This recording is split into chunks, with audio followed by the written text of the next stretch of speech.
Some fires are not meant to be put out. They are meant to burn through the darkness and reveal the truth. To those who lied on you, spreading venom like shadows in the night, you didn't just attack a person, you aimed at a force the universe itself chose to protect. But here's the truth. The very poison you threw is now seeping back into your own circle, eating away at your foundation. You thought you could bury the innocent under your lies, but your own hands are unmasking the rot. The enemy is crumbling from within, exposed by the very chaos they created. If you believe in standing strong for those who have been wronged, hit that like button and subscribe now. The more this message reaches the chosen, the stronger our light grows, and every new reach signals YouTube that the truth cannot be silenced. Together, we create a wave too powerful to ignore. Now, to the chosen ones listening, you are not alone. The power that flows through you is a force that shakes your enemies to their core. Being chosen is not just a blessing, it is a living storm that haunts those who try to dim your light. You carry a fire that burns away falsehoods and reveals hidden truths. A fire so fierce it turns lies into ashes and enemies into shadows that flee before dawn. When the universe calls you, it calls you to rise above the noise, above the betrayal. Your light is not accidental. It is a beacon that challenges the darkness, a force that unsettles those who thrive on deceit. The attacks against you were never just personal. They were attempts to fight the very power that the universe placed in your hands. And yet, here you are, unbroken, unstoppable. Imagine yourself as a mountain, unshaken by storms. The winds may howl and the rain may pour, but the mountain remains steadfast. Your enemies are like the storm. They rage fiercely, but cannot move the mountain's core. Every false word they spread is like rain trying to erode your peak, but your foundation is built by the universe itself, unbreakable and eternal. You might have doubted yourself, questioned if you were truly chosen or if your light was enough. But hear this, even in moments of silence and shadow, the universe's power is working through you. It is teaching you patience, strength, and resilience. You are never alone, even when it feels like you stand in the dark. The universe is the greatest ally you have. It responds to your faith in your own light. When you stand firm, you become a living signal, a warning flare that your enemies cannot ignore. The lies they told, the attacks they made, all reflect back on them now. Their own circle is tearing them apart, exposing their true faces. The power you carry is not just for you. It's a force that will cleanse the corruption around you. Remember this, the chosen do not fear the storm. They are the storm. And as the storm passes, the sky clears, revealing a brighter, unstoppable light. This is your time. Stand tall, keep your fire burning, and watch as those who once attacked you are undone by the very darkness they embraced. And now it's time to uncover the truth, piece by piece. If you're truly one of the chosen, you'll feel that undeniable pull to stay with me until the very end. Because this isn't just a story, it's your awakening. Those who lied on you are unraveling, and their own circles can't hide the cracks anymore. So stay close, absorb every word, and prepare to stand stronger than ever before. Let's get into it, because the innocent deserve to be heard, and the truth is about to shine through the shadows. And now we forge through every lie they draped over your name, step by step. Stay close, because if you truly bear the universe's mark, you'll feel its force pulling you deeper into the truth.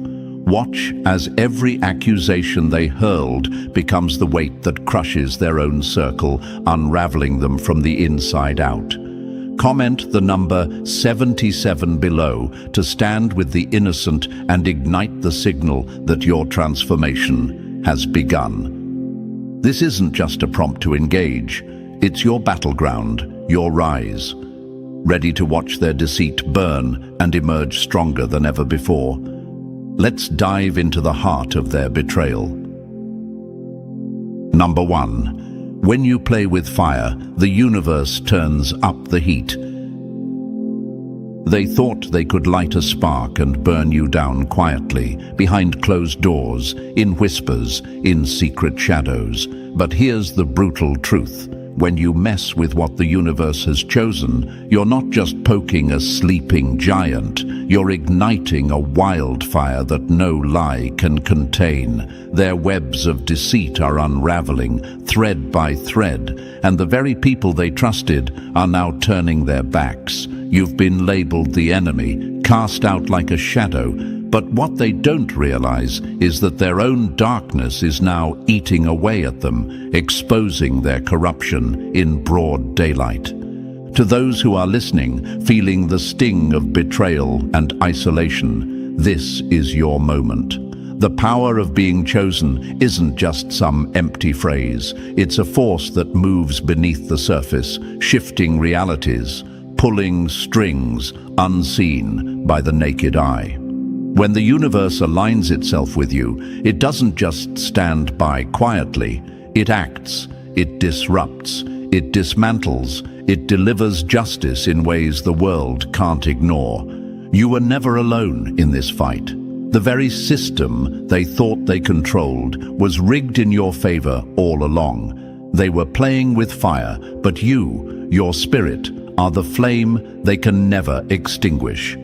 Ask yourself this: why do you feel so shaken? Why does doubt creep in like a cold wind on a quiet night? That is the enemy's last attempt to weaken you, to make you question your light, your worth, your purpose. But here's a warning: doubting your own power is giving their poison space to grow. The chosen don't crumble under pressure. They become diamonds, forged by fire and time. You are not a victim of circumstance. You are the force that circumstance fears. Every moment you question yourself, you delay the destruction of your enemies. Remember this: the universe doesn't pick just anyone. Being chosen means you carry a light so fierce that it unsettles those wrapped in darkness. It is a presence that haunts their thoughts, a shadow that stretches long and wide across their plans. While they scramble to keep their lies intact, your truth grows stronger, breaking through the fog they tried to create. They thought attacking you would silence you, but every strike only fuels the universe's response. A reckoning that's swift and unforgiving. Think of yourself as the ocean, vast, deep, and unstoppable. The enemies are nothing but storms on your surface, violent but temporary.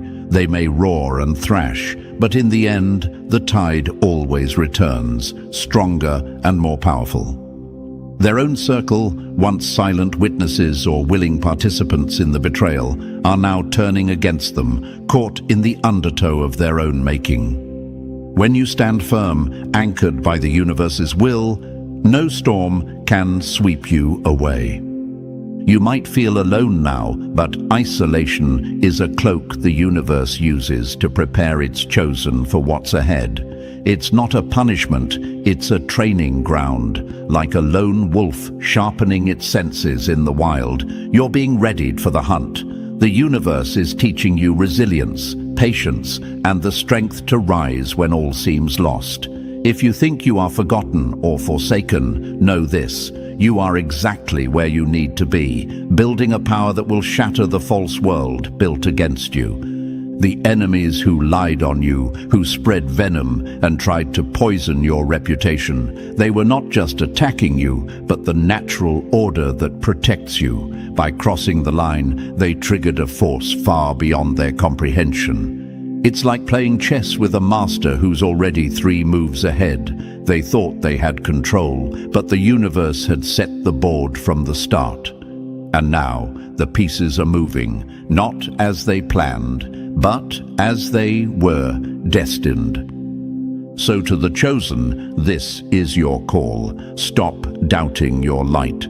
Stop feeling like the burden is yours alone. You are part of a cosmic design that responds fiercely when its own are threatened. The lies and attacks were never just about you. They were about trying to break the link between you and the universe's power. But that link is unbreakable. You are a force of nature, and when you step into your power, the ground shakes beneath your enemies. They lied on you to everyone, thinking their lies would build walls around your truth. Instead, those walls are crumbling from inside, and the very people who stood with them are turning their eyes away in shame and fear. Your silence, your patience, your resilience are the weapons that will outlast every slanderous word. Now is the time to rise, not just for yourself, but as a beacon for every chosen one who feels the sting of betrayal. You are not a casualty of their war. You are the storm that will bring their empire down. The universe stands with you, fierce and unyielding, ready to turn their lies into the dust beneath your feet. Stand tall, chosen one. The battle is unseen to many, but the victory is already written in the stars. The fire you carry inside is burning brighter than ever, and it's about to consume the shadows that tried to bury you.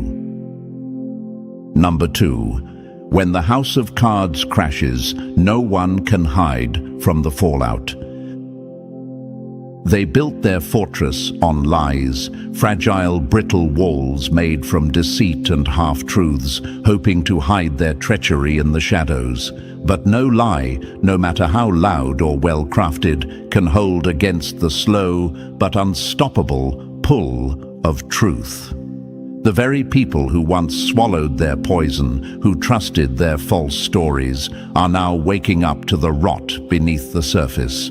Doubt is creeping in like a silent assassin, eroding their confidence, turning allies into skeptics, friends into strangers. Their empire of lies is collapsing, and the fallout is brutal. Lies are like smoke. They can cloud the air for a moment, blur vision, cause confusion, but smoke always clears. What remains after the haze is the hard, undeniable truth.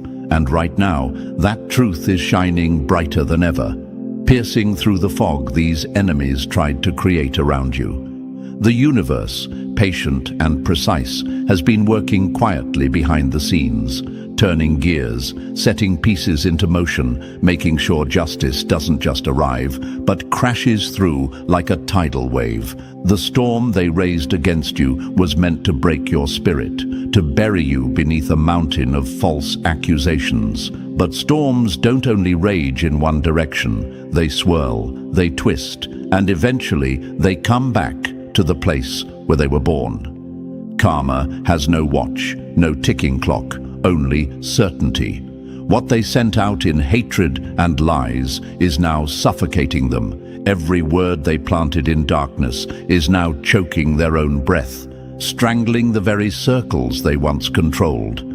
You've seen it unfold. Those who stood by their side, those who once nodded in agreement or stayed silent, are starting to question. The foundation cracks are spreading wide. The mask slips. When lies collapse, the aftermath is chaos, confusion, and more importantly, truth coming home to claim what was stolen. Their manipulation was a game, but the universe doesn't play by their rules. It's a system beyond their petty control, and they learn too late that you don't gamble against the cosmic order without losing everything. Ask yourself, have you noticed the shift?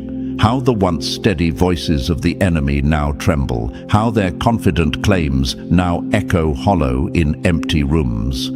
That's the sound of a house crumbling from the inside. Every lie told to defame you is a brick pulled from their own walls. Every secret whispered in the dark is a torch lighting the way for their undoing. And you, standing firm in your truth, are the lightning that strikes when the storm breaks. If doubt has ever sneaked into your heart, if you've questioned why the lies held power for a time, understand this. The universe's justice is not instant, but it is inevitable. Like a river carving through rock, it takes time, patience, and relentless force.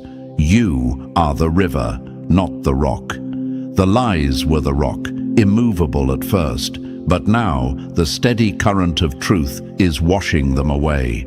You might be wondering why the universe lets the enemy raise their voices so loud, why it allows the innocent to suffer before the reckoning. It's because true power isn't about quick wins. It's about endurance. It's about proving that no matter how dark the night, the dawn is coming, unstoppable and fierce. The universe gives space for the lies to reveal themselves so that when the fall happens, it's total and undeniable.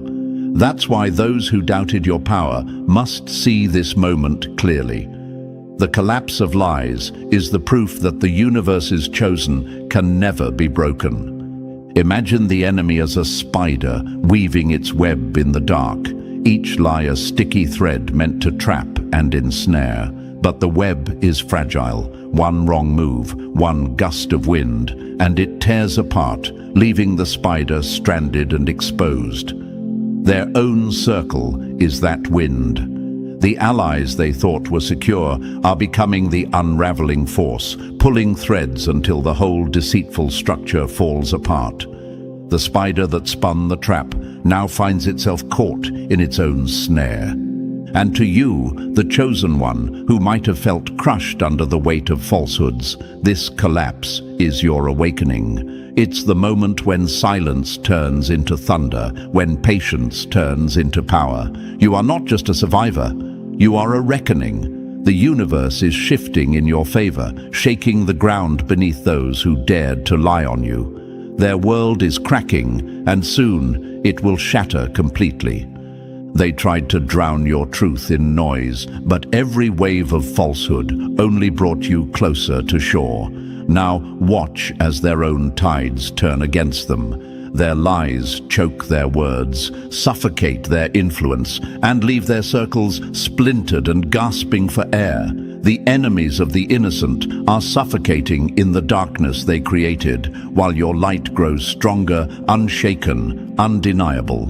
Remember this, lies are temporary, but truth is eternal. The universe never forgets, never forgives the betrayal of its chosen. The collapse you see unfolding isn't just their downfall, it's your victory in motion. Stand firm, keep your light burning, and watch as the storm you weathered becomes the storm that breaks them. The battle was never yours alone. It was always a cosmic clash, a war between light and shadow. The lies were their weapons, but the universe wields justice as its sword, and that sword is falling now, swift and sharp, cutting through every falsehood, every betrayal, every mask they wore. Hold tight, chosen one. The collapse of their lies is just the beginning. What rises from the ashes will be a force so powerful it will echo through every corner of the world, reminding all that you were never the one to fear. It was always them who underestimated the storm they stirred. Number 3. The silent roar that shakes the world. You were never made to fit quietly into a shadow or to apologize for the truth burning bright inside you. The chosen don't fade away for comfort, and they sure don't bow down to the noise of the crowd. Lions don't bother answering the bleating of sheep, and you, chosen one, are no meek whisper in the storm. You are the thunder itself, a force that demands attention even when the world tries to turn its face away. The power you carry isn't flashy or loud. It's a quiet storm brewing deep within, relentless and unstoppable. It's the kind of strength that doesn't need to shout to be heard, because its presence alone shakes the ground beneath those who try to bury it. You were never meant to shrink or settle for less just to make others feel comfortable. You are a divine light, a blazing fire forged in cosmic flames, created to stand tall, proud, and unbreakable, even when the crowd squirms in discomfort around you. Look back at the betrayal you endured, not as a wound inflicted on you, but as a strike against what you truly represent. It wasn't about you, it was about the power the universe saw in you, the force that unsettled the false kingdoms built on lies and deception. They attacked your name because your truth exposed their falsehoods. They tried to silence you because your light threatened their shadows. But what they couldn't see was that their very attacks only sharpened your roar. Now, watch closely. The same mouths that once spat venom, weaving lies to drag you down, are now breaking their silence and cracking open the truth. The same hands that pointed fingers at you, painting you as the villain, are twisting in confusion and turning against the very lies they helped spread. The enemy's fortress is crumbling from within, betrayal and doubt eating away at their core, and you are the quiet power behind it all. The chosen don't just survive betrayal, they turn it into a weapon. They transform pain into power and silence into a roar that can't be ignored. Your strength lies not in shouting louder than the lies, but in holding your ground with unshakable resolve. When the world expected you to break, you only grew stronger. When they counted on your fall, you rose, fierce and unwavering. You may wonder why the universe places such weight on your shoulders, why being chosen feels like carrying a storm inside. It's because true power doesn't lie in numbers or noise. It lies in being the unwavering force that stands alone when the world turns its back. The universe doesn't call the crowd, it calls the lion who stands fearless in the silence, whose roar echoes long after the others have faded. The quiet power you hold is like the roots of an ancient tree, hidden beneath the soil, but holding everything together. You may not always be seen, but your strength nourishes the ground, breaking rocks and creating new life where once there was only barren earth. The enemy can only see the surface. They underestimate the deep foundation the universe has built inside you. You were never meant to be small or apologetic for your truth. Shrinking yourself to make others comfortable is not your destiny. Your light is a beacon, piercing the darkest nights, guiding those lost in shadows. When the world feels cold and silent, remember, the quiet power of the chosen is the storm that shapes the mountains and carves valleys. It moves in ways others can't predict or control. Those who betrayed you, listen well. You can try to silence the chosen, but the truth has a way of breaking free like wildfire. It spreads faster than your lies and burns hotter than your hatred. Every deceit you spun was a thread in your own noose, tightening with every breath you took against the innocent. Now, the same hands that wielded those threads are unraveling, and the chosen stand taller, their light unyielding. To the chosen who sometimes doubt their strength, stop. The universe's power flows through you, not because you are perfect, but because you are relentless. Doubt is the enemy's last weapon, but it can't stand against the clarity of your purpose. When you feel small, remember the lion who doesn't shrink when the sheep bleat louder. When you question your light, remember it's the flame that keeps the darkness at bay. The quiet power of the chosen isn't about noise or grand gestures. It's about presence. It's the stillness before the storm, the calm that holds the thunder. It's the unshakable belief that no matter how fierce the attack, your light will not be dimmed. You were forged for this moment, to be the force that disrupts, destroys, and rebuilds. This is your reminder. You are not alone. The universe is with you, weaving its strength into your bones, guarding your fire. When they try to make you small, you must stand tall. When they try to silence you, you must roar in silence. The power you hold is quiet, but deadly, an unstoppable force that will break every chain forged by lies and betrayal. So rise, chosen one, stand proud in your truth. The world may try to push you down, but you are the mountain that will not be moved, the lion whose roar will echo for generations. The quiet power inside you is the universe's way of telling the enemy, you have lost. The chosen will always rise. Number 4. When the scales tip, the universe demands reckoning. This war you've been thrust into isn't just a fight between people, it's a battle on a cosmic scale. They challenged the universe's balance itself, thinking they could tip the scales in their favor with lies and deceit. But nothing that goes against the natural order goes unanswered. Every false word they spat, every betrayal they plotted, sent shockwaves rippling through the fabric of reality. And now, the universe is pushing back with a force so relentless, it's breaking their world apart. Their lies are collapsing like a house built on sand, crumbling under the weight of truth and cosmic justice. The very circle they trusted to shield their treachery is fracturing, turning on them with the cold sting of betrayal. Friends become foes, silence turns into accusation, and the fortress of deceit they built is shattering piece by piece. Meanwhile, you, the chosen one, didn't have to lift a finger.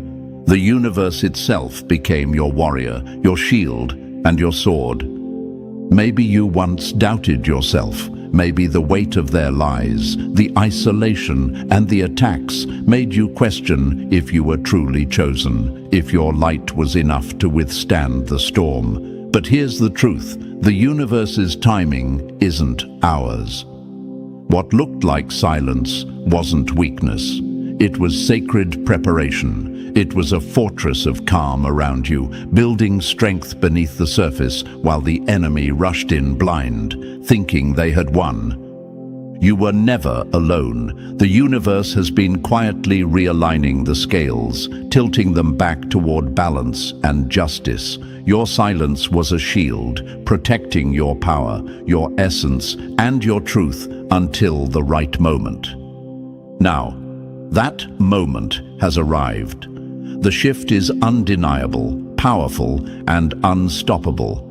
Think of it like the tide retreating only to surge back with overwhelming force. The enemy thought the ocean was gone, that the waves had died down, but the universe's wave is rising, sweeping away every last trace of their lies and corruption. Their attempts to break you have only fueled this divine reversal, a cosmic reckoning that demands their undoing. You might wonder why the universe allows the innocent to suffer, why it lets the lies spread and the darkness grow before striking back. The answer is this: true power waits for the perfect moment. It watches, learns, and builds until the strike lands so hard it cannot be ignored or denied. Your suffering wasn't ignored. It was a necessary part of the transformation, a sacred fire refining your spirit for what was to come. This isn't just about revenge, it's about restoration. The universe's balance must be restored, and that restoration will clear the path for your rise. Every lie they told, every betrayal they committed has come with a price. And now, that price is being paid in full, with interest. To the enemy who thought they had control, your time is ending. The tables have turned, the scales tipped, and the universe is the judge that will see you undone. No amount of manipulation or deceit can withstand this cosmic reckoning. You played with forces far beyond your understanding, and now you face the consequences.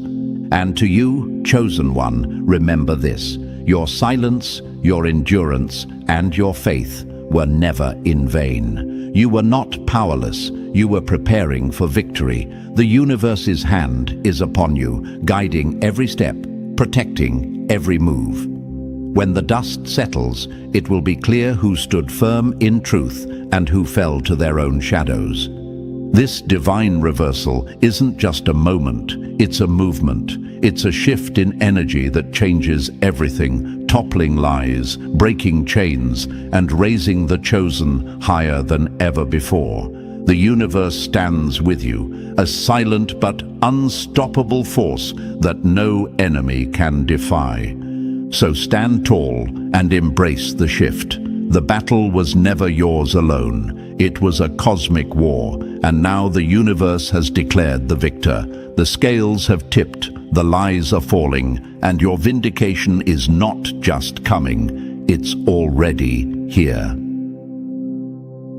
Number 5. When the mask cracks, the truth explodes.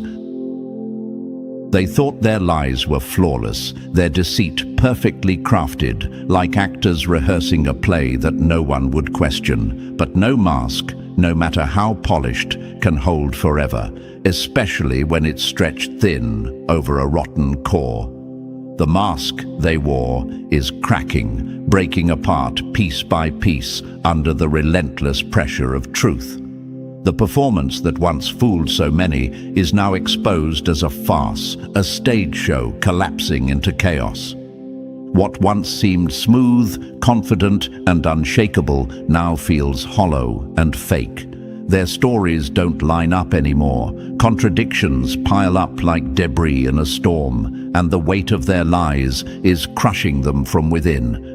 Every word they spoke, every accusation hurled, every attempt to hide behind that mask is unraveling faster than they could ever imagine. The cracks grow wider, spreading like wildfire, and soon nothing will remain to hide their true faces. Meanwhile, your presence, the light they tried so desperately to snuff out, is now the spotlight exposing every flaw, every betrayal, every twisted truth they hoped to keep hidden. You were the fire they feared, the heat they couldn't withstand, and now, as their mask slips, that fire is burning brighter than ever, illuminating the darkness they tried to create. You don't need to explain yourself anymore. You don't need to fight every lie or defend every attack. The universe has stepped in, and it's telling your story with a voice louder than any of theirs. It's the cosmic judge that sees all, knows all, and reveals all. Their mask falls away not by your words, but by the undeniable force of the truth you carry. Truth that needs no defense because it is self-evident. Have you noticed how those who once spoke with confidence now stumble, how their smooth lies falter under even the simplest questions? That hesitation is the mask cracking, the act unraveling in real time. Their carefully constructed narrative is collapsing, and their true selves are being dragged into the light, unmasked, vulnerable, and exposed. You might wonder, how did this happen? How does a mask so strong suddenly shatter? It's because lies live on borrowed time. They rely on silence, confusion, and distraction to survive. But your light, your very existence, is a beacon cutting through the fog. It's a force of nature that doesn't just illuminate, but destroys shadows. The universe aligns with that force, creating a perfect storm that no deception can survive. Think of the mask as a fragile shell built to hide a decaying core. The longer the lie lives, the weaker the shell becomes. And you, chosen one, are the hammer breaking that shell apart, revealing what's inside for all to see. This unveiling is not just a moment, it's a reckoning. It's the moment where their false reality crumbles and the undeniable truth stands tall. To those who once doubted your strength, your silence, or your light, this is your answer. The universe is speaking through the cracks in their mask, telling the world who you really are and who they really were. It's a truth so powerful it can't be hidden or twisted. No mask, no lie, no betrayal can stand against it. And to you, the chosen one, who may have felt the weight of their lies like a heavy cloak, Shed it now. Let the universe's light cleanse you and lift you higher. Your role is not to carry the burden of their deception alone, but to stand firm in the knowledge that the truth will always rise. You are the storm that dissolves their illusion, the force that shatters their facade. The mask slipping is a warning to the enemy and a call to the chosen. It signals the end of their reign of deceit and the beginning of your rise in undeniable power. What they tried to hide is now out in the open, and there's no turning back. The world is waking up to the real story, and the universe is leading the way. Remember this: no mask can hide the truth forever. Lies crumble when faced with unwavering light, and the universe is the ultimate light bearer. The unveiling is complete, the mask is broken, and your victory is written not in words but in the undeniable glow of truth that surrounds you. Stand tall, chosen one. The mask has fallen, and the world is watching. The universe has spoken, and the truth has won. Now watch as the shadows retreat, and the light of your power shines brighter than ever before. Number 6. When the trap turns into a cage, the hunter becomes the hunted. They laid their trap with cunning hands, weaving lies and schemes like a spider spinning its web, thinking they had you caught, helpless and exposed. They crossed sacred lines, stole your peace in the dead of night, and whispered betrayal behind your back, confident in their control. But what they didn't see was the invisible shield wrapped around you, a divine favor so strong it turned every attack into armor, every blow into fuel for your rise. While they plotted, you were building a power far greater than they could ever understand. Every dart they aimed to wound you only sharpened your edge. Each sting of betrayal became a step up, a rung on the ladder to the strength that now towers above their ruins. The pain they tried to inflict was never meant to break you. It was the cosmic forge that tempered your spirit into something unbreakable. You were covered in a force that no human scheme could penetrate, the favor of the universe itself. Meanwhile, their blessings have been blocked, their energy weighed down by the very darkness they chose to carry. The heavy burden of their deceit and treachery drags them into a slow, suffocating descent. They move like shadows, weighed by chains, their steps faltering under the crushing weight of karma's silent approach. It doesn't rush, but when it strikes, it is precise, unyielding, and impossible to evade. Karma doesn't need to shout or threaten. It works quietly in the background, a relentless force balancing every act, every word, every broken trust. What was stolen from you, your peace, your reputation, your dignity, is now being returned, not as a gentle repayment, but multiplied, a reckoning far beyond their capacity to handle. The universe doesn't settle debts lightly. It collects with interest, and the price they pay will echo through their lives. Ask yourself, how can those who thrive on deception expect to escape when the universe itself is their judge? How can they run when the very energy they've poisoned now circles back, binding them tighter in the cage they set? Their fate isn't random. It's written in the stars, inscribed in the cosmic laws they ignored. Every lie, every betrayal, every stolen moment of peace has been a brick in the walls of their own prison. And you stand free, your wings spread wide, unburdened by their schemes. Your soul is light, carried by the divine winds of favor, lifting you higher while they sink deeper into their own downfall. You are the force of nature they underestimated, the storm that they tried to cage but can never contain.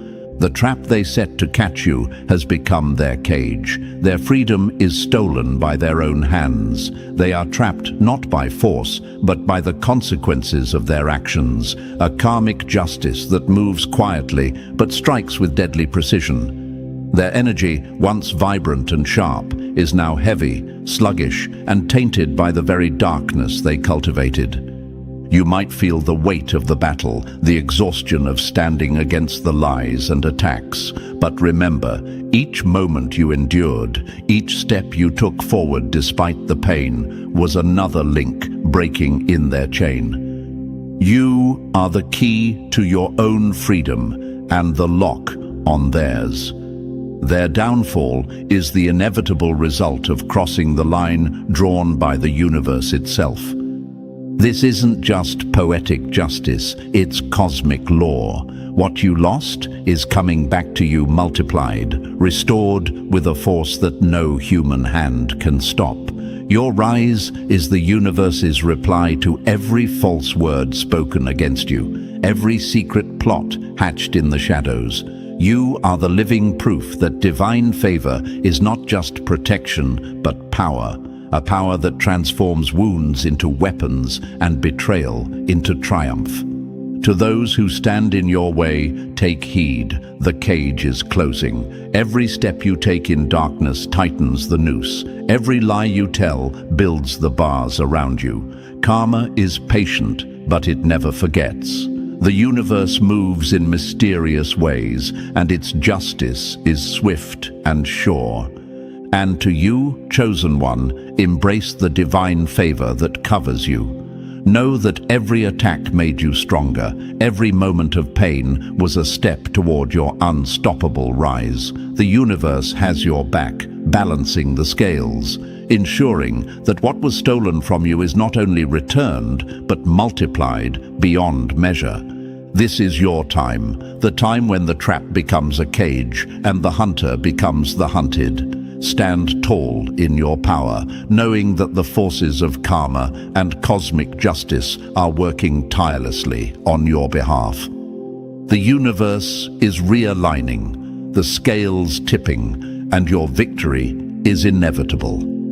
Remember this, divine favor doesn't just protect, it empowers. It turns wounds into wisdom, pain into power, and betrayal into a battleground where you always emerge victorious. The trap they set was meant to bind you, but it became the cage that holds them captive. And you are the key that unlocks freedom and the storm that breaks their chains. Stand strong, chosen one. The universe's justice is coming, and it will leave no lie unpunished, no betrayal unavenged. Your rise is written in the stars, and nothing can stop the force of divine favor that moves with you every step of the way. Number 7. When they come back, it's not for peace, it's for power. They're coming back now, but don't be fooled. This isn't about love, forgiveness, or making things right. It's about loss. They've been exposed, their masks cracked wide open, and now they want access to what they once tried to destroy. But you're no longer the person they left behind. You've grown stronger, wiser, and the gates that once stood open are now guarded with fierce resolve. Discernment is your sharpest weapon. It's the armor forged from experience and the light of your own truth. When they come with words coated in sweetness, remember, apologies can be traps. Not every sorry is sincere. Some are just tactics designed to reopen doors you've firmly closed. Their return is a test, a battle for your boundaries, and you hold the power to decide who enters your life and who stays out. Trust your intuition. Your internal compass is sharper than any voice outside. It senses the difference between genuine remorse and manipulation disguised as kindness. It feels the energy behind words, reading between the lines to protect your peace. This is not the time to lower your guard or soften your stance. The stakes are high and your energy is precious. You've been through the storm, you've faced betrayal, lies, and the darkest moments, and you came out the other side unbroken. You've built walls not out of fear, but out of wisdom, and now it's your duty to guard those gates fiercely. Protect your energy like the treasure it is, because once it's drained, the path back to your power becomes harder to climb. Remember, reconciliation is a two-way street, a genuine bridge built on truth and respect.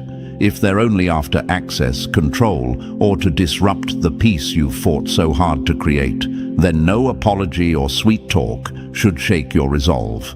You owe yourself the respect of standing firm in your boundaries. This is your time to say no without guilt, to hold space for your healing, and to prioritize your well-being above all else. The universe has aligned in your favor, preparing you to protect the light within. Guarding the gate isn't about closing your heart, it's about choosing who deserves to walk beside you on this journey. Your peace is sacred, your energy is powerful, and your intuition is your guide.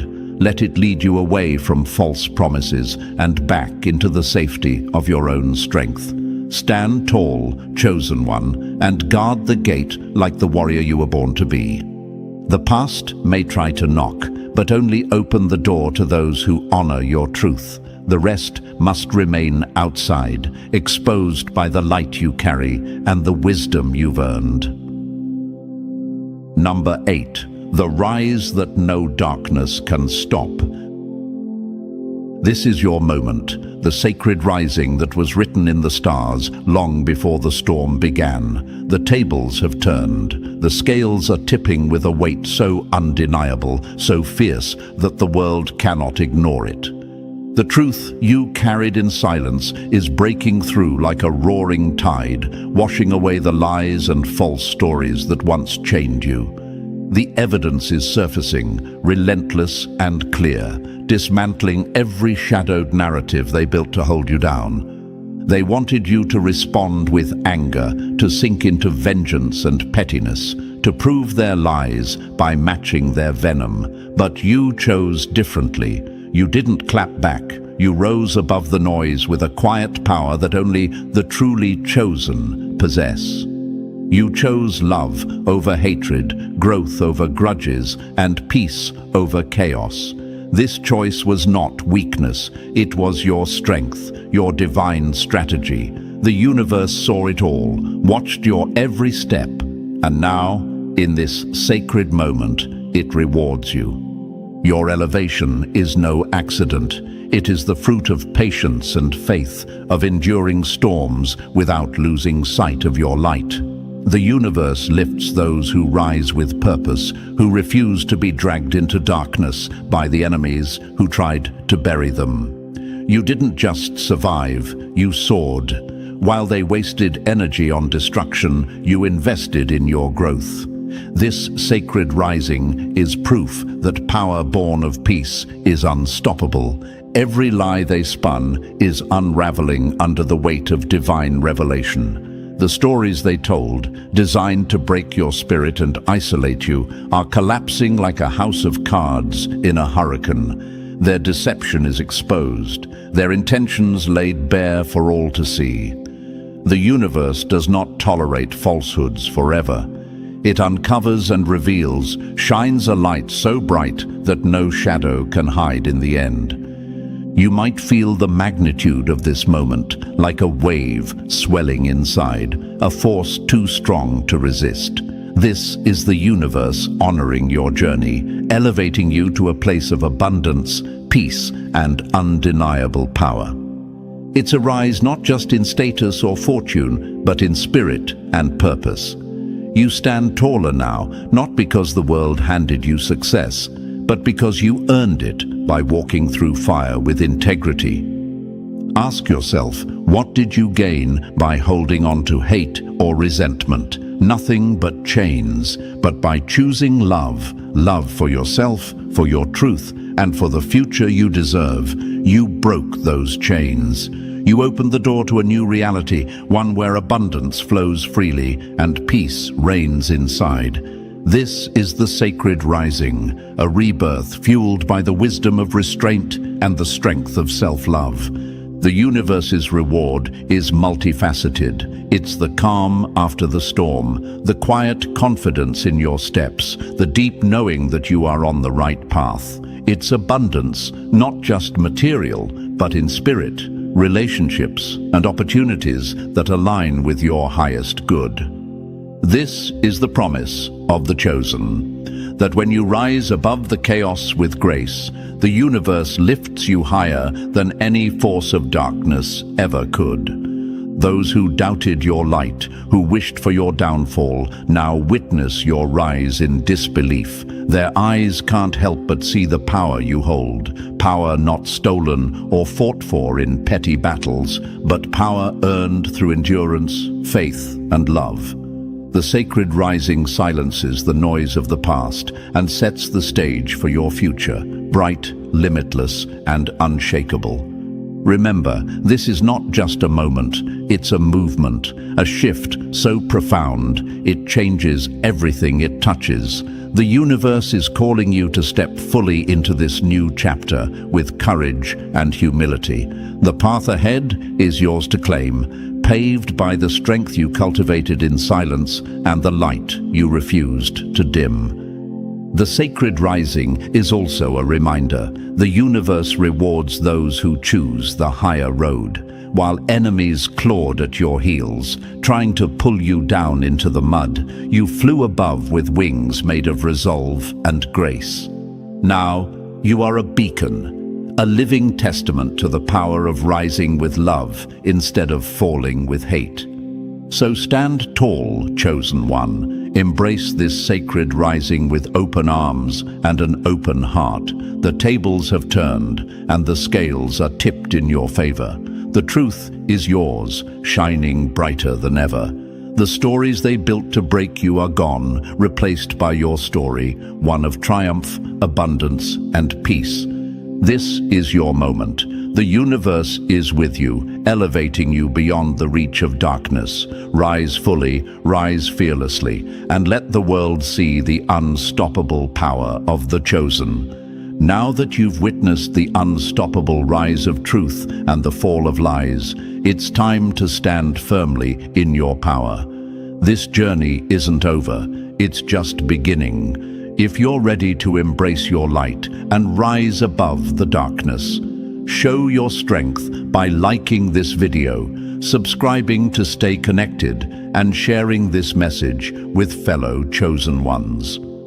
Drop the number 77 in the comments to signal your commitment to growth and transformation. Together, we amplify the truth and break every chain. Stay strong, chosen one. The universe is on your side.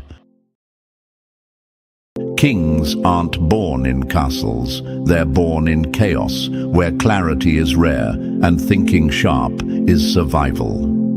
Chosen ones, you don't just have wisdom, you carry king-level intelligence. You move through life with the mind of a ruler, quiet, precise, always 10 steps ahead. And make no mistake, the world senses it. The moment you walk in, they can feel the weight of your thoughts. Your silence speaks with the pressure of command. Your choices ripple like war strategies. They fear that, they hate that, because you don't react, you calculate, you don't follow, you observe, and then outthink. That's why they try to twist your power into a problem. But let's get one thing straight. You were never too smart or too much. You were just surrounded by people who couldn't match a king's thinking. And to your enemies, let this burn. You weren't outsmarted by luck. You were outmaneuvered by someone chosen by the universe itself to see through lies, fake loyalty, and small minds. Now to you, the one watching this, who's doubted their light, who's kept quiet to make others comfortable, stop. That silence, that shrinking, that second-guessing, it insults the wisdom you carry.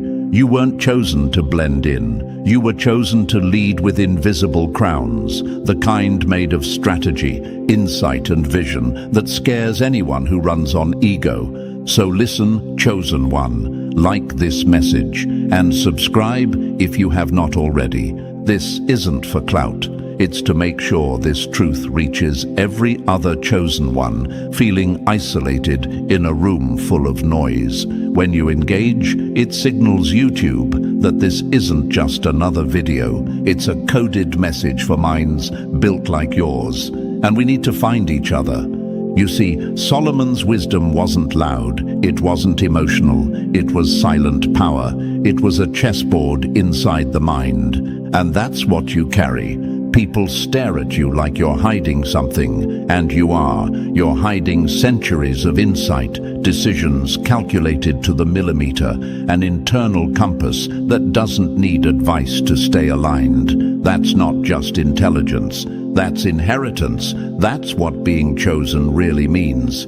It means people won't understand you, but they'll copy you. They won't support you, but they'll study you. They'll doubt you, but somehow still fear your next move. You are not lucky. You're not weird. You are not too deep. You are royalty in disguise, operating in a world that mistakes volume for power. So stop apologizing for seeing too much. Stop softening your mind to protect their egos. The universe didn't choose you to be liked. It chose you to be legendary. And the ones who tried to bring you down, they weren't just fighting you, they were trying to outsmart the very force that built your mind. That's not a battle they ever had a chance of winning. And you were never just thinking ahead. You were building empires in silence.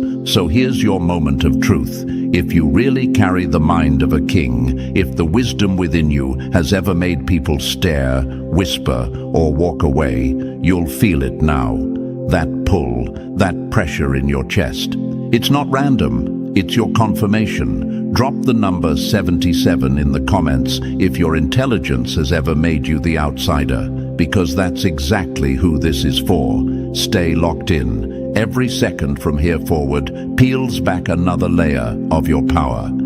Let's get into it, step by step. This is where kings sharpen their minds. Number 1. They tried to outplay the mastermind, not knowing you built the board. They didn't lose to you, they lost to the mind the universe personally sharpened. And now, every time they see you, they remember their defeat. They thought you were just lucky, just observant, just quick with words. No, they had it all wrong. You weren't moving fast, they were moving blind. You weren't guessing right, you were remembering what was already wired into you. While they were fumbling with opinions, you were accessing precision. And now they're angry, because the one thing they can't manipulate is a mind like yours. They don't hate you because you're wrong. They hate you because you see through what they can't even explain, because you move like someone with a blueprint while they're stuck reacting to the chaos they created. You're not just intelligent, you're engineered. Your thoughts don't wander, they hunt. And every time they tried to set you up, you were already 5 moves past the trap.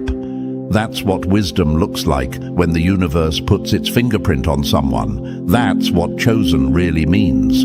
Your intelligence isn't something you developed in school or picked up through books. It's remembrance. You don't just learn, you unlock.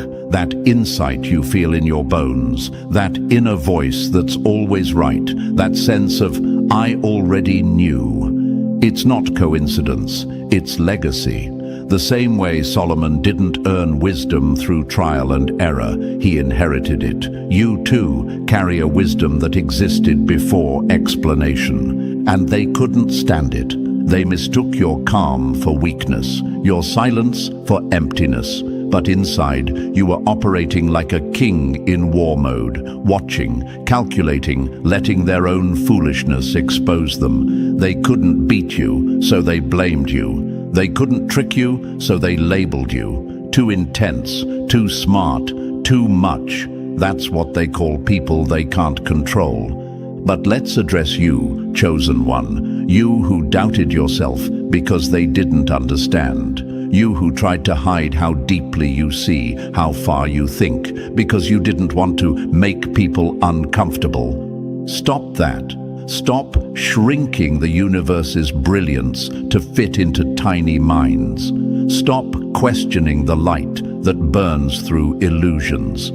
Your intelligence was never supposed to make people feel safe. It was meant to make them wake up. And when they chose to sleep instead, that wasn't your failure. That was their choice.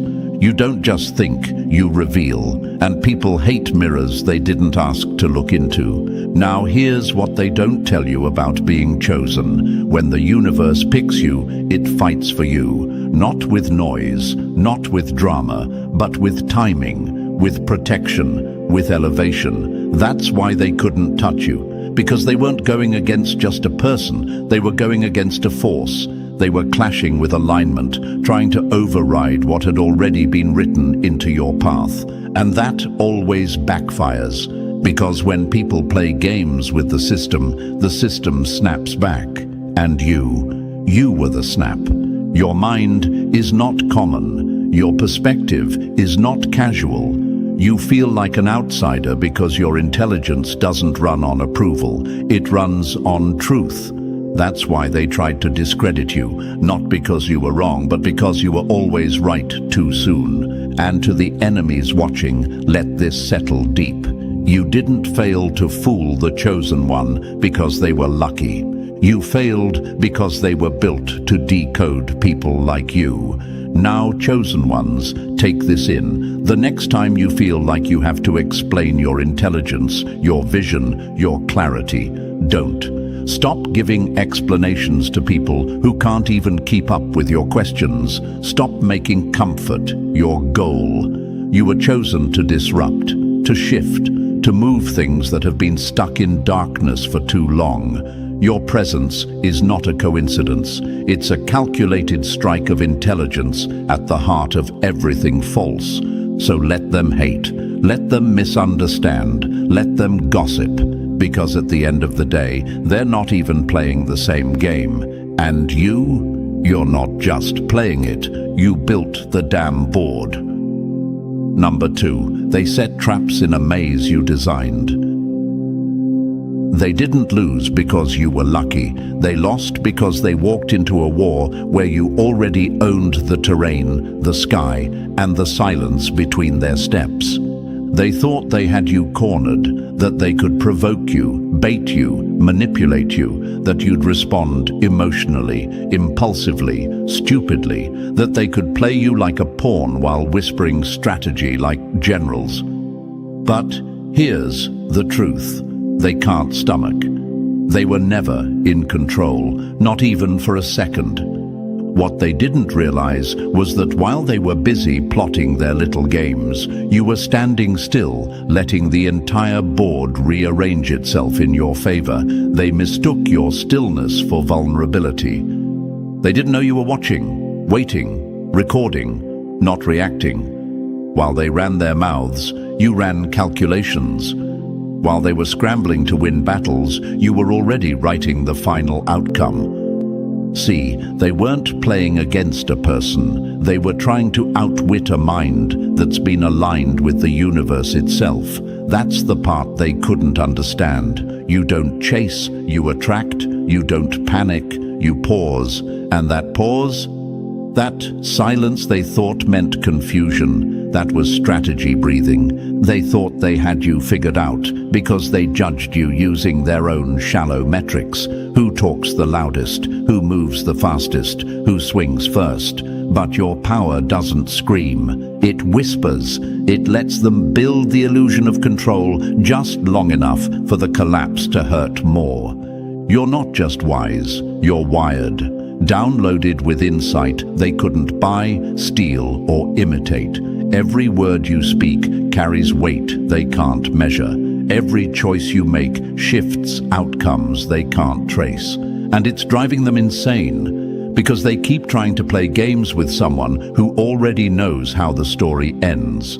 They've watched you take losses and assumed they won. Watched people walk away from you and thought they had damaged your worth. Watched you fall silent and believed they had silenced you. But your silence? That was just the sound of the universe loading your next move. Every betrayal was a redirection. Every setback was a disguised alignment. Every enemy, a walking lesson and a ticking bomb built by their own ego. Let's talk about those enemies for a second. The ones who smiled in your face while secretly trying to study your weaknesses. The ones who praised you in public and plotted in private. They didn't just fail to destroy you, they exposed themselves. Because to outsmart you, they would have needed to understand you, and you are not understandable to those who lack depth. You don't live in the shallow end of thought. You don't operate in predictability. You are chaos in disguise, wisdom wrapped in skin. You are Solomon's insight coded for the now. What they call unreadable is just a level of intelligence they can't penetrate. And let's be honest, you let them think they had a chance. That's the part that stings them the most. You handed them rope and they tied their own noose. You gave them space and they thought it was permission. But you weren't stepping back. You were rising, quietly, unshakably, unbothered. Because when you are chosen, when the universe itself backs your movements, even your silence speaks louder than their noise. Chosen ones, stop doubting that knowing in your gut. That moment you feel someone's energy shift. That instinct that tells you a setup is coming, even when there's no evidence yet. You are not paranoid. You are tuned in. Stop second-guessing the code written into your bones. They couldn't outsmart you because you don't rely on logic alone. You operate in alignment. You see through masks because the universe designed you to read what isn't spoken, to feel what's buried. That's why you scare people who live by manipulation. They can't lie effectively in front of someone who hears everything between the lines. And now, look at them, scrambling, confused, bitter, watching the very person they tried to sabotage rise quietly through the storm they started. That's what happens when people try to tamper with the path of the chosen. They weren't just challenging you, they were poking at a system that doesn't play fair, a system that doesn't miss. Let them keep guessing, let them keep reaching. They thought you were vulnerable because you didn't clap back, but you don't waste moves on noise. Kings don't play tag with court jesters, and wisdom doesn't perform for an audience that won't understand the play. Here's what they never expected: that you'd come out of the fire smarter, that you'd come out of the betrayal stronger, that you'd walk away not broken, but reborn. Because when you're chosen, pain isn't just pain, it's programming. Let's pause and speak to the doubters, the chosen ones who've been made to feel crazy for seeing too much, too fast. Listen carefully. You're not crazy. You're clear. You're not broken. You're built different. And they know it. That's why they try so hard to contain you, to label you, to keep you doubting. Because the moment you step fully into your intelligence, into that cold, clean knowing that doesn't need validation, the game ends, and their power dies with it. So don't apologize for what you know. Don't explain the insight. Don't water down the gift. You are not meant to be understandable. You are meant to be unshakable. And when people try to test that, let them. Give them silence. Give them space to collapse under the weight of their own tricks, because you weren't meant to play the game. You were meant to outlive it. And to every fool who tried to play you, they weren't just gambling with your patience. They were betting against the universe. And the house always wins. Number 3, you read the code while they trip over the pattern. They mocked your clarity until reality lined up exactly how you said it would. Now they call it coincidence, but you know better. It was never luck. It was always pattern, and you were always 3 moves ahead. They stumble through life thinking things just happen. They trust randomness because it's easier than facing the truth that some people are wired to see beneath it all. And that person is you. You don't walk around hoping things work out. You read the structure behind the chaos. You feel patterns in conversations. You decode motives from a glance. What they call a coincidence is just a missed signal they were never sharp enough to recognize. They live in fog. You live in foresight. They think you're lucky because your warnings keep coming true. But luck has nothing to do with it. You aren't reacting. You aren't guessing. You're reading the code in real time. You sense the shift in a person's tone before betrayal happens. You feel the energy drop before the setup. And when you speak on it, they laugh. They roll their eyes until everything crashes exactly how you said it would. That's what makes them uncomfortable. You don't just observe, you foresee. You don't assume, you recognize. You don't overthink, you oversee.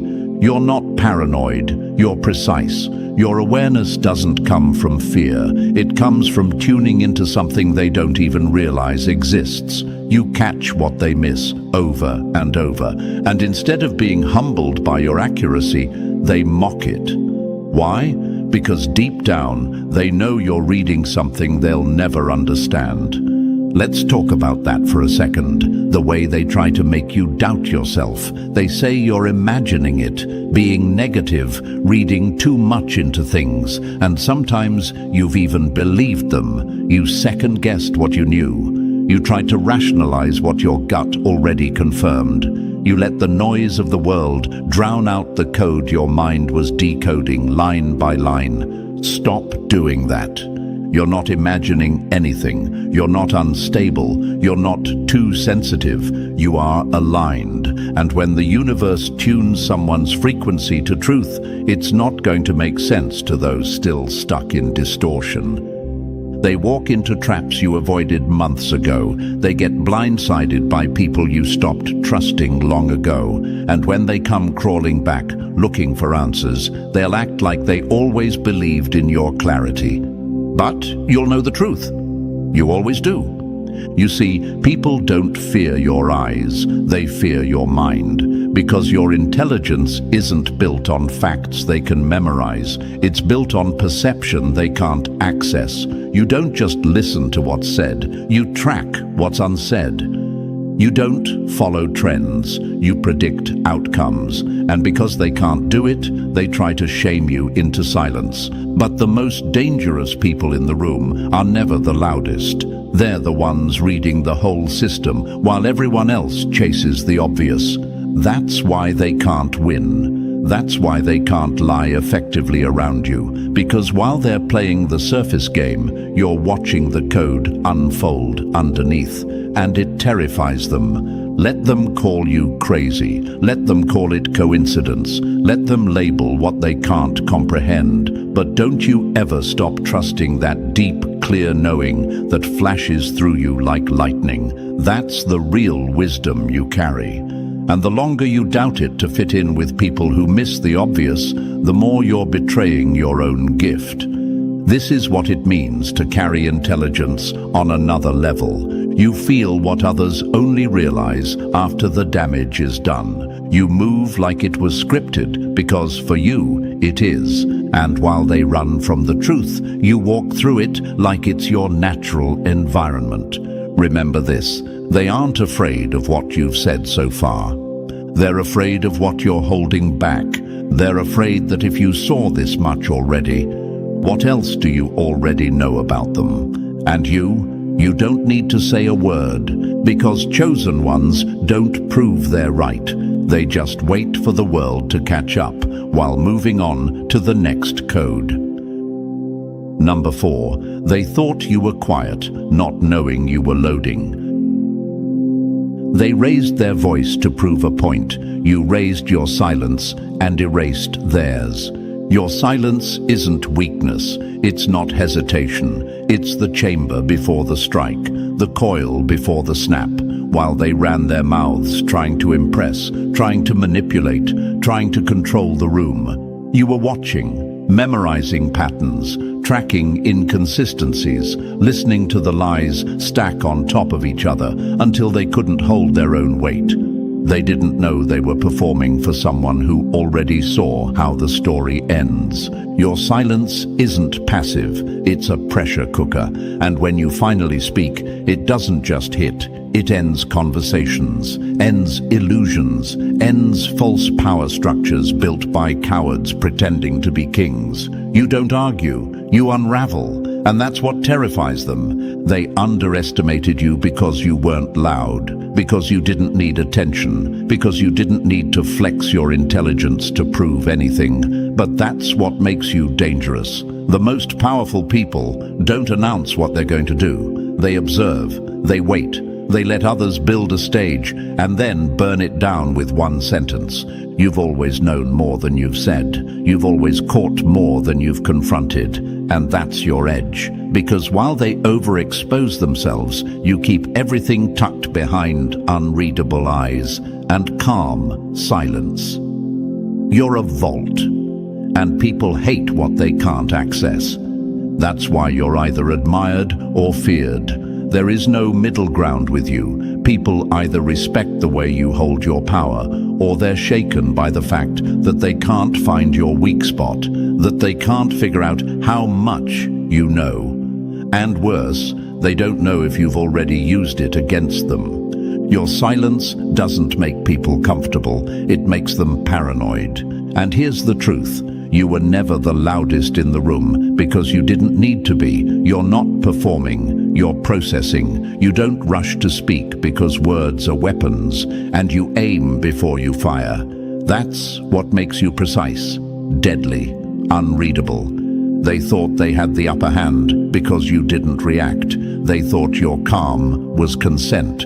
But what they failed to realize was that your silence was strategy. While they exposed their intentions, you were analyzing, mapping their weaknesses, documenting every misstep. And by the time they realized you weren't fooled, it was already too late. You don't need to clap back. You let consequences do the talking. That's how chosen ones move. You're not in the business of noise, you're in the business of truth. And truth doesn't need to yell. It just stands still while everything false collapses around it. Understand this, your silence is not a flaw to fix. It's a force, a weapon designed to protect the wisdom you carry. The world is loud because it's scared, but the chosen stay still because they know. So stop letting them guilt you for being quiet, for thinking before you speak, for choosing to watch rather than react. They fear that silence because it reflects their own emptiness. Your calm reminds them of their chaos. Your stillness forces them to confront what they're trying to avoid, and they hate you for it. But that's the price of being unreadable, of carrying a level of intelligence they can't decode.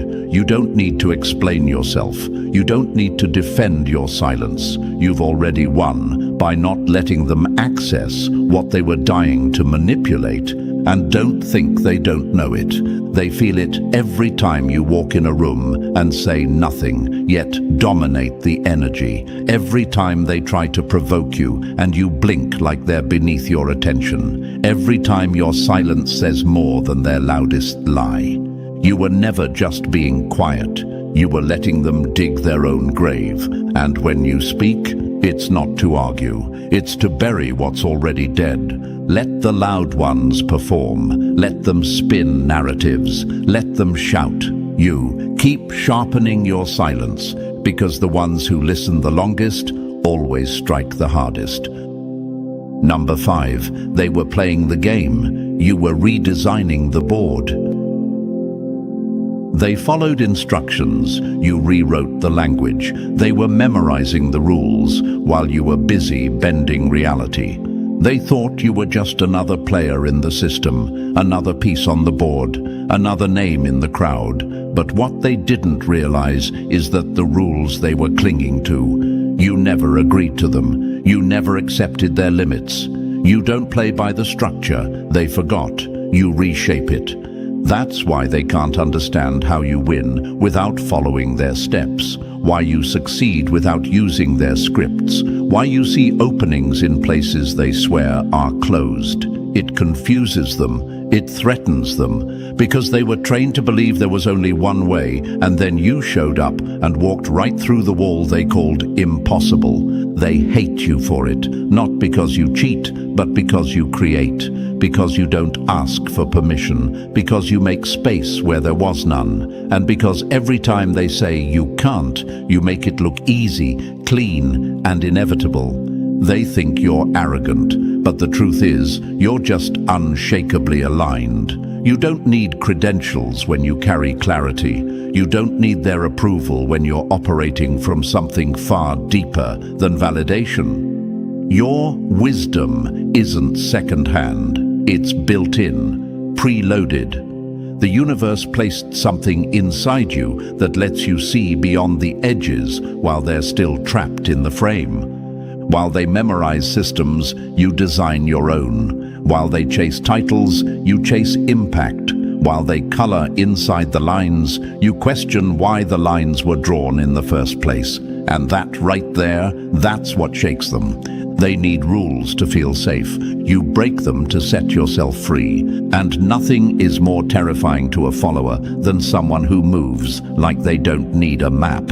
Let's be clear, your power doesn't come from defiance. It comes from understanding the game so deeply that you no longer need to play it. You've outgrown the programming. You've outseen the illusions. And now you operate above the rules that were made to contain smaller minds. That's why you've never fit in. Why jobs felt suffocating. Why small talk made you restless. Why their limitations never made sense. You weren't made to follow. You were made to reconstruct the entire thing. People get mad when you move outside their framework, because if you succeed without playing their game, it exposes the truth they fear the most, that the game was never real to begin with, that it was just a cage dressed as a system, and that someone like you can walk through it untouched. And let's not pretend it's always been easy. You've questioned yourself. You've doubted your way. You've wondered if maybe you should just follow the path they all agreed on. But the truth always came back louder.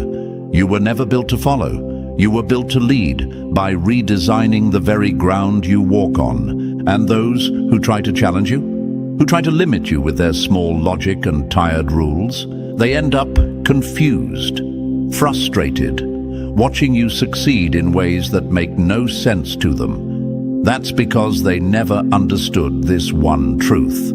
You're not bound by the rules. You are the anomaly they can't calculate. They've always tried to box you in, tried to tell you this is the way it's done, but you never asked for directions. You didn't climb the ladder. They watched you build your own and climb it sideways. And now they want to know how you did it.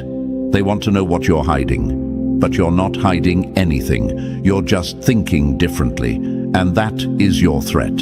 So don't shrink.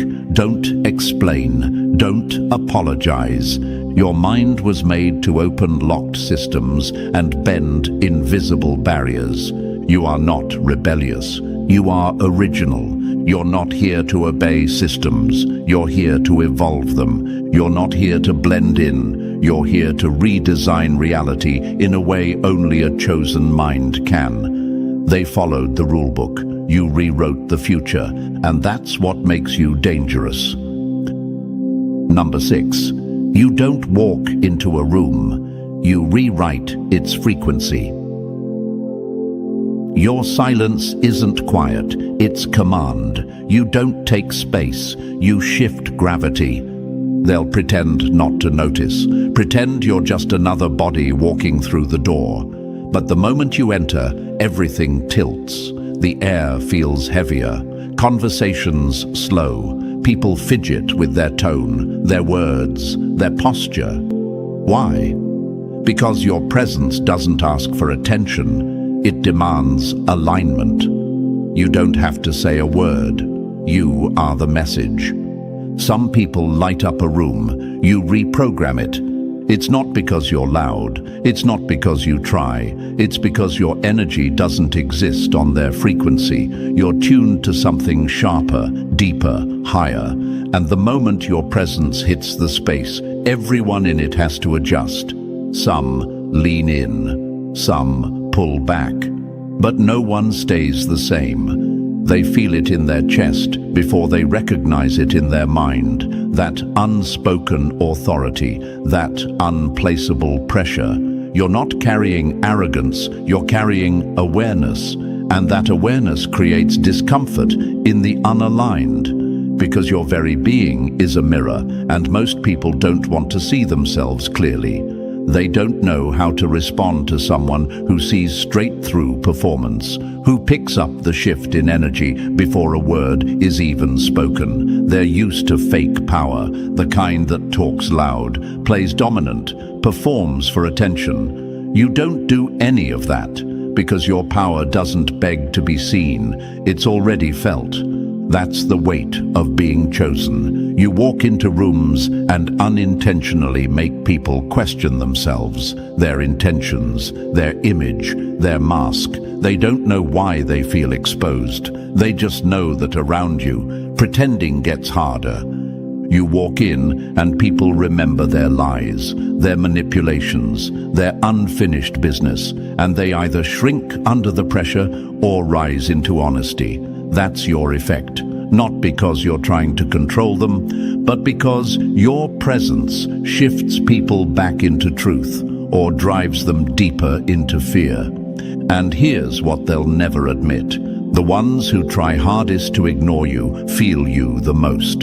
The ones who pretend you're not that deep are the ones who sense how deep you really are, because you don't move like them. You don't need the room. The room adjusts to you. You're not just seen, you're registered, like thunder in the distance before a storm, like a coded signal that only certain minds can process. And whether they love it or hate it, once they've felt your energy, nothing is ever neutral again. That's why people act different around you, why some start speaking carefully, why others get defensive for no reason. They think it's something you did, but it's really who you are. You don't just shift the room, you reveal it.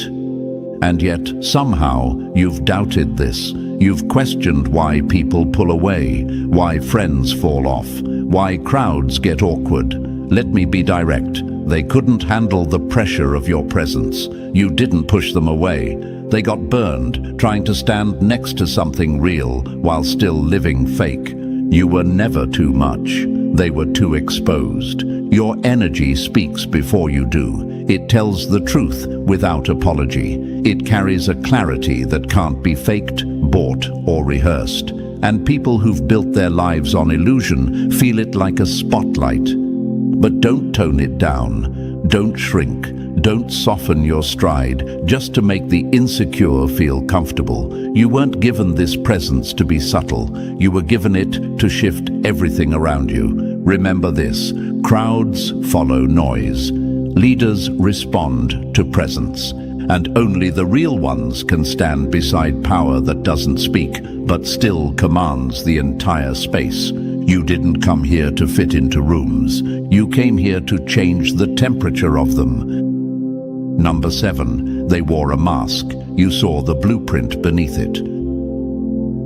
A liar fears exposure, but what they fear even more is the one who doesn't need proof, just presence to see right through them. They came dressed in charm, wrapped in fake kindness, speaking rehearsed words dipped in sugar. They thought the disguise would work.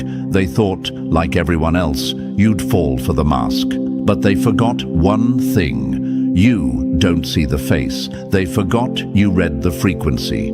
They built a character. You read the script behind it. You don't need them to mess up to catch them. You don't wait for the lie to slip. You feel the gap before they even speak. That subtle hesitation, that forced laugh. That moment, their energy and words split into 2 separate stories. Everyone else gets caught in their image. You go straight to their intention. It's not a talent, it's wiring. You were built to read underneath, to detect the fake in the friendly, to decode the message behind the smile. And that's what terrifies them. They can trick most people, but not you. You don't just hear what's being said, you hear the tone behind the sentence, the silence after the praise, the tension under the compliment. They think they're hiding, but you're already 5 layers deep into who they really are, and it drives them crazy. Because when someone wears a mask, their power only works if people believe it's real. But when you're around, their tricks fall apart. The power they hold over others slips through their fingers, and they know it. That's why they either keep their distance or try to discredit you. Because if they can't fool you, they'll try to label you. Too intense, too suspicious, too much. But let's call it what it really is, too aware. You didn't accuse them, you didn't expose them publicly, but they felt your knowing. And that alone was enough to shake them. The way you looked at them too long, the way you didn't laugh at the joke that everyone else did, the way you didn't fall for the charm. That's all it takes to unnerve someone who thrives in shadows. You didn't even confront them, but they felt seen. And that, for people like that, is a threat. Let's go deeper. They didn't just fear you seeing the lie. They feared you seeing them, not the version they show the world, but the parts they hide from everyone, including themselves. You weren't distracted by the presentation. You locked onto the contradiction. And manipulators can't function around contradiction. They rely on smooth surfaces. You break that surface without saying a word.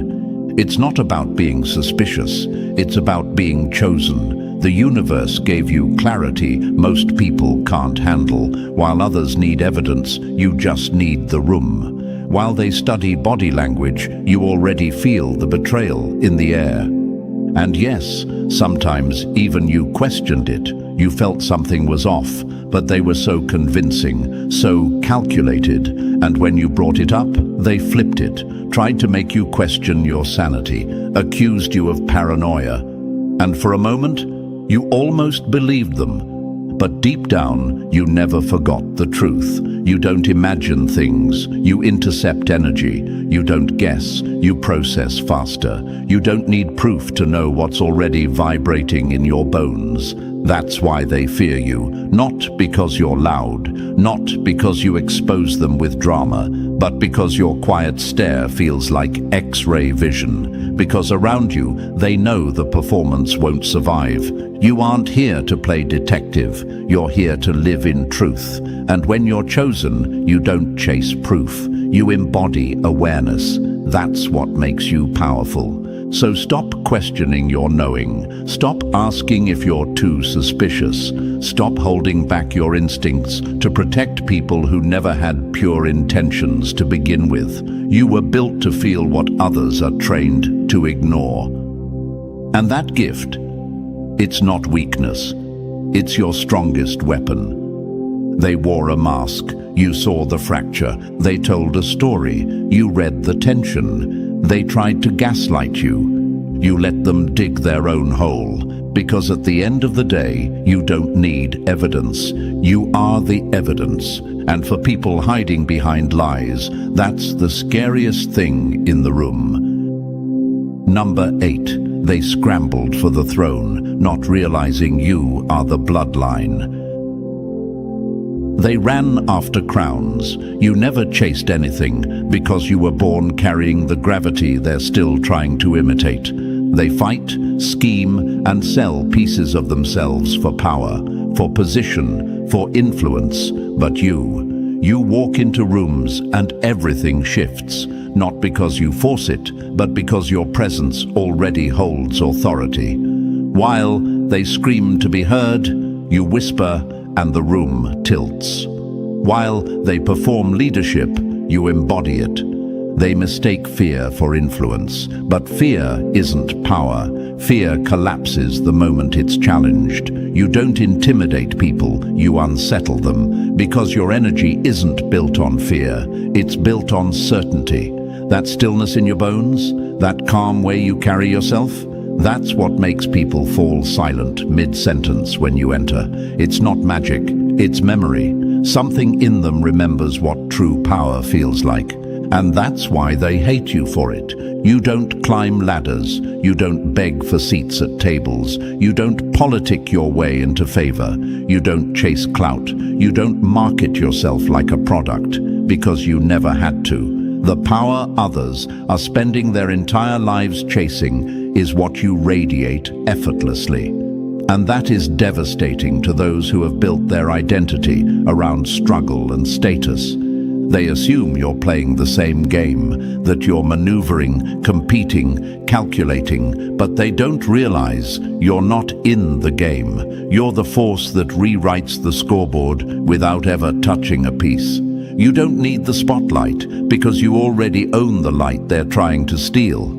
That's why they try to discredit you, why they call you arrogant when you're silent, why they try to undermine what they can't understand, because deep down they know you don't need what they're chasing, and that kills them. Here's the secret. True power isn't loud. It doesn't brag. It doesn't stomp its feet and demand to be acknowledged. It just is. And when you carry that kind of power, the natural kind, the unteachable kind, it disrupts everything around you. People either lean in or pull away. There's no neutral reaction to your presence. Some want to follow you because they feel safe in your clarity. Others want to challenge you just to see if they can shake you. But no one ever forgets you, because you don't leave impressions.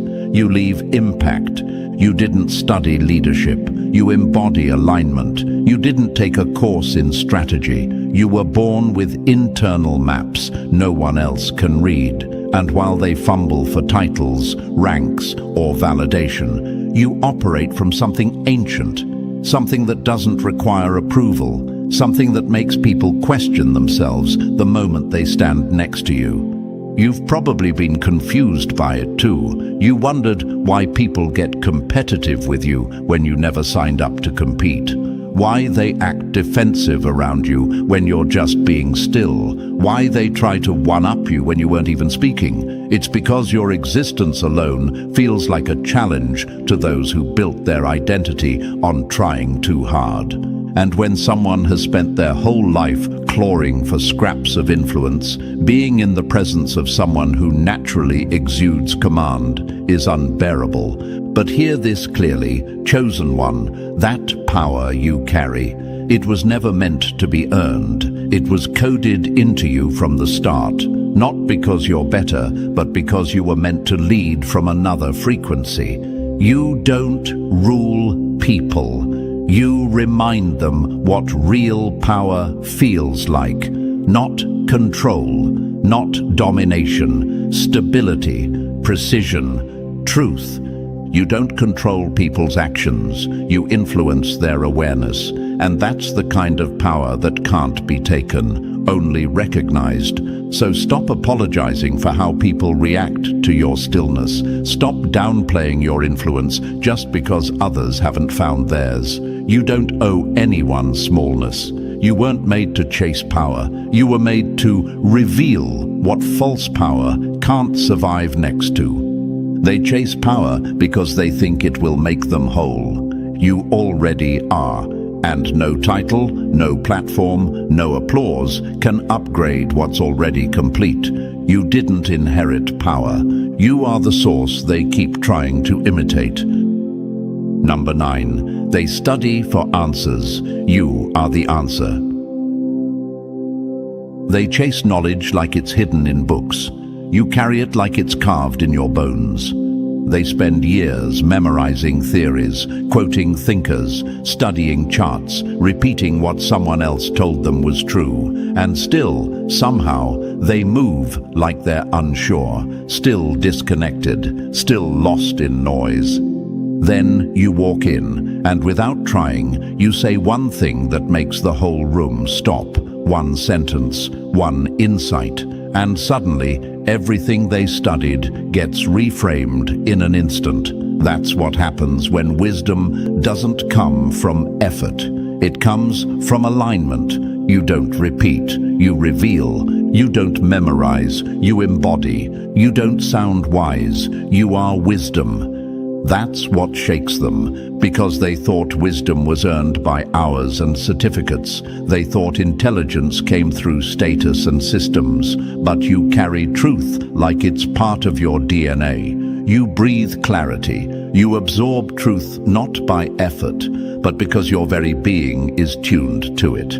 They've tried to match it, tried to copy your depth, but what they can't recreate is the root of it, because it's not something you learned, it's something you remembered, something that's always been inside you. You don't speak to sound smart, you speak when it matters, and when you do, people listen differently, not because your voice is loud, but because your words feel true, because there's no ego behind them, just clarity, just certainty, just knowing.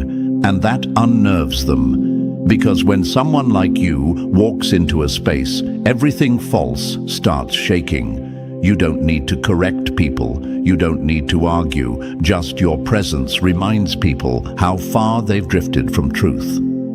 They don't come to you for information. They come to you when the noise gets too loud and they need direction. You're not a resource, you're a reference point. They don't always tell you, but they watch you. They repeat your words when you're not around, because something in what you said just feels different, not rehearsed, not second-hand, just right. And still, there were times you questioned it, times you felt out of place, times you held back your insight because others looked at you like you were too deep or too much. But you were never too much. You were just in rooms that settled for too little. Don't doubt the way your mind works. Don't shrink the depth of your knowing to fit inside shallow conversations. You were chosen not to echo noise, but to cut through it. You're not here to impress. You're here to awaken, and they know it. That's why some admire you and some avoid you, because wisdom doesn't just teach, it convicts, it stirs, it exposes. You are not smart. That word is too small. You are coded for truth. You are rooted in perception. You are wired with insight that isn't taught, but remembered. They look for experts, but what they need is someone like you, someone who doesn't need a stage to speak truth, someone who doesn't need applause to feel whole, someone who simply knows. That's why people test you, challenge you, try to make you prove yourself, because deep down they already know you're right, and they want to shake that knowing. But wisdom doesn't flinch. It doesn't raise its voice. It doesn't need to be validated. And that's you. So own it. Own the silence you carry between thoughts. Own the way you connect things without trying.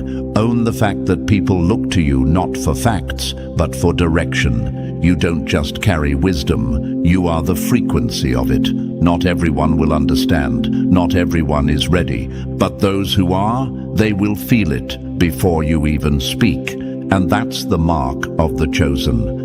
Now that you've seen the truth in every word, let it settle. You weren't just called, you were constructed for this.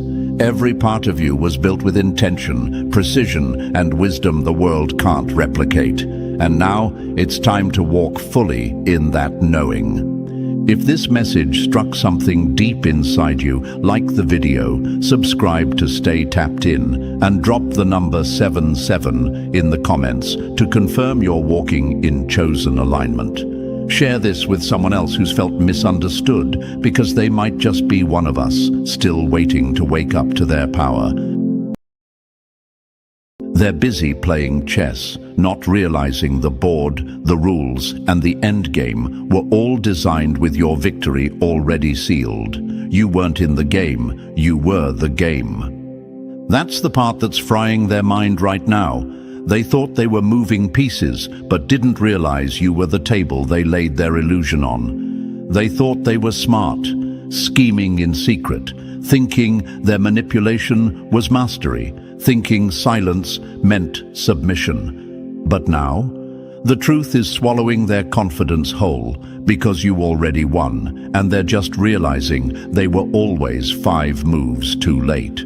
Before we go any deeper, do this right now. Hit that like button if your spirit is already vibrating with this message.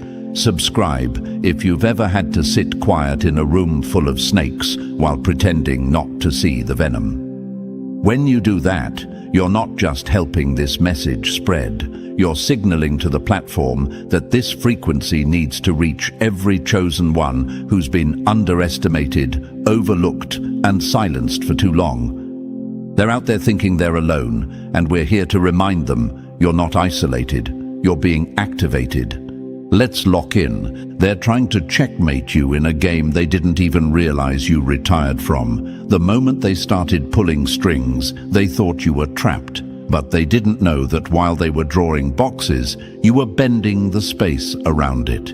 They thought they were setting traps, but all they did was reveal their own limitation. You were never one of the pieces. You were the pattern they couldn't decode. You were the energy that made the whole illusion work. And now that you've pulled it back, their schemes are falling apart like paper in a storm. That's what's haunting them, that the game never really included you. You let them believe it did. You let them perform, plot, whisper. You let them think they were winning, but it was all theater. You weren't reacting because you weren't invested.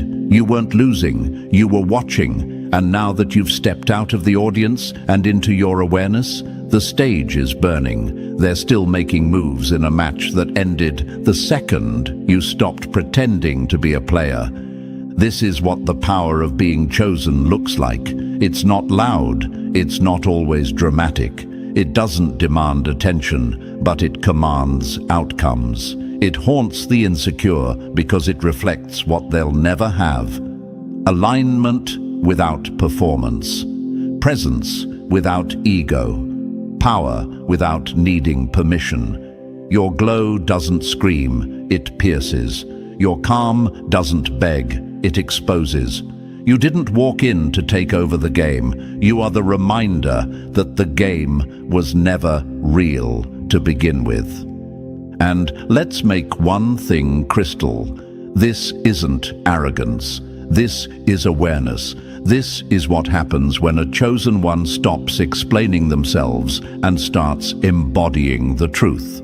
When you stop playing along, stop shrinking, stop giving your enemies the benefit of your silence, the whole system collapses. They didn't fear your noise, they feared your knowing. They feared that the day you woke up would be the day their illusion died.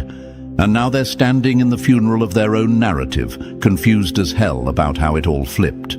So if you're feeling that pull in your gut right now, like this message isn't just content, but confirmation, stay locked in. Because this isn't hype, this is alignment, and what's coming next is the unraveling, not of you, but of everything they built on the assumption that you'd stay sleeping. But you didn't. You woke up. And now that you've stopped pretending, they're panicking because they're trying to checkmate someone who already owns the board. So before we flip the board and break this down layer by layer, drop the number 77 in the comments if you're done playing along with people who thought your silence meant surrender. That one simple number tells the algorithm what your enemies hoped you'd never do. Rise in plain sight. When you comment, like, and subscribe, you're not just supporting content, you're helping this message reach every chosen one still stuck in rooms they've already outgrown. It's not about going viral, it's about going vital. The universe is making this frequency unavoidable. You're part of that shift.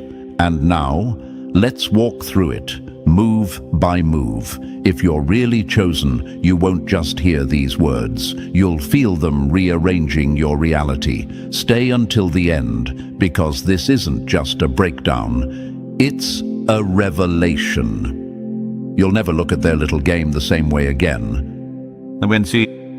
Number 1, they moved their pawns while you became the board. They moved their pawns like masters of strategy, not realizing you weren't standing on the board. You were the board. And now, every move they made just highlighted how far beneath you they really were.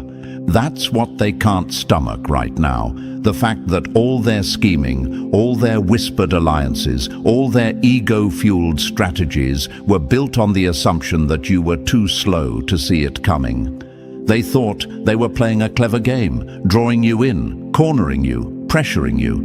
But they didn't realize you don't get cornered when the walls were built from your own vision. You were never inside their system. You let them think you were. That's the sting. Every manipulation they orchestrated, every fake compliment, every conversation held behind your back was a calculated move. But here's the truth. You saw the whole layout. You let them play. You let them move their pawns while you sat in silence, already seeing 20 steps ahead. And now they're sweating in a game they were so proud of starting, because it's becoming clear you already finished it before they knew they were being watched. They wanted to believe you were naive. That's the lie they clung to. It made them feel strong. It made them feel clever. But what's eating them alive now is that all this time you knew, you watched, you calculated. You didn't react because you weren't trying to survive their trap.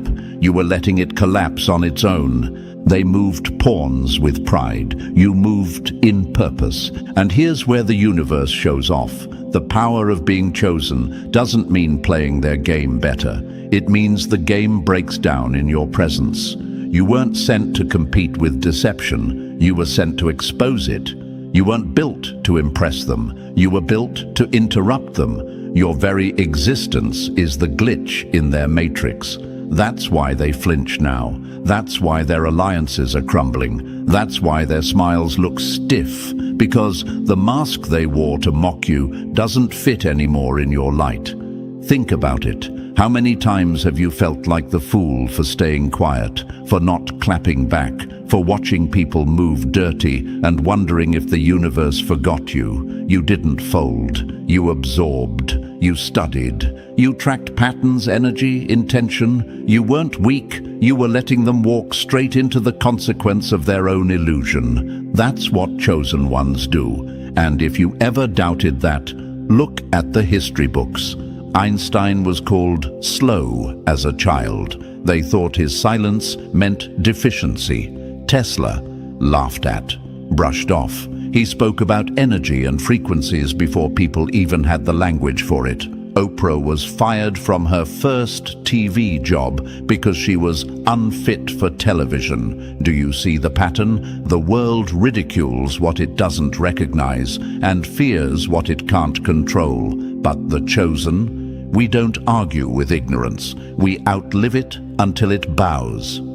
So if you're asking yourself, why didn't I expose them when I had the chance? Why did I stay quiet for so long? Understand this, you weren't late. You were letting them finish the rope. The universe gave you silence, not as punishment, but as permission. Permission to observe without distraction. Permission to build your power while they danced in their delusion. Because now you don't even have to speak. Your existence is the answer to every lie they told. And let's talk about their panic. That panic you're sensing now, that frantic shift in their behavior, their tone, their sudden change of heart. That's not growth. It's fear. Fear of your awareness. Fear of your glow. Fear that the one they thought was checkmate is actually the architect of the entire game. And let them panic. Let them drown in the silence they laughed at. They thought they were building power, but all they did was build your stage. They moved pawns, thinking you were the opponent.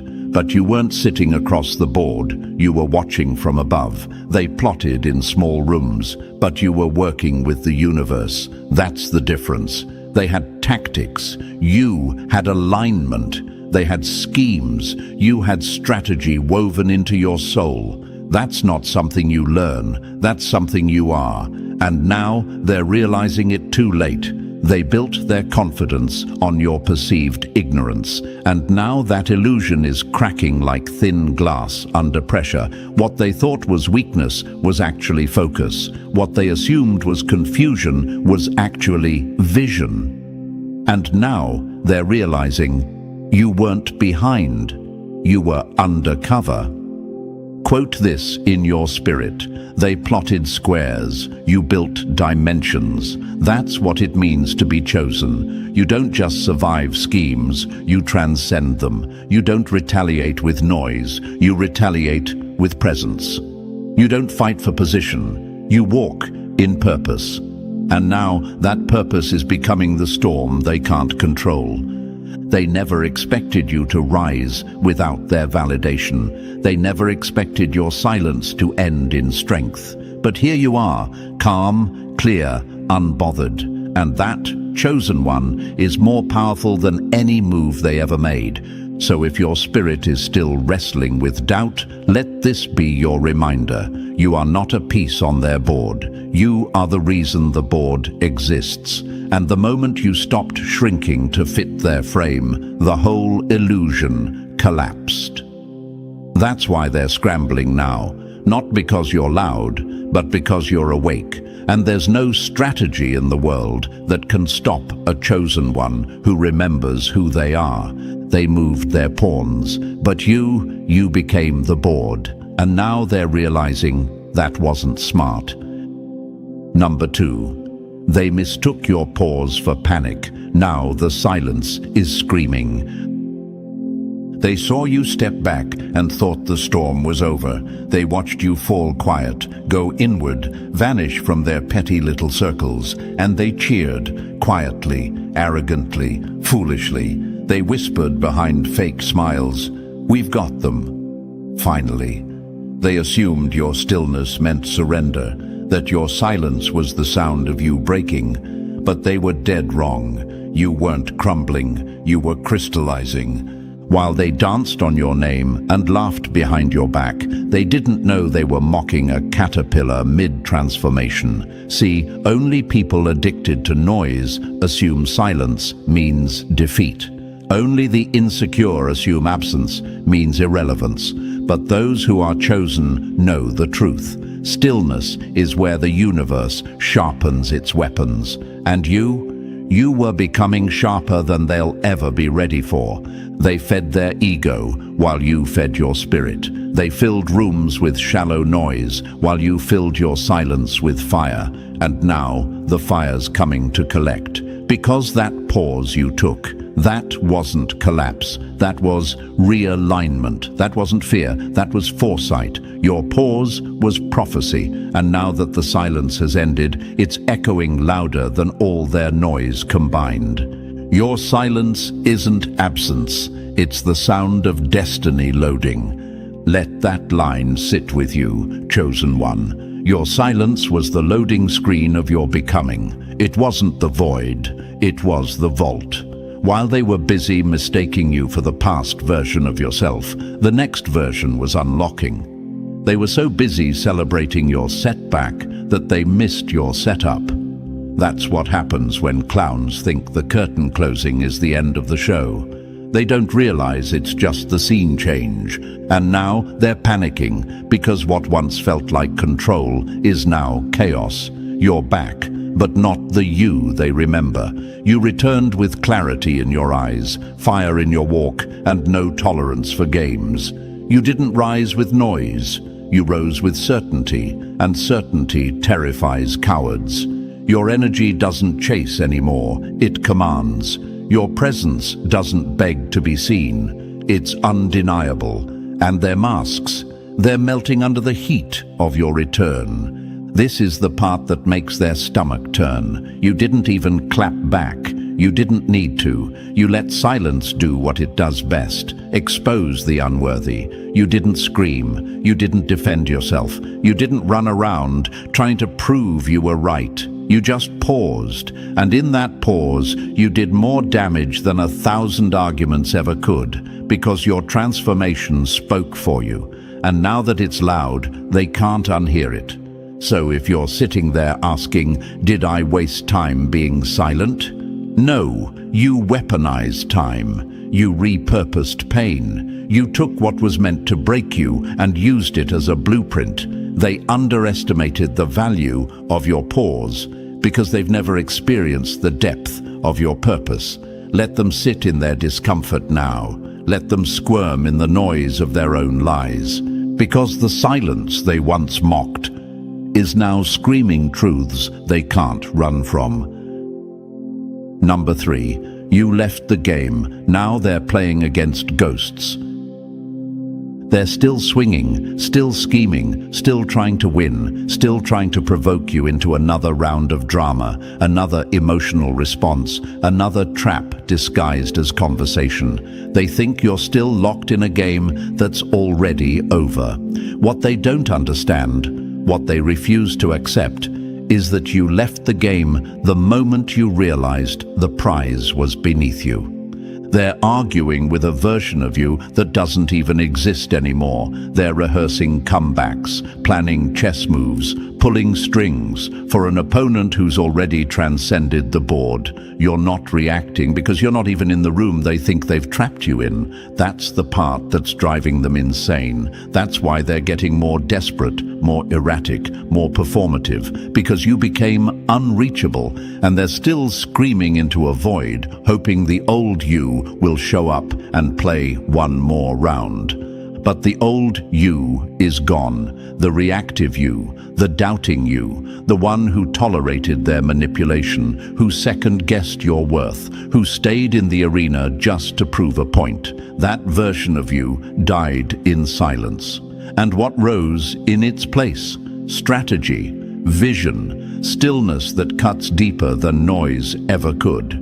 You left the battlefield, not because you lost, but because you saw how small the war really was. They're swinging in shadows, trying to pin a phantom, but the real you outgrew the battlefield. They're haunted now, haunted by the power of your detachment, haunted by the fact that they can't reach you, haunted by the way your glow is growing while their chaos is collapsing. And they hate it. They hate that they still think about you, while you barely remember the sound of their voice. That's what happens when people build entire personalities around controlling you, only to find out you don't live in their narrative anymore. Chosen one, understand this. They need your participation to maintain their illusion of power. They need your attention to stay relevant. And now that you've pulled the plug, the illusion is glitching. They're talking to ghosts now. And ghosts don't answer back. So when they try to bait you with passive aggression, don't respond. When they try to remind you of who you used to be, just smile. When they gather in circles to dissect your growth like it's a threat, let them. Because while they're wasting energy trying to decode a version of you that's long gone, you're building worlds they'll never be invited into. This is your proof of evolution, that you no longer need revenge, reaction, or recognition. You left the game, and now they're shadowboxing their own insecurities, hoping you'll step back into the ring to validate their fantasy. But the truth, you've already won. And they're stuck playing a match with memories, while your presence is now reserved for purpose. Let them swing, let them shout, let them try to summon the old you. But the only thing they're hitting now is air. Number 4, they built their power on your distraction. Now your focus is fire. They never had real power, not once, not for a moment. They just got good at keeping you distracted. They didn't grow, they just fed off your scattered energy, your emotional exhaustion, your need to fix what should have been walked away from. Every time they poked you, provoked you, twisted a narrative, or planted a seed of doubt, it wasn't strategy, it was survival. They needed you disoriented, because as long as you were distracted, they felt dominant. That's the part they won't say out loud. Their whole confidence was built on you not being fully locked in. They misread your compassion as confusion. They saw your emotional processing as weakness. They believed they were in control because they could pull your strings and make you react. But now they're gasping in a space that used to be held up by your presence. They thought they were winning, when in reality, they were just renting power from your energy field. And that rent just expired. You pulled your focus back, and the shift was seismic. You stopped explaining, stopped defending, stopped chasing clarity from people committed to distortion. And the second you stopped bleeding energy into their dysfunction, their whole illusion began to collapse. Because you weren't their enemy, you were their electricity, and now the lights are off. Let that settle in. They never wanted your destruction. They wanted your distraction. As long as you were fragmented, as long as your attention was pulled in 1,000 directions trying to decode their chaos, they felt like kings and queens of a game they didn't even know how to play. But now your silence has become a blade. Your calm has become a boundary. Your focus, it's a wildfire they can't contain. You're no longer reacting, you're creating, you're building, you're evolving, and that terrifies them more than any confrontation ever could. They don't fear your voice, they fear your direction. They fear the way your energy now pours into vision, into purpose, into alignment. Because they know the same power they used to exploit is now fueling something far greater, and they're not part of it. Look around. Look at how their mask is slipping. Look at how the alliances they built on your distraction are falling apart. Look at how loud they've become now that you've gone quiet. That's not strength. That's panic. That's not control. That's collapse. Because your focus was the glue, and now that you've reclaimed it, they're stuck trying to build power out of pieces they never owned to begin with. Chosen one, this is your moment to remember. Your attention is sacred. Your energy is a throne. And when you give it to clowns, they'll throw a circus. But when you give it to purpose, the whole universe shifts in your favor. You weren't made to manage egos. You were made to move dimensions. Let them choke on the silence. Let them tremble in the absence of your energy. You're not lost. You're laser focused. And that focus, it's the fire that burns everything fake to ash. Number 5. Chosen one, stop apologizing for winning before they started. You keep second-guessing your glow because the room looks uncomfortable. You're shrinking your shine because others are just now waking up to a path you already finished walking in silence. Let's get this straight once and for all. You didn't move too fast. They showed up late. And now they're bitter, not because you cheated, but because you saw clearly while they were still playing pretend. They never thought you'd get this far. They weren't planning on seeing you win, especially not without their approval. They called you too deep, too intense, too much, not because you were wrong, but because you were right before it was popular. You had blueprint vision in a world still fumbling with crayons. And instead of asking how you saw what they missed, they tried to shame you into silence. They tried to twist your intuition into arrogance, your clarity into pride, because the truth is, your awareness exposed their delay. And that exposure, it haunts them. You didn't skip steps. You were the staircase they pretended didn't exist. They mocked what they didn't understand. That's what insecure people do when your frequency threatens their fantasy. They watched you walk through darkness, make sense of chaos, stand still in the middle of betrayal. And they told themselves it was luck. They needed that lie to protect their ego.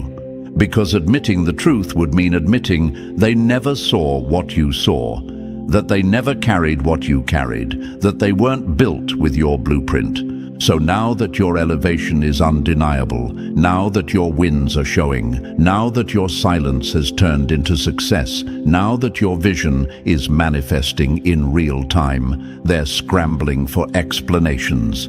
But you don't owe them any.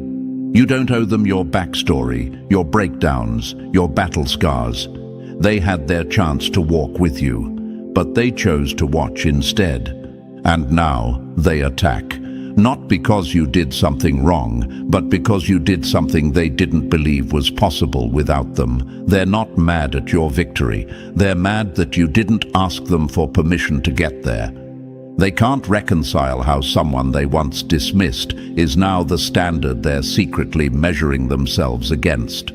So stop apologizing, stop softening your words, stop hiding your gifts so others can feel more secure in their excuses. The truth is, you were designed with a head start for a reason. You weren't built to blend in. You were built to become the mirror they couldn't escape.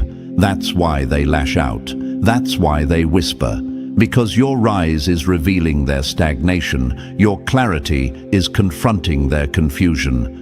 You're not too early. You're right on divine time. They're just not used to seeing someone move without seeking validation. That's not your problem. That's their awakening. And some people would rather attack the light than admit they stayed in the dark by choice.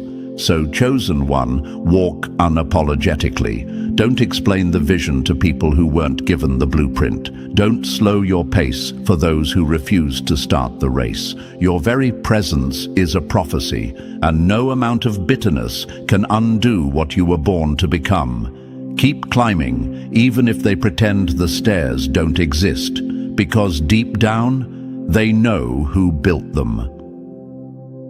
Number 6. They called it a game. You called it a test. They stepped in with egos inflated, smiles sharp, and strategies stitched together from fear and insecurity. They thought this was a game, that if they played it well enough, manipulated enough, outshouted and outshined enough, they could win something. They showed up to compete, convinced the crown would go to whoever made the most noise, the boldest moves, or the dirtiest plays. But here's what they didn't realize: you weren't playing to win. You were walking through to graduate. You didn't come to impress the crowd. You didn't come to clap back. You didn't come to collect trophies made of shallow praise and temporary applause. You came to complete something greater, to fulfill alignment, to break generational chains, to outlive lies with purpose. This wasn't a game for you. It was a test of evolution, and while they were keeping score, you were keeping alignment. While they were setting traps on the floor, you were already flying over the arena. That's why they missed you. That's why their schemes fell flat. They built weapons and waited for you to walk into them, not realizing you'd already risen above the battlefield.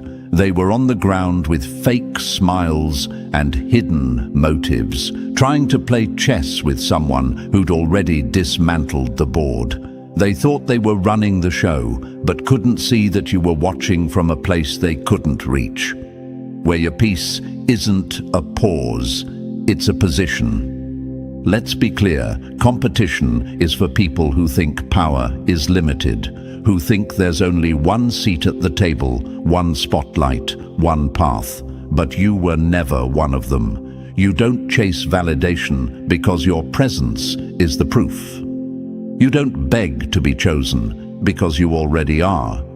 You don't fight for relevance because you were born with resonance. You don't play games with clowns when you were sent to flip the entire circus. And the test wasn't about whether you could win in their world. It was whether you could stay aligned in the face of sabotage, manipulation, projection, and betrayal.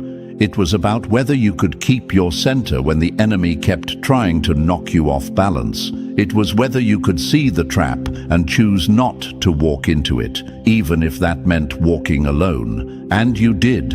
You passed. They still don't understand how you're ahead without playing the game. It bothers them deeply because your progress didn't come through politics or popularity. It came through presence, through clarity, through choosing purpose when you could have chosen pettiness, through mastering the quiet art of self-control while they screamed for attention. And now their game looks ridiculous next to your evolution. Chosen one, let this be your reminder. You were never here to compete. You were here to complete. Complete a mission, complete a transformation, complete the cycle they thought would never break. You came to be the shift. And now, the very ones who thought they were winning are realizing they were never even in the same league. They called it a game because that's the only language they know. But you speak alignment. You move in silence and shake atmospheres. You bend timelines by simply existing in truth. You walk into rooms and everything changes, not because you're loud, but because you're activated. Let them keep playing. You've already passed the test. Number 7. They laughed when you lost pieces, but you were sacrificing for position. They laughed when you lost pieces, but you were sacrificing for position. They thought it was over when you lost that job, when you walked away from that relationship, when you disconnected from that circle. They saw your silence, your losses, your stripped-down seasons, and laughed like it meant you were finished. They measured your worth by what you had to let go of, not realizing that every piece you gave up was a deliberate move toward power. They saw your sacrifices as stumbles, but what they didn't know is that you were sacrificing for position, not approval. While they were obsessed with looking like winners, you were becoming one in silence. They clowned your struggle because they didn't have the vision to see your strategy. They thought they were watching you fall apart, but what they were really witnessing was you making divine space for something bigger than anything they've ever known. Let them celebrate your losses. Let them post their wins and wave their temporary trophies. Let them gossip about your silence, because you knew something they didn't. True transformation often requires subtraction. You didn't lose pieces. You released weight. You weren't left behind. You let go of what couldn't follow. That wasn't a fall from grace. It was a fall into alignment. You lost a piece, but they forgot what happens when a pawn reaches the other side. You become royalty. This is the part that shakes them to their core. They thought your sacrifice was permanent. They thought your pain would paralyze you. They thought your isolation meant elimination. But just like in chess, you knew the rules better than they did. You were never just a pawn. You were purpose in disguise. And now you're reaching the other side. And royalty doesn't need to announce itself. It arrives, and everything shifts.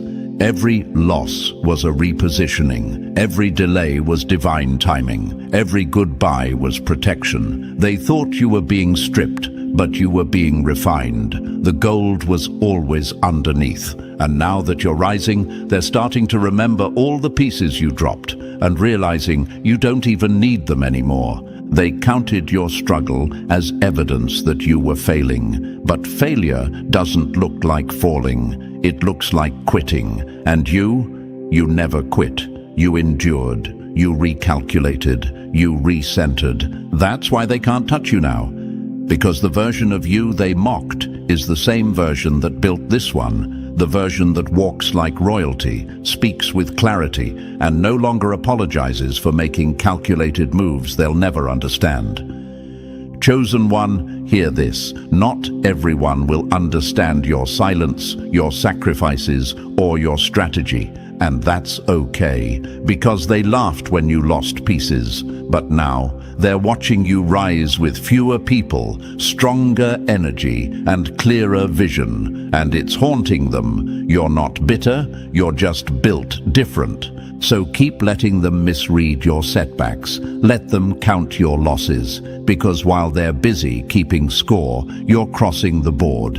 And the moment you arrive, you don't just win, you transform. You ascend, you become royalty. Number 8. They fed off your doubt. Now your certainty starves them. They fed off your doubt. Now your certainty starves them. Let's speak directly. Chosen one to chosen one. You've spent too long questioning your light because it made others squint. You let their discomfort become your burden. You let their silence become your self-doubt. But it's time to remember, you weren't too much. They were too small to handle what you carry. They didn't just doubt you, they needed you to doubt yourself, because as long as you questioned your worth, they got to feel powerful in your shadow. As long as you were unsure, insecure, or apologetic, they had control. They shaped the narrative. They whispered just loud enough to destabilize you. They subtly excluded you, mocked your depth, twisted your intuition into paranoia, and called your clarity crazy. They didn't want you to believe in yourself, because the moment you did, their illusion would collapse. And now, that moment has come, the moment you stopped waiting for permission, the moment you stepped into the truth that you were never too intense. You were just never meant to dilute your fire for people who live in fog. They fed off your doubt like parasites, draining your confidence, your clarity, your direction. But now your certainty is starving them. You've become untouchable because you've become undeniable. You thought you were alone, but you were never alone. You were exclusive. The universe isolated you not to punish you, but to prepare you, to pull you out of noise so you could hear your calling without the distortion of opinions that never mattered. That isolation wasn't rejection, it was refinement. It was sacred space. It was the cocoon that looked like a grave but held the rebirth they never saw coming. They didn't leave you behind. The universe pulled you ahead. And now that you've stopped shrinking, your glow is burning through every mask they built to hide their own mediocrity. They can't manipulate you anymore. Your clarity terrifies them. Your certainty silences their projection. Because once you remember who you are, you can never be controlled again. They don't want you healed. They don't want you confident. They want you questioning everything because your hesitation gave them dominance. Your second guessing gave them power. But now you're moving like someone who knows the truth. And the truth doesn't bend for anyone. Let them talk. Let them twist. Let them try to drag your name back to the version of you that doubted everything. That version no longer exists. And the emptiness they feel, it's not your absence, it's the loss of access. You are not the problem. You are the proof that alignment outlives manipulation, that silence builds power, that real ones don't need to perform to be powerful. You're not asking to be seen anymore because your existence now demands it. So stop apologizing, stop explaining, stop doubting. You are the frequency they can't fake, and now your certainty is exposing their performance. You didn't outgrow them because you changed. You outgrew them because they never moved. And now the distance feels divine because it is. You're not too much. You're not alone. You're not behind. You're chosen. And now that you know it, they're starving in the silence your confidence created. Number 9. The board flipped, and so did the power. They really thought they had you boxed in. Piece by piece, they maneuvered around you with fake smiles and calculated silence, confident they were backing you into a corner. They underestimated you so badly, they convinced themselves your silence was surrender, your humility was hesitation, and your kindness was weakness. Every move they made was designed to trap you, emotionally, mentally, energetically. But what they never considered was this. You don't get trapped when you were never playing by their rules in the first place. You watched them build strategy like it was scripture, stacking lies on top of manipulation, betrayal masked as concern, alliances built on shared illusions. They were smug, certain, blindly convinced they had the upper hand because they saw you quiet, saw you distant, saw you unfazed. But now they're standing in the rubble of their own strategies, choking on the dust of a kingdom they tried to build on your silence. And here's the twist that haunts them most. The board didn't just reset, it flipped. And when it did, their masks fell with it. You see, chosen ones don't play to dominate. We live to transcend. We don't move out of ego. We move out of evolution. We don't clap back because our glow already does the talking. And while they were making short-term plays for validation, you were aligning with purpose. You weren't obsessed with winning, you were focused on rising. That's why your path now glows while theirs crumbles. Because you didn't invest in the game, you outgrew it. They played to dominate, you lived to transcend. One was temporary, the other eternal. They played to be kings and queens of illusions. You moved like a soul that understood the assignment before the game even began. They wanted to own you, silence you, outshine you. But your presence isn't something they could ever possess or dim. Because your power didn't come from position, it came from alignment. And that's what flipped everything. Now they're exposed. The very strategies they used are now turning against them. The alliances they built are unraveling. The rooms they controlled now echo with the absence of your energy. They can't hide behind performance anymore. The game is done, the show is over, and the light is on. And in that light, every mask they wore is melting. Every lie they told now echoes back at them without a place to hide. And the best part, you didn't even have to do much. You didn't scream. You didn't fight dirty. You just stood still and let time do what truth always does. Expose. You didn't flip the board in anger. You let the universe do it in divine timing. And now the same people who thought they had power are learning the difference between manipulation and mastery. Chosen one, let this sit in your spirit. You were never losing. You were letting the game reveal itself. And now that it has, your energy has shifted, your alignment is intact, and the board they once controlled is nothing but scattered pieces beneath your feet. You don't have to explain yourself. You just have to keep walking, because now they're the ones playing in a reality they no longer control. The power flipped when you stopped reacting. The game ended when you stopped participating. And now the board is yours, not to play on, but to rise above.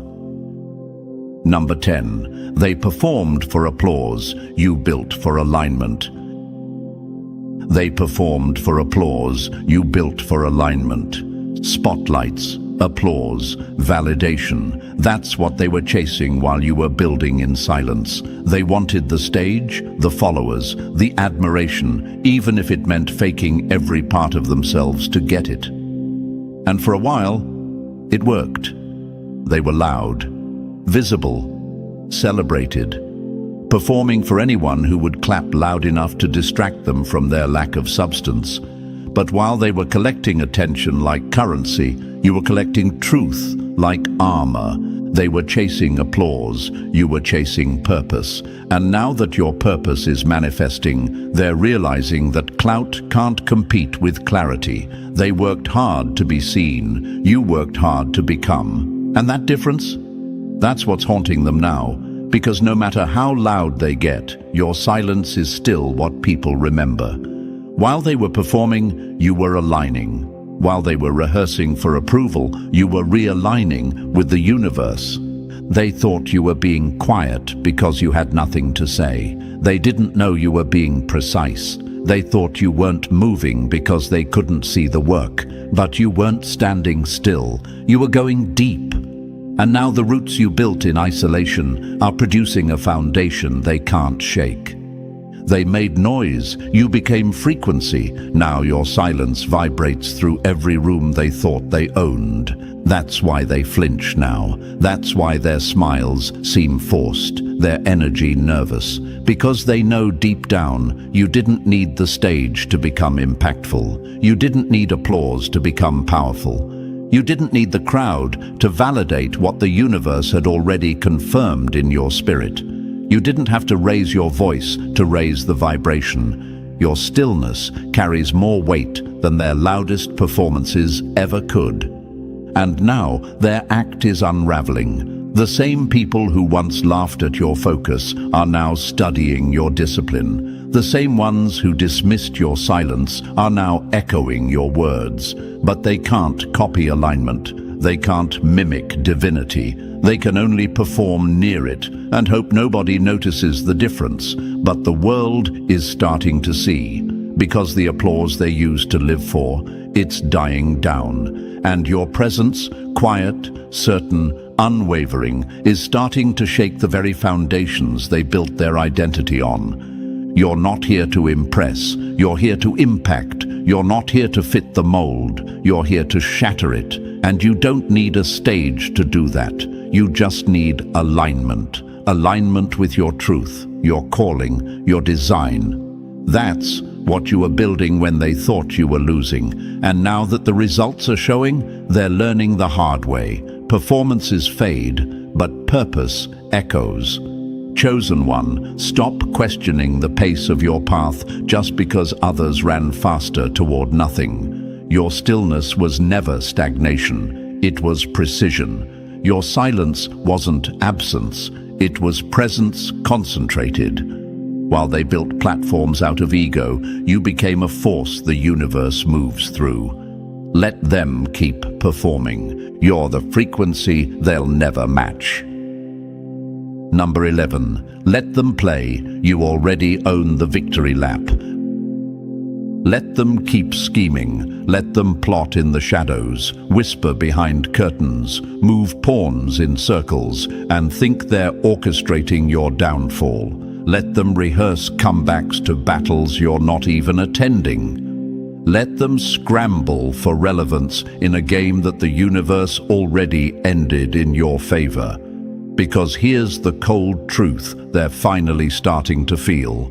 You already won. And now they're burning energy trying to undo what's already been sealed in alignment. They're still playing the game, still trying to trigger you, trap you, test you, but you've transcended the entire board. You're not playing to prove anymore. You're not playing to win, because you are the win. You don't need their reactions. You don't need their validation. You don't need to check their moves, because you're already on your victory lap, and they're running in circles trying to catch up to a moment that's already passed. You didn't just survive, you became the scoreboard. That's what they can't process. You didn't just make it through. You didn't just get by. You flipped the dynamic. Now your glow is the reminder. Your presence is the consequence. Your energy is the scoreboard. And every time they see you evolve, elevate, or simply exist unbothered, it reminds them they lost long before they knew a game had even started. You were never racing them. You were running through fire to become. While they were busy chasing attention, you were becoming the standard. While they measured wins with claps, likes, and surface-level performances, you measured yours in alignment, peace, purpose, and undeniable transformation. They don't understand how you're still standing, stronger, clearer, brighter, after everything they did to break you, but that's because they never understood the laws of the chosen. We don't rise in spite of the attacks, we rise because of them. The same pressure they hoped would destroy you only forged the version of you they never saw coming. And now they're haunted by that glow they tried to dim, by that fire they tried to smother, by the fact that their best strategy still failed, because what you carry can't be touched by ego-built agendas. So let them keep going. Let them spin their stories. Let them keep posting for attention while you keep walking in intention. You're not even looking back, not because you're petty, but because you're done. You've outgrown the conversations, the dynamics, the cycles, the noise, and now they're left playing alone, trying to provoke someone who no longer even lives in that dimension. They never expected you to win quietly, but you did. They never expected you to rise without fighting, but you did. They never expected your peace to be the loudest revenge, but it is. Chosen one, walk your victory lap like the air can't deny you, like the universe already paved the road beneath your feet, because it did. You're not just winning, you're walking in proof. Let them play their small games. Let them chase shadows. You've got nothing left to prove, because you're no longer on the board. You are the scoreboard, and the game is already over. And just like that, the game they thought you were still playing has revealed its truth. You were never a piece. You were always the power. Let them keep chasing illusions. You're walking in completion. The board is flipped. The game is over. And you? You're the reminder. If this message hit your spirit like a truth you always knew but never heard out loud, like this video, subscribe to stay tapped into this chosen frequency, and drop the number 77 in the comments if you're done playing small. Share this with another chosen one, because the victory is ours now. They thought they were delaying your destiny, but all they did was give the fire more time to spread. Let's get this straight. They didn't block you, they built the pressure cooker. Every attempt to stall you only turned the heat up higher. Every door they tried to shut just rerouted you into a path they can't access. And now the temperature's rising. They threw ice at a volcano, and now they're shocked it's erupting. They thought silence meant victory. They thought slowing your steps meant stopping your rise. But the universe doesn't run on noise. It runs on alignment. And when someone messes with a chosen one, they're not just messing with a person. They're trying to interrupt a divine system. That's why it's crashing back on them now. If this is hitting your spirit like a truth you've always known deep down, pause and hit like. Subscribe if you walk in that chosen energy, because every click sends a signal to this platform that this message is bigger than a video. It tells the algorithm, chosen ones are waking up. Push this to more of them. You're not just watching this, you're helping amplify the voice of a movement the universe is fueling in silence. Now, listen closely. They didn't just try to slow you down, they tried to hijack the whole frequency you were riding, and here's what they didn't count on. You were never powered by applause. You were never fueled by approval. Your source was never external. You were chosen, and when the universe chooses someone, every detour becomes development, every rejection becomes redirection, and every delay, that's not denial, that's a countdown, a quiet ticking that ends in eruption. The truth is, they feared what would happen if you ever found your rhythm, so they tried to break your momentum before you got moving. They whispered behind your back. They blocked you in meetings. They ghosted you when you needed answers, stalled your plans, delayed support, twisted timelines just to watch you doubt yourself. But they didn't understand one thing. You can't delay what's already aligned. What's for you doesn't expire. It compounds, and the longer it's held back, the heavier it hits when it lands.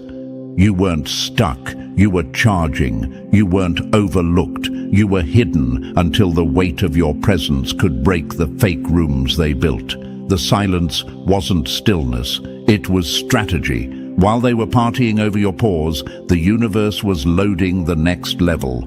So stop asking what's wrong with you. Start realizing how much power you're carrying. You were never waiting on them. They were unknowingly preparing your launch. The chosen don't panic during the pause. They build, they align, they sharpen. And when they rise, it's never subtle. It's disruptive. And now your rise is echoing through the walls of people who swore you'd fade out. That's why your enemies are haunted, not because you fought them, but because you outlasted the chaos they planted. You didn't curse them, you didn't attack, you simply kept existing, and your existence has become the evidence that they lost. Because they told everyone you wouldn't make it. Now they're watching you walk through every door they tried to shut, glowing harder, speaking clearer, attracting more, rising faster. Because what's for you doesn't need permission. It only needed pressure. And they supplied it. You're not burning out. You're burning brighter. And the delays, those weren't setbacks. Those were accelerators disguised as opposition. The universe doesn't forget who it backs. And chosen one, you've been backed the whole time. So let's be real. They didn't delay your destiny. They funded it. They should have left you alone. But now, they've got front row seats to the very wealth, peace, and elevation they swore you'd never reach. And no amount of silence can mute the sound of your breakthrough anymore. So before we unlock what's really unfolding behind these so-called delays, I want you to pause and type the number 77 in the comments if you know deep down that every setback was secretly setting you up. That number isn't just a reply, it's a signal to the platform that this message is for those who can't be stopped, blocked, or delayed forever. You're not here by accident. The energy pulled you in because your rise is already in motion. And this, right here, it's just confirmation. Let's make sure more chosen ones get this. Hit like, hit subscribe. Let the platform know we're not backing down. We're burning forward. And now, let's break it down, step by step. And listen, if you really are chosen, you'll feel it. Not in your head, in your gut. That magnetic pull telling you to stay locked in until the last word, because every section will feel like the universe is reading your receipts out loud. Let's get into it. Number 1. They built roadblocks. You turned them into runways. They tried to stall you, but they just gave your greatness a head start. Let's address it raw. They didn't just try to delay you, they built entire obstacle courses, thinking they were building your coffin. But they forgot one thing: you're chosen. You weren't built to crumble. You were built to convert pressure into purpose. And now, every brick they threw in hatred has become a step on the staircase they never thought you'd climb. They thought they were stopping you, but all they did was teach you how to rise in silence. That's the part haunting them now. Not just that you survived it, but that you mastered it. They planted blocks, but you planted roots. They wanted you confused, stuck, gaslit, doubting your own worth. They wanted your head so down you'd forget how high you were born to go.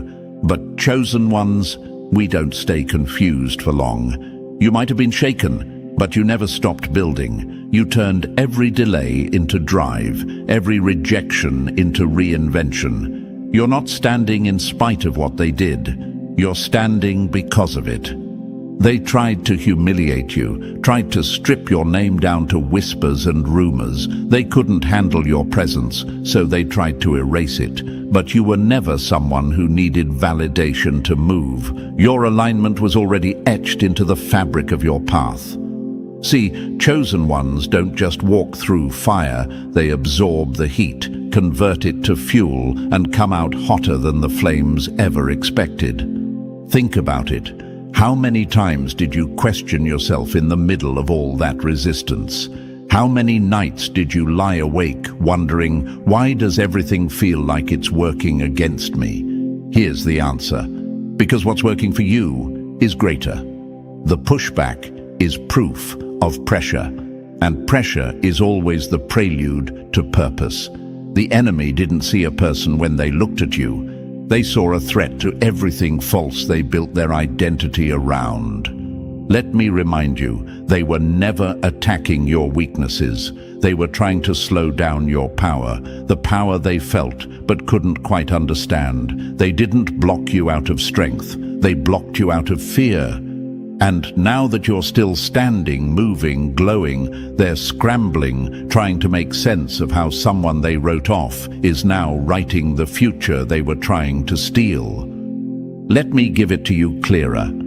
Do you really think Oprah didn't face locked doors? Do you really think Steve Jobs didn't face sabotage from the very people he created with? Do you really believe Malala didn't encounter resistance meant to silence her completely?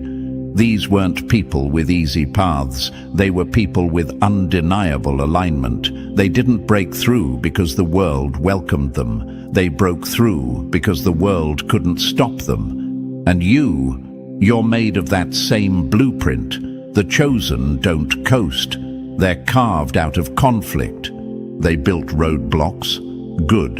You needed the resistance, because easy paths make average people, but chosen ones are forged, not formed. They delayed you, thinking you'd get tired. They didn't realize delay is where your discernment gets sharp. Delay is where distractions get cleared. Delay is where you find out who's real and who's just clapping until the spotlight shifts. While they were mocking your pause, you were building private power. Now they can't keep up, not because you're suddenly lucky, but because you trained while they partied.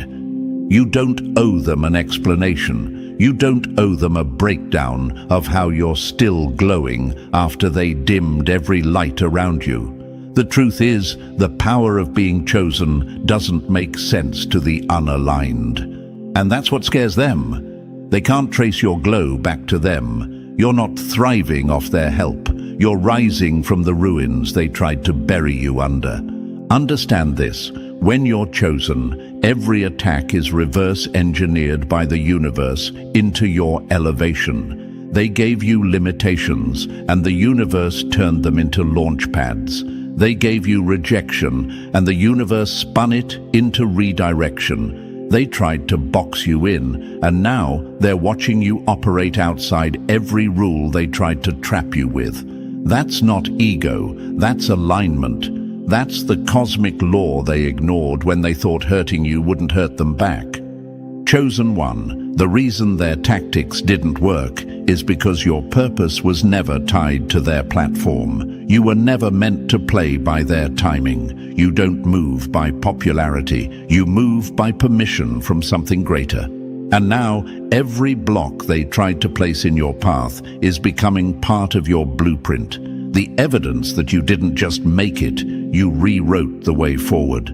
Let this settle in your bones. You were born with a frequency they couldn't decode. That's why they tried to crash it. They didn't try to delay you because they thought you were weak. They did it because they felt your heat before it became visible.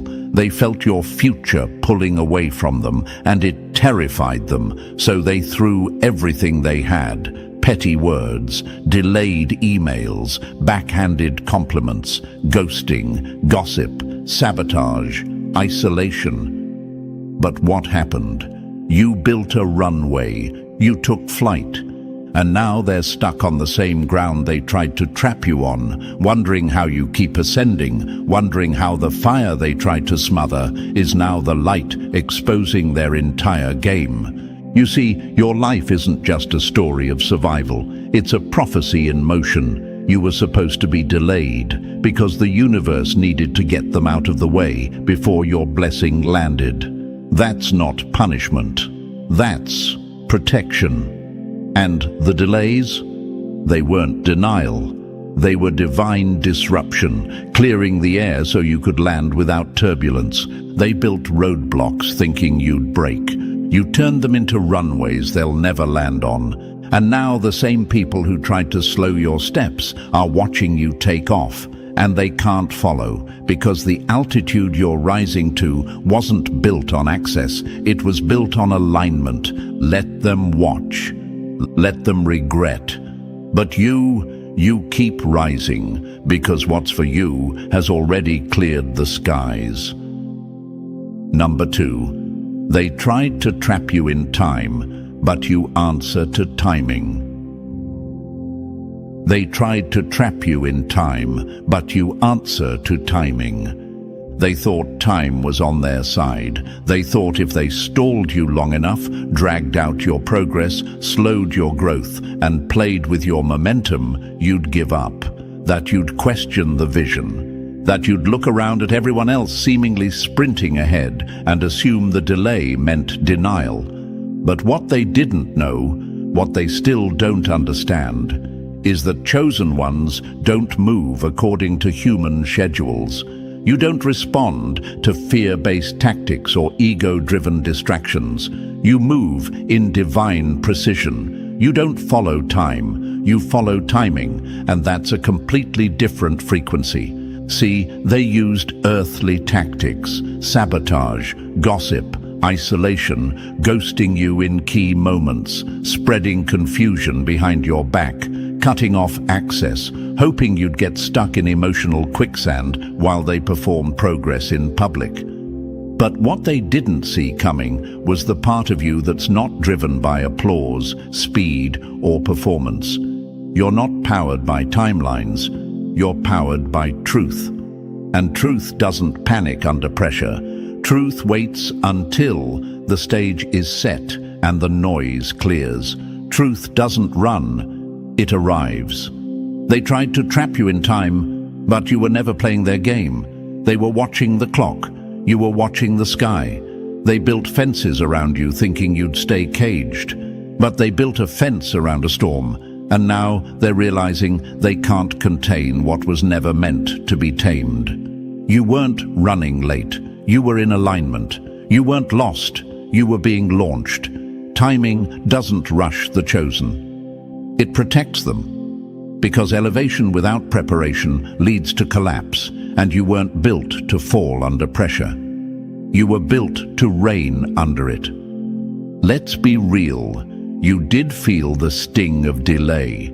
You did wonder why things weren't moving. You looked around and saw people winning with less, succeeding with lies, manipulating their way forward, while your integrity was costing you time. But chosen one, you weren't being left behind. You were being set apart. Not everyone gets to carry that kind of power. Not everyone can handle what you're about to walk into. The longer the wait, the heavier the reward. Not because it's a prize, but because it's purpose, and purpose can't be microwaved.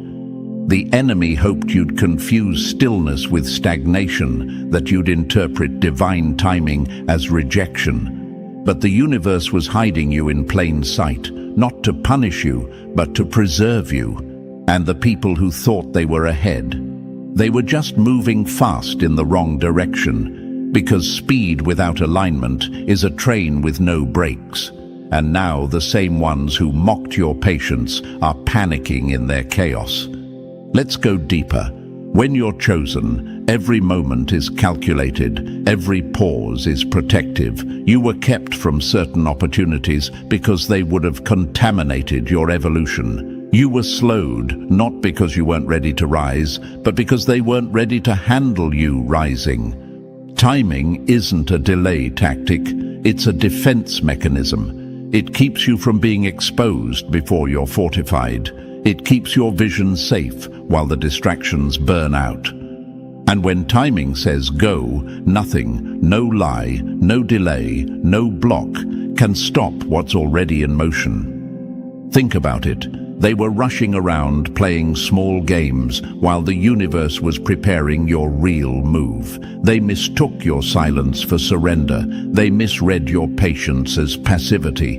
But what's coming to you doesn't need noise to arrive. It comes wrapped in perfect timing, dressed in alignment, escorted by momentum no human can manipulate. And now their biggest fear is unfolding. You're still coming. After all the stalling, all the closed doors, all the behind-the-scenes sabotage, you're still moving. And it's not forced, it's not frantic, it's fluid. Because chosen ones don't scramble, they shift. You weren't late, you were being locked in, and now the gate they thought they built to block you is the same one they're watching collapse under the weight of your arrival.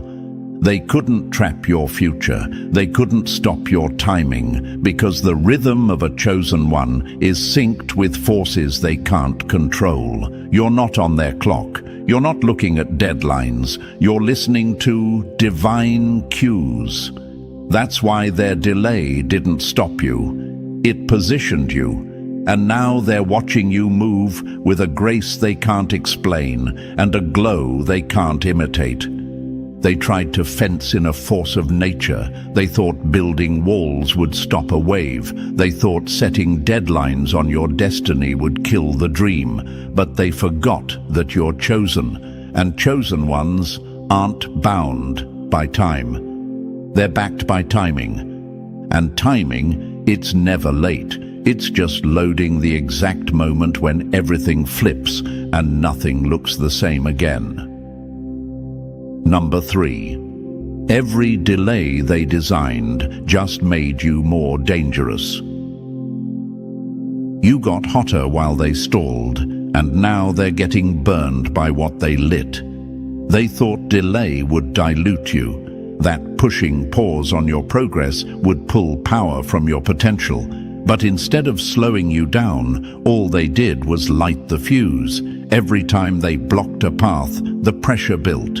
Every time they stalled you, they stretched your fire. And now, that fire is uncontrollable. They created the storm they now have to survive. Let's be clear, the delays they orchestrated weren't random. They were strategic. They hoped you'd fold. They hoped frustration would eat your vision alive. They wanted the silence to become suffocating. But chosen ones don't just survive in silence. They evolve in it. And while they were celebrating your stillness, you were building, quietly, deeply, powerfully. What they didn't count on was this. Delay doesn't dull destiny, it sharpens it. The longer you waited, the more dangerous you became. Not reckless, refined, not bitter, clear. They were hoping time would distract you. Instead, time trained you. You studied patterns. You strengthened your resolve. You got smarter, sharper, more strategic. You figured out what they couldn't, that every no was actually making room for the right yes. They rejected you, and now you're the one with leverage. They blocked you, and now you're building a table they can't sit at. They doubted you, and now your existence is their reminder. Because here's what's unfolding. The delay wasn't a dead end. It was a loading zone, and what's arriving now is not just progress. It's payback by alignment. No revenge, no rage, just results they can't deny and a glow they can't dim. They thought you'd get weaker the longer it took. They assumed time would erode your confidence, but they forgot. The chosen don't break in the weight. They build weight in it. You didn't lose momentum. You gained mastery. While they plotted to hold you back, they were unknowingly giving you time to become a version of yourself they're no longer equipped to handle. Now they're choking on the very smoke they sparked, because the you they tried to stall has turned into someone so aligned, so precise, so untouchable, they can't even recognize you anymore.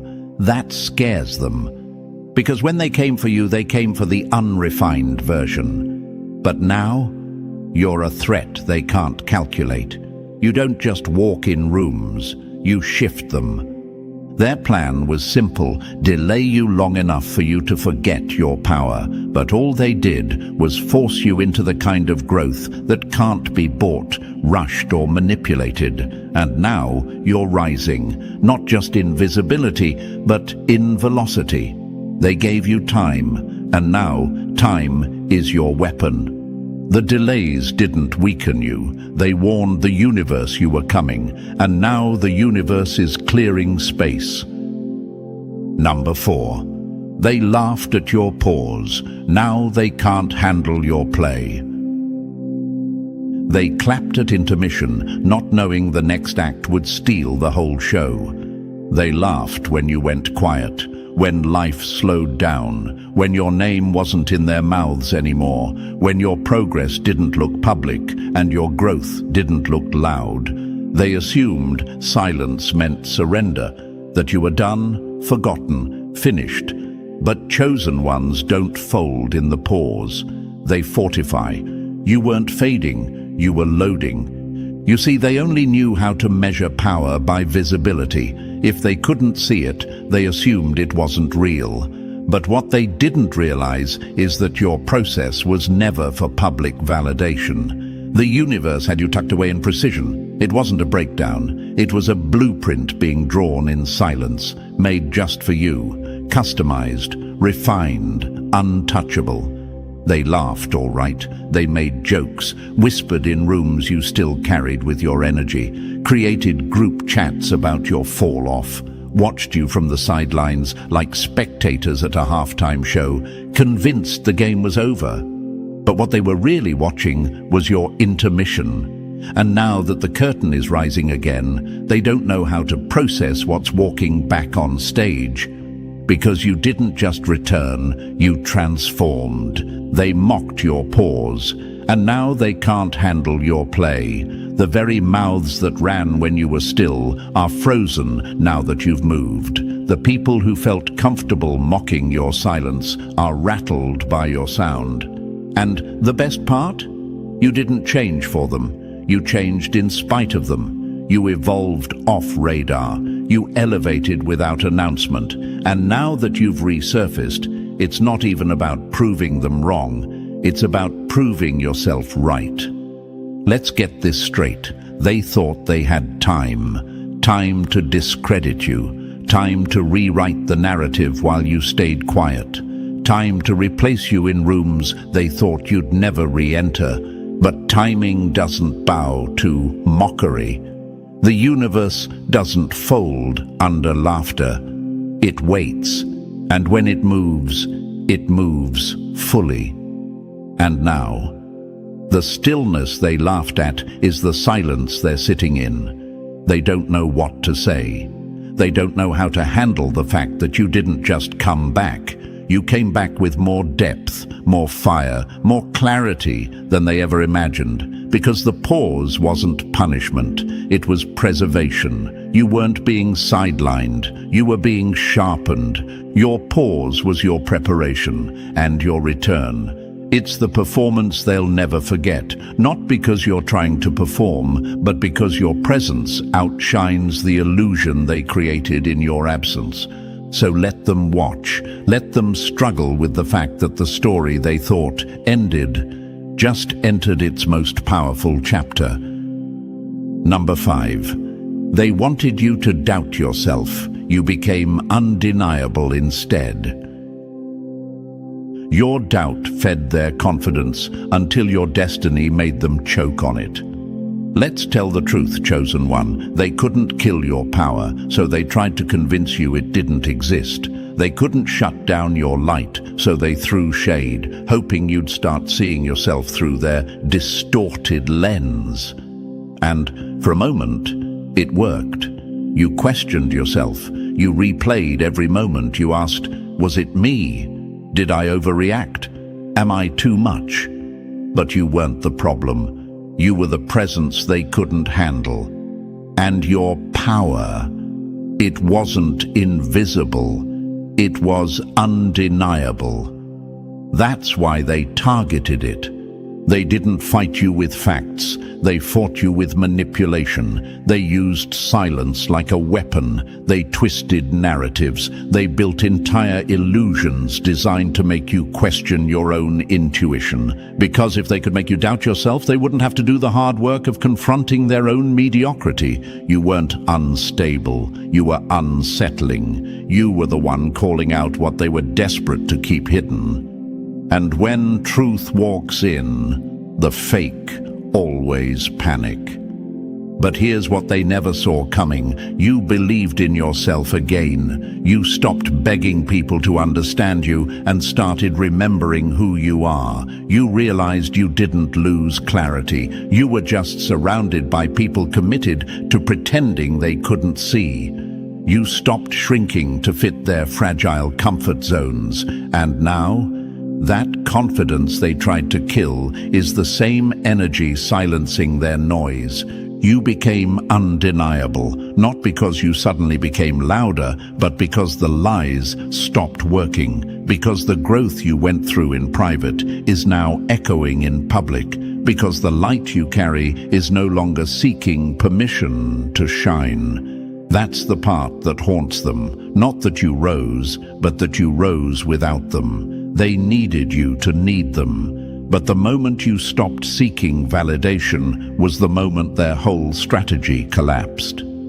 See, chosen one, your doubt gave them breathing room. Every time you second-guessed your energy, your insight, your timing, they got more comfortable. Your humility became their camouflage. But alignment doesn't stay hidden forever. And now they're gasping under the weight of what they tried to suppress. They can't laugh it off anymore. They can't deflect, because your existence is the evidence, and evidence doesn't argue. It stands. Let this be the season you stop apologizing for what they couldn't digest. You weren't too much. They were too small. You weren't wrong. You were ahead. You weren't broken. You were being refined. And the version of you that came out of that self-doubt, unshakable. Your voice carries clarity now. Your moves are intentional. Your presence feels different because it's grounded in knowing, not questioning. So let them sit with that. Let them chew on every seed of doubt they planted, now grown into a garden they can't step foot in. You were the solution all along, and now the world is finally seeing what they tried so hard to bury. And that's the real victory. Number 6. They tried to interrupt your flow and unleashed a flood. They put up sandbags in front of a tsunami. They really believed they could block you, that if they just threw enough distractions in your path, created enough noise, slowed the process, cut off the connections, and played enough games, they could interrupt your flow.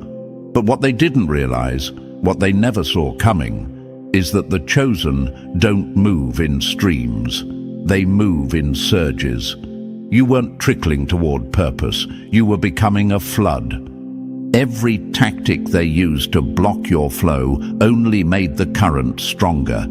Every time they tried to dam up your destiny, every stall, every ignored message, every moment they made you feel unseen, the pressure built. You were never losing momentum. You were gaining force. And now, the very system they used to contain you is bursting at the seams. You're not returning with a whisper.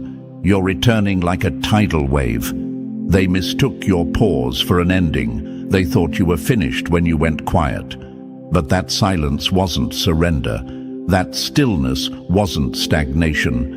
It was the rising tide, gathering strength, building power under the surface. And now, the same ones who tried to stop you are scrambling, trying to make sense of how you're coming back louder, faster, deeper, and stronger than ever before.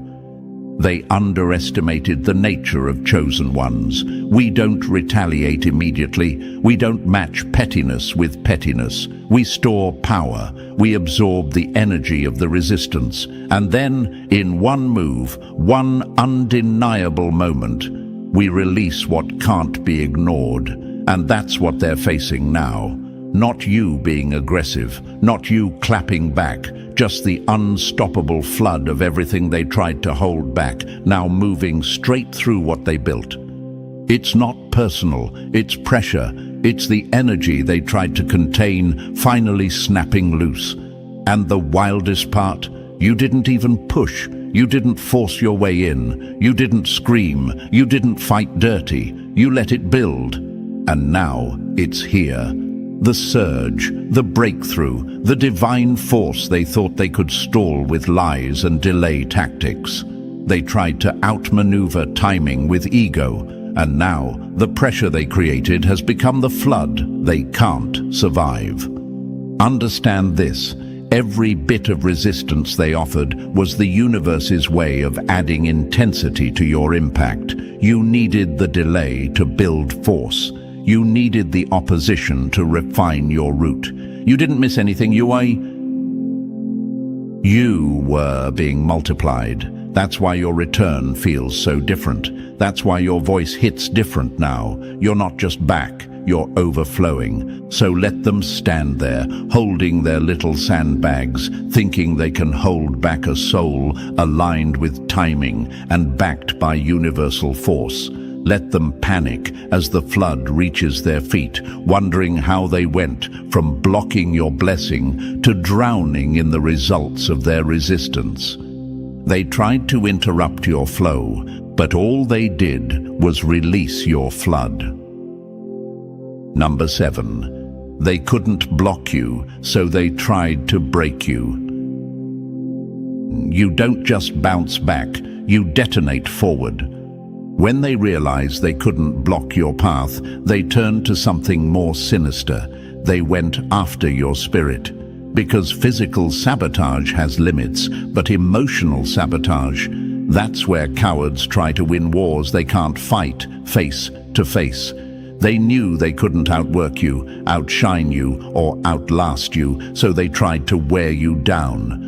Not by attacking your goals, but by planting doubt in your soul. Subtle digs, withholding love, celebrating your silence, smiling in public while undermining you in private.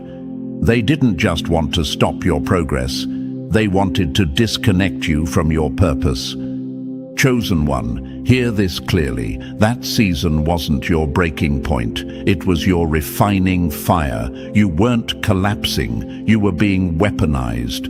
What felt like weakness was actually the strength being smelted in silence. While they plotted your breakdown, the universe was building your breakthrough. Every tear they mocked, every moment they mistook for failure was fuel being stored. And now that fuel is combustion. Now you're exploding forward, not despite the pain, but because of it. They wanted you to crack. They pushed you to isolation. They played with your emotions like it was a game, because broken spirits are easier to manipulate than bold ones. They wanted you hollow, easy to fill with their narrative. But the thing about the chosen is this: even when we bend, we recalibrate. We don't stay down, we don't crumble, we reconfigure. What was meant to destroy you didn't just fail, it built you into something they'll never understand and can't compete with. They thought they were breaking you, but you were just leveling up in silence. They thought your pause meant defeat, but you were absorbing new code. You don't just come back, you come through, like fire through dry grass, unapologetic and irreversible. You walk differently now, not because you were saved from pain, but because you walked through it and survived what was designed to crush you. Let's be honest, you did feel the weight. You questioned yourself. You asked, "Why me?" more times than you'll admit. But the universe knew what it was doing. It wasn't setting you up to suffer, it was setting you apart. So the very energy used against you could become the charge that powers you beyond anything they imagined. So if you're still standing, and you are, understand that you didn't just survive sabotage, you became the signal that exposure is coming, and that terrifies them, because now they know they didn't just fail to break you. They helped forge you. They couldn't block you, so they tried to break you. But all they did was build something they'll never be able to silence. Number 8. You got hotter because you were held back. You weren't slowed down. You were slow cooked into something too rich to be rushed.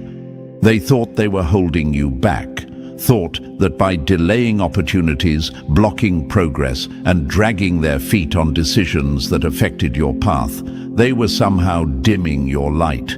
But all they were really doing was increasing your temperature. You weren't cooling off, you were heating up.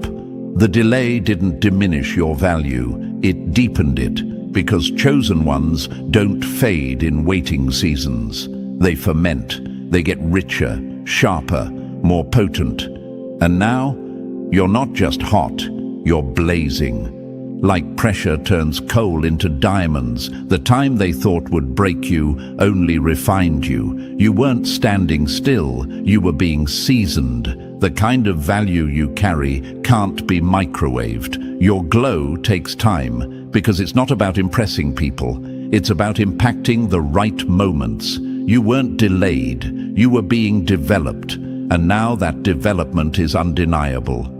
They stalled a soul that was already glowing, thinking time would turn you cold. But chosen ones don't lose heat in the wait. They gain clarity, depth, and fire that can't be contained. The longer they made you wait, the more intense the return. Because every time they pushed your blessing back, they added interest to your breakthrough. Every detour was seasoning. Every delay was marination, and now you're too flavorful for the bland spaces they tried to trap you in. The worst part for them, they saw it early on. They felt your glow before it even got bright.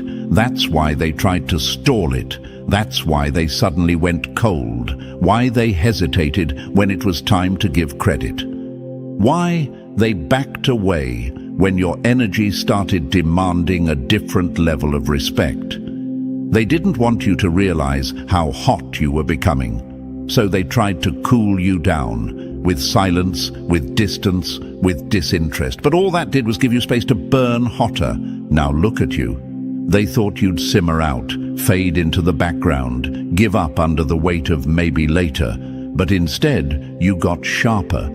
Your presence carries a heat now, one that burns through pretense and melts fake smiles.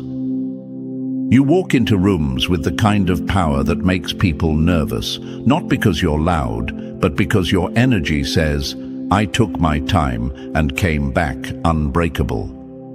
They wanted you rushed so you'd miss your development, so you'd stumble into rooms you weren't ready to own. But the universe didn't let it happen. Timing protected your evolution, and now you're too formed to be faked, too strong to be shaken, too radiant to be ignored. So let this be your reminder. You weren't slowed down. You were being slow cooked, and now you're too rich to be rushed and too hot to be handled. Number 9. Wealth doesn't rush, it waits for alignment. You don't need 100 yeses. You need one opening that fits your frequency. Let's talk about it. Real wealth doesn't show up early, loud, or desperate. It's not impatient. It doesn't need to be chased. It waits, not because it's scarce, but because it knows its worth. And chosen ones? They don't chase abundance. They align with it. Because when you're chosen, wealth doesn't just mean money. It's peace, it's purpose, it's presence. It's walking in rooms that match your spirit instead of shrinking for ones that don't. They wanted you to panic, to feel like time was slipping through your fingers, to convince you that you had to beg for scraps just to survive. But when you're aligned, lack is a lie. Every delay wasn't a rejection. It was a filter, a clearing, a divine sweep of anything that couldn't handle your value. The fake deals, the exploitative opportunities, the draining partnerships, the performative platforms. Those closed doors weren't losses. They were locks that preserved your energy for something real. They were hoping you'd settle, hoping your hunger would overpower your discernment. But chosen ones don't feast at every table. We wait for the one built with our name in its wood grain, because wealth that comes too early costs too much. And when the universe is backing your path, timing becomes protection. You don't want fast, you want forever. And forever doesn't come pre-packaged, it's revealed in alignment. Abundance didn't pass you by, it was simply being curated, tailored, lined up behind the scenes so that when it hits, you don't question it. You know it's yours because it won't come with chaos. It won't require you to lower yourself. It won't drain you. It will recognize you, match you, elevate you. You see, the world teaches panic, rush, scarcity. If you don't grab it now, it's gone. But the universe doesn't work like that. It operates on frequency, not fear. And your frequency, refined through every setback, every silent night, every closed door, is now calling in wealth that can only hear you. That's why you didn't need 100 handouts. You needed one door, the right door, the aligned one, the one they couldn't open for you even if they tried, because it was locked with your energy. So let them call it delay. Let them mock your stillness. You know better. You know what's yours is magnetized, not manipulated. You know what's coming to you doesn't require hustle. It requires harmony. They can chase noise. You'll wait for resonance, because the chosen don't just win, they inherit. Remember this: wealth that's aligned never rushes. It shows up when you're ready, not when they say you should be. Number 10. Their delay became the delivery system. They lost the race the moment they tried to trip the runner who never needed a lane. They thought they were stalling you. They thought the delays they orchestrated, the silence, the red tape, the last-minute shifts, the maybe next time, were hurting you. But chosen one, they weren't delaying your destiny. They were delivering it. What they called sabotage was actually set up.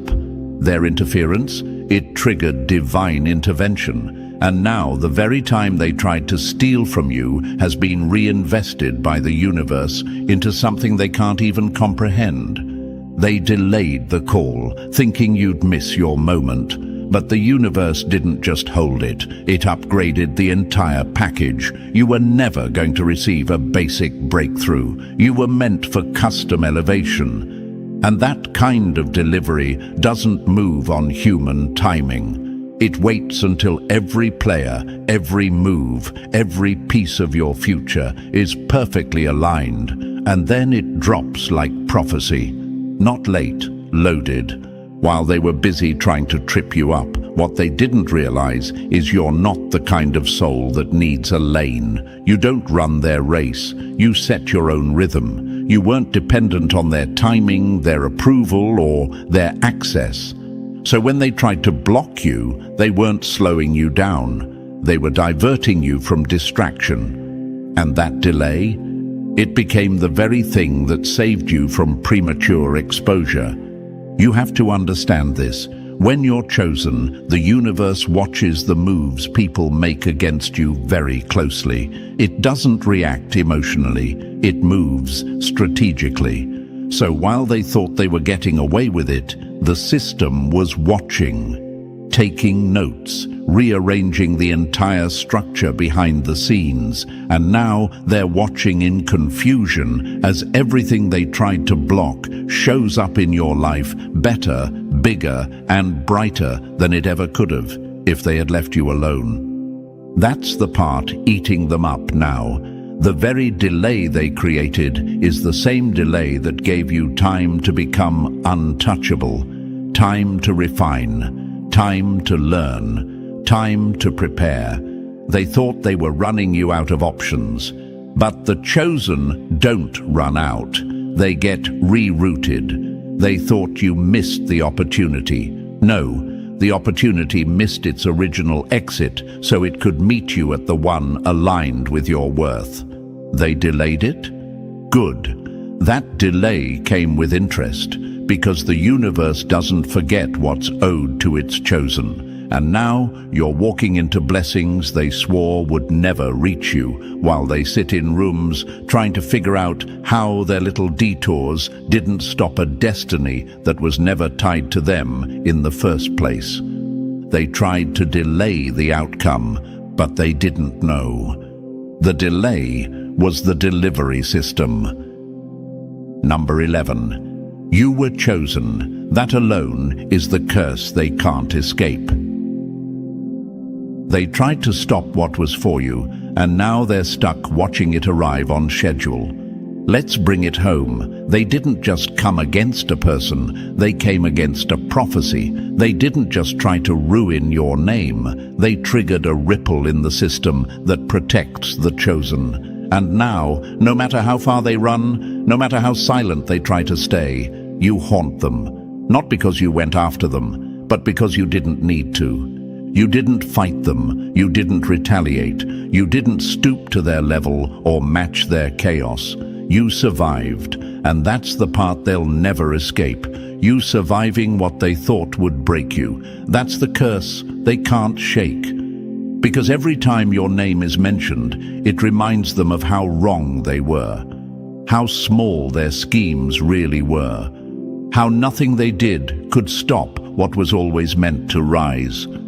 You are their unfinished lesson, their consequence wrapped in calm, their mirror dressed in success. You were supposed to collapse.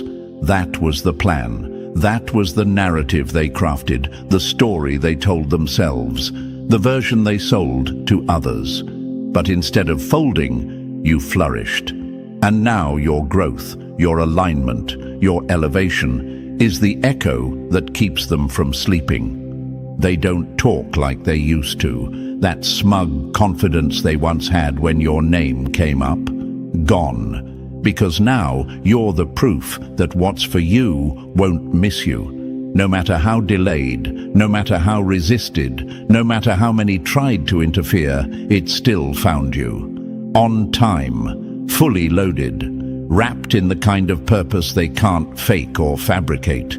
They thought the delay would drain you, but all it did was multiply your momentum. It gave you time to evolve into someone they're no longer qualified to even stand next to. They had time to do right, but they chose to play games. Now, the very success they tried to stop has front row visibility, and they have to watch you shine in silence. They can't clap. They can't comment. All they can do is observe from a distance they helped create.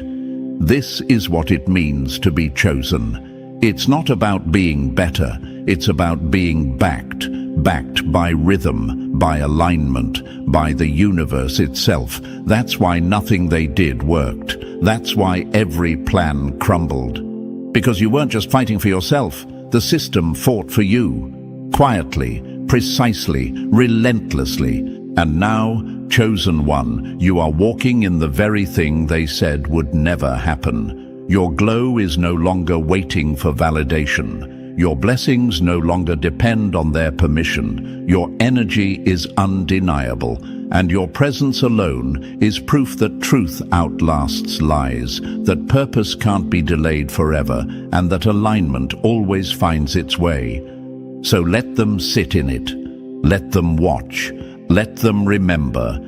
You were chosen, and that alone is the curse they'll never recover from. And now you see it clearly. Every delay was divine, every setback was set up, and everything they did to block you only built you. You didn't just survive what they threw, you transcended it. The chosen don't just bounce back, they rise unchained. And now your glow can't be dimmed, your momentum can't be paused, and your path can't be touched. If this message hit your spirit, hit like, subscribe, and drop the number 77 in the comments if you're done doubting and ready to dominate. Share this with another chosen one. The universe is calling them too. Let's keep rising. A blade forged in silence cuts deeper than one sharpened in noise. Chosen one. Yes, you. They thought you were blind, distracted, unaware. But the truth? You were already 10 steps ahead while they were still tying their laces. You saw the plot. You felt the envy slithering in their energy before a single word was spoken. You watched them smile while sharpening knives behind their backs, and you waited, patiently, like a storm that doesn't announce itself until it's right above their heads. Let's be clear, they were never just fighting you. They were trying to go to war with the universe that chose you. And that's a battle they were destined to lose. Before we go deeper into this raw truth, pause for a moment. Like and subscribe if this message hits your spirit. This helps send it out to more chosen ones who need to hear it, because when you interact, you signal to YouTube that this isn't just content. This is a call to power, one that can't be silenced. Now, let's talk about what they truly fear. Being chosen isn't a badge. It's a burden and a blade, a force that walks silently but strikes loudly. You don't even need to clap back. They crumble the moment you step into the room. The light you carry exposes their shadows so fast, they can't even hide behind their lies. And no, it's not accidental. It's alchemical. You haunt their comfort zones just by being real. Your energy is that mirror they desperately avoid. Every word you say, every move you make, shakes the fake out of their foundation. They try to play chess, but you already redesigned the board. What they called paranoia in you was really precision. What they thought was silence was strategy. You didn't just see the plot, you let it grow, then flipped it like a trap card. They gathered in whispers, created fake friendships, set scenes like actors in a cheap play. But you, chosen one, you turned the script against them. You didn't even raise your voice. The universe did the shouting for you. Every block they tried to put in your way, it became your stepping stone. Every insult they threw, now a crown on your head. And still, you doubted yourself. You questioned why it was always you against the many. You asked why the path felt so lonely. But hear this now, lions don't move in herds, and stars don't apologize for burning too bright. The very power that isolates you is the same force that terrifies them. You weren't sent here to fit in, you were dropped here to shift the field. So next time you feel that wave of doubt, remember, your light disturbs the unready. Your presence activates chaos in those who aren't aligned. And that's not a flaw, that's the feature. You are not just winning the game, you are the game, the end boss, the final chapter, the lesson they never studied for. They thought they were playing you. But the truth? You let them walk into their own trap. You let them get comfortable, thinking you were weak, unaware, alone. And when the time was right, you gave them a dose of their own poison, with a smile. Chosen one, understand this. Your presence alone is a storm system. Your aura bends outcomes. Your alignment calls the universe to war on your behalf. And that kind of power, it doesn't just shake rooms, it shifts timelines. So stop doubting, stop dimming, and never again apologize for being the one they couldn't break. You're not just here to survive the envy, you're here to dismantle it. So if this message has already sparked that fire in your chest, you know this isn't just a video, it's confirmation. You're not crazy. You're not imagining the snakes. You saw that envious plot forming before it even had a name. And now you're here, feeding them their own venom with elegance. Drop the number 77 in the comments if you've ever flipped a betrayal into a blessing without lifting a finger. That's chosen energy. And now, let's break it down, move by calculated move. If you really are who the universe says you are, you won't want to leave. Number 1. They poked the universe and got burned. Now they're crying about the fire. They didn't pick a fight with you. They slapped fate in the face and thought it wouldn't swing back. Now the echo of their arrogance is crushing their peace. Chosen one, Let's speak truth without sugar. Every time they side-eyed your energy, rolled their eyes at your presence, whispered behind fake smiles, they weren't reacting to you, they were flinching at the pressure of your power. Your light didn't insult them, it revealed them. You didn't expose their lies, they choked on their own reflection when your truth walked into the room. They were comfortable in their illusion until you walked in carrying a reality they couldn't distort. Understand this, your ability to walk into any space and shift the energy without trying is not random, it's coded. And when the universe stamps someone as chosen, it doesn't ask for permission. It announces, loudly, silently, powerfully. That announcement, it's what's been haunting them ever since they crossed your path. They weren't just bothered by your kindness, your intuition, your insight. They were terrified by it. You didn't need a spotlight. You were the frequency. Every time you opened your mouth and truth poured out, it disrupted the web of lies they'd been spinning. Your presence acted like spiritual radiation, cracking the fragile shields they'd built to mask their hollowness.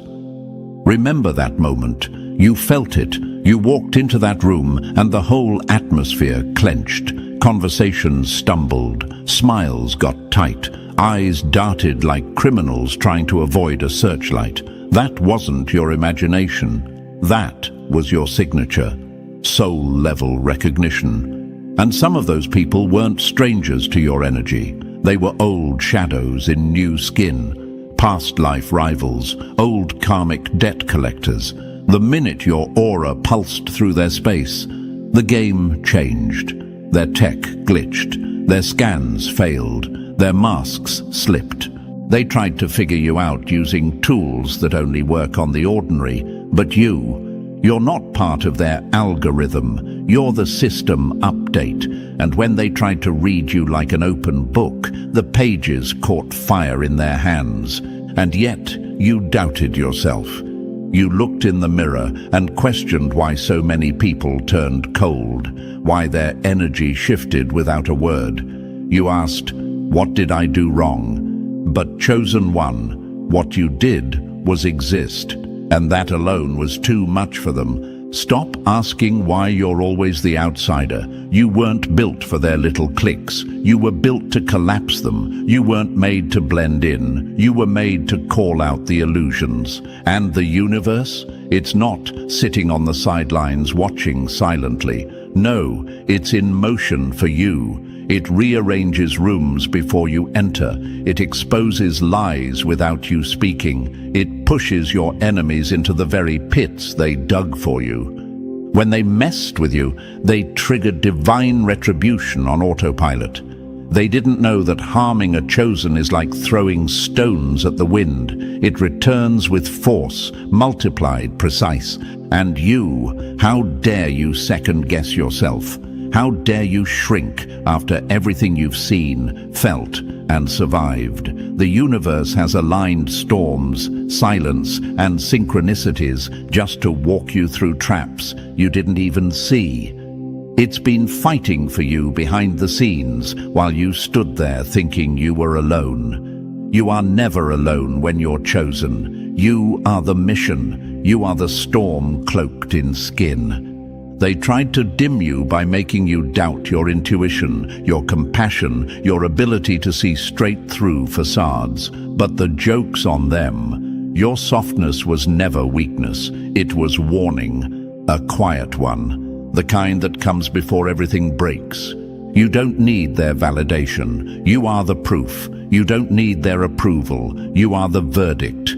And they're the ones who played chess with the universe and forgot they were just pawns pretending to be kings. You don't even need revenge. Your alignment is the consequence. Your glow-up, a spiritual subpoena. Your peace, their punishment. Let them watch. Let them whisper. Let them scramble for meaning in the chaos they created.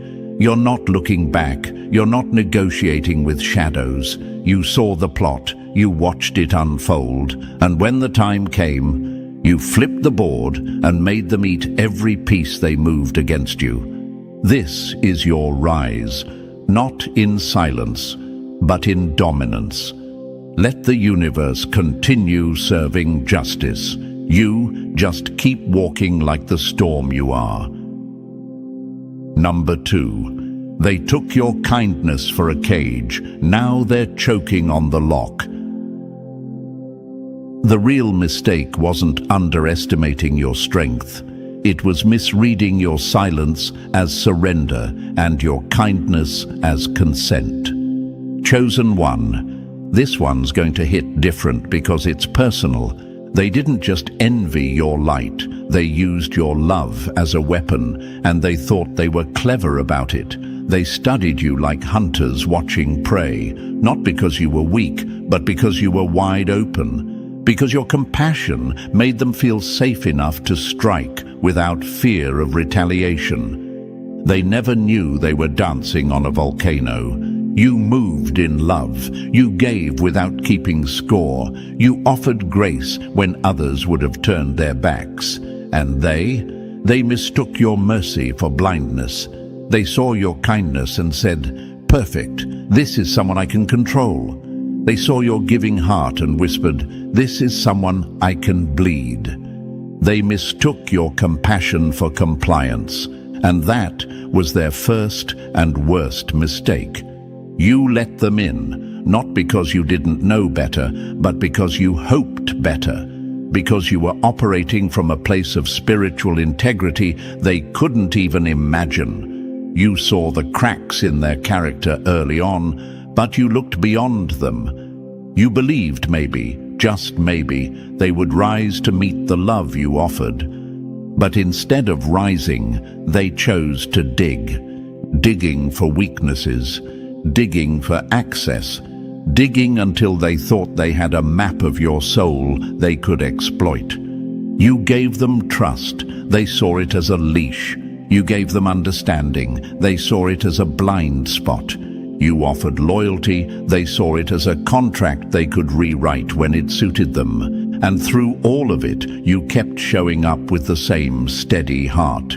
You noticed their crumbs disguised as feasts. You noticed how they offered the bare minimum while demanding your maximum. Your spirit saw through the act every single time, but you chose grace over ego, patience over pride. You let them evolve in your presence. You gave them room to grow, and they used that space to plant betrayal.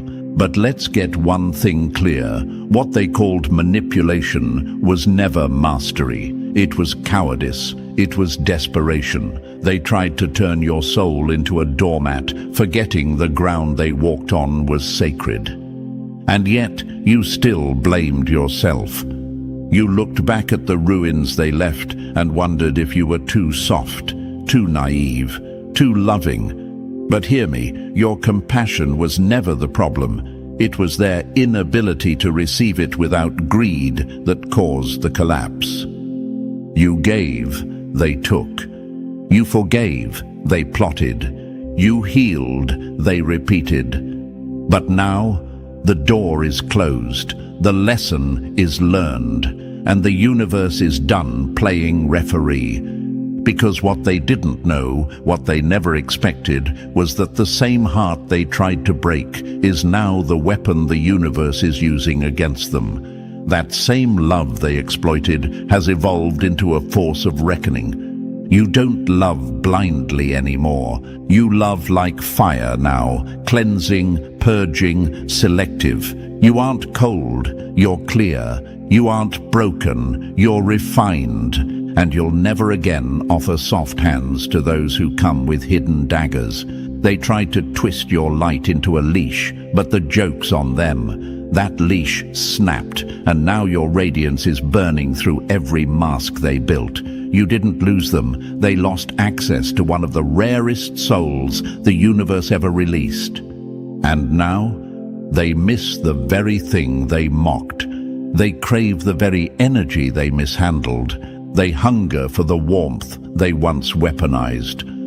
But the table has flipped. Your silence is louder now. Your boundaries are steel. Your love, still powerful, but no longer available for parasites. So when they circle back with "I've changed" stories and nostalgia-flavored bait, remember this: they didn't change, they got caught. What they labeled growth is often just fear of losing access to your light. Chosen one, this is where the universe steps in like a cold wind through an open window. This is the part where karma stops whispering and starts dragging chairs. This is your redemption arc, and it's loud. You've upgraded. You've outgrown every shallow exchange. Your energy no longer plays in kiddie pools. You're oceanic now, deep, vast, and untouchable by those who once tried to poison your tides. Yes, your compassion was once used against you, but now it's your armor.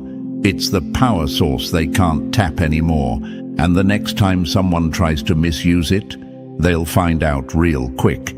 You are not the same soul they thought they could manipulate. You are the lesson they never studied for. You are the storm they summoned with selfish hands, and you're not coming to negotiate. Let this burn into your spirit. You weren't too much. You were too real, and real is rare. So no more apologizing for love. No more shrinking because they couldn't handle your depth. Let them drown in the shallows they chose. The universe didn't make a mistake when it gave you that heart. It made a warning, a legend, a walking truth. And now it's your time to move with no guilt, no fear, no hesitation. Let them remember how they fumbled grace. Let them sit with the echo of what they'll never touch again. You gave them heaven, and they tried to turn it into hell. Now let the flames teach them what your love was really worth. Number 3. They were handed gold and chose dust. Now they blame you for the collapse. You don't lose blessings by accident. You forfeit them through arrogance, and the universe doesn't repeat itself for those who spit on sacred timing. Chosen one, let's talk about the ones who fumbled fate like it was a toy.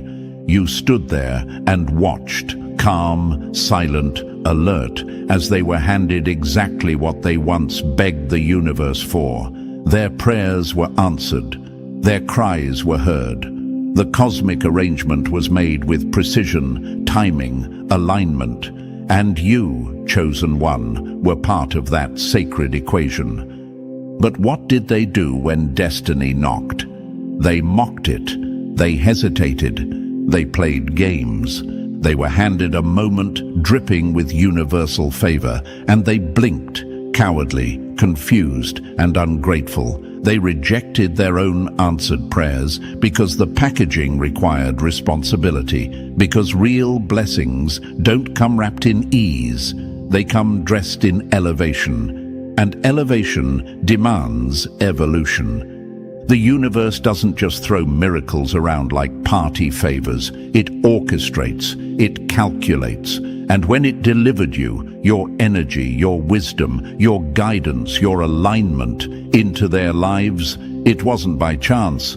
It was divine chess, a checkmate wrapped in mercy. But they rolled the dice like it was a joke, like the universe would circle back later and offer them another chance to handle greatness they weren't ready for. And here's the kicker: they knew who you were.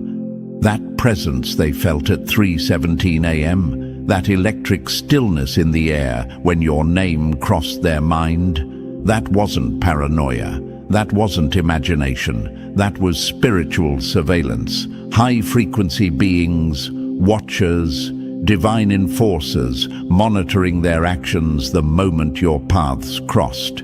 Because when a chosen one enters someone's life, it's never random. It's never casual. It's an opportunity coded with weight and consequence. You see, chosen one, your presence alone activates dormant codes, not just in people, but in places, timelines, and even the earth itself. Your dreams hold keys. Your voice realigns frequencies. You don't just enter a room, you adjust the atmosphere. You don't just speak truth, you calibrate dimensions. So when the universe paired you with someone and they fumbled it, when they laughed at the very energy trying to raise them up, that wasn't just a personal betrayal, it was a cosmic violation, a slap in the face to the very force that heard their cries in the first place. They wanted elevation, but not accountability. They wanted favor, but not the discipline it demands. They wanted destiny, but not if it showed up wearing your face, humble, powerful, untamed.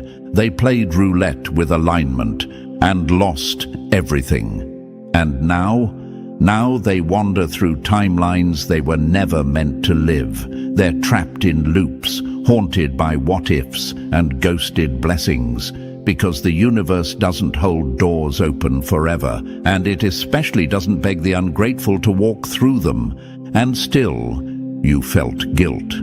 Still, you questioned, was I not enough? Still, you wondered, did I ask for too much? Chosen one, let me be clear. You were the gift, the opportunity, the alignment. You showed up with the frequency they weren't worthy of sustaining, and they buckled under the pressure of your truth. You were the upgrade, cosmic, coded, real, and they were too used to discount experiences to understand premium alignment. They tried to downplay your presence because it made them confront their mediocrity. They rejected their destiny because it required them to grow. And now they sit in the dark, wondering why the light doesn't call their name anymore. But you keep rising, because unlike them, you didn't play with the mission. You didn't mock the moment. You knew what was at stake. You knew who you were, even when they didn't.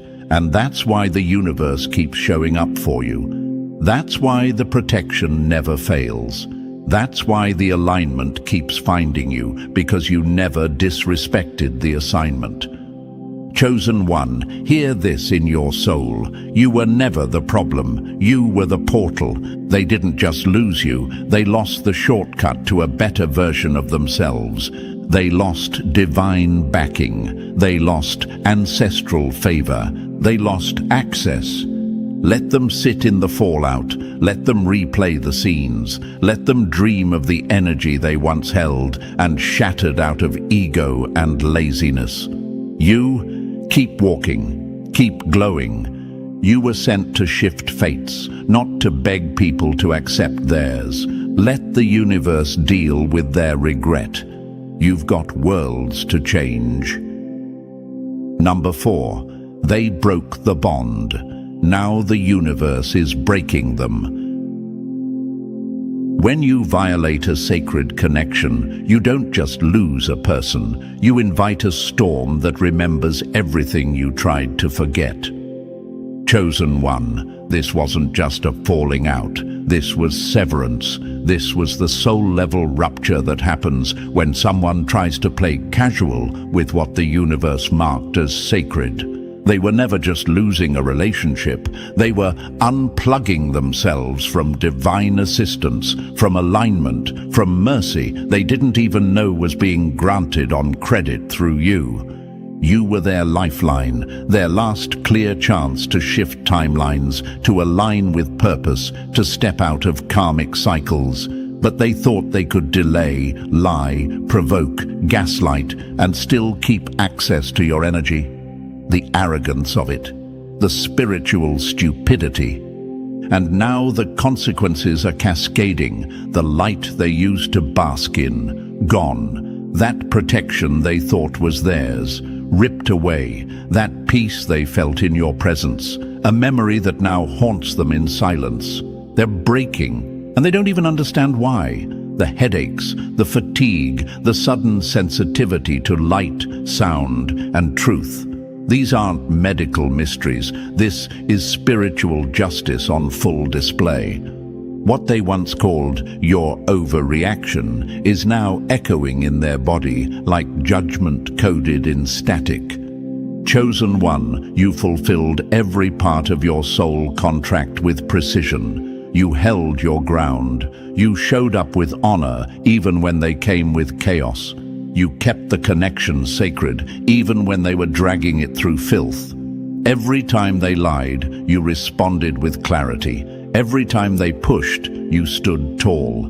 You didn't retaliate, you elevated. You didn't match their energy, you exposed it by refusing to mirror it. And still, they thought they were winning. They thought your silence meant weakness. They thought your restraint was passivity. They thought they could break the terms of the soul agreement and walk away clean. But the universe doesn't play small when sacred energy is violated. There are cosmic record keepers, and they don't miss anything. Every promise you upheld is now written in gold. Every betrayal they delivered is documented in the energetic blueprint they now carry like a curse. Their downfall isn't random, it's earned. Their confusion isn't spiritual attack, it's self-inflicted disorder. Their suffering, it's not just karma, it's a mirror turned all the way up. See, you never broke the contract. You walked away only when the contract had already been spiritually shredded by their own neglect, disrespect, and defiance. You stayed longer than you should have, gave more than they deserved, prayed harder than they knew, and hoped beyond what was wise. You honored the bond until there was nothing left to honor. By the time you severed ties, what you were letting go of wasn't a connection, it was a carcass, a hollow shell. They had already desecrated the essence, poisoned the roots, and dared to keep demanding fruit from the tree they were killing. And now they sit in the silence, wondering where the light went, wondering why the warmth is gone, why everything feels heavier, why the mirrors hit harder, why they can't manifest anything. They don't know that it was your presence holding back the judgment, your integrity holding back the consequence. You were the buffer between them and the spiritual backlash they were accumulating in secret. Now that you're gone, the floodgates are wide open, and the storm has perfect aim. Chosen one, do not feel guilt for walking away. You did not abandon them. You released them. You didn't break the bond. You freed it from being trampled. Severing the connection was the final act of truth, a surgical removal of spiritual rot. And let this burn into your memory. You're not just free, you're vindicated. You've been watched, documented, defended by forces they never even believed in. You're protected because you stayed true, even when it hurt. You're covered because you stayed clean when they went dirty. So if you feel that sting of sadness, let it be brief. Don't mourn what you lost. Honor what you survived. Don't wish it went differently. Celebrate that you saw the truth and got out with your soul intact. Let them deal with the silence. Let them wrestle with the justice. Let them feel the weight of everything they threw away, thinking it would be waiting for them forever. The universe never lets betrayal go unanswered. And when someone dares to mock a bond created for their salvation, they don't just lose it. They get to watch it bless someone else, stronger, wiser, better equipped to honor what they rejected. You, chosen one, are already being repositioned. Let them watch from the ruins. Number 5, you evolved past them, and now they're glitching in real time. When someone tries to cage a soul meant to soar, they don't just get left behind, they get dragged by the gravity they once used to anchor you. Chosen one, look around. The distance between you and them isn't just physical, it's dimensional. You didn't just walk away, you ascended, and they can't comprehend it.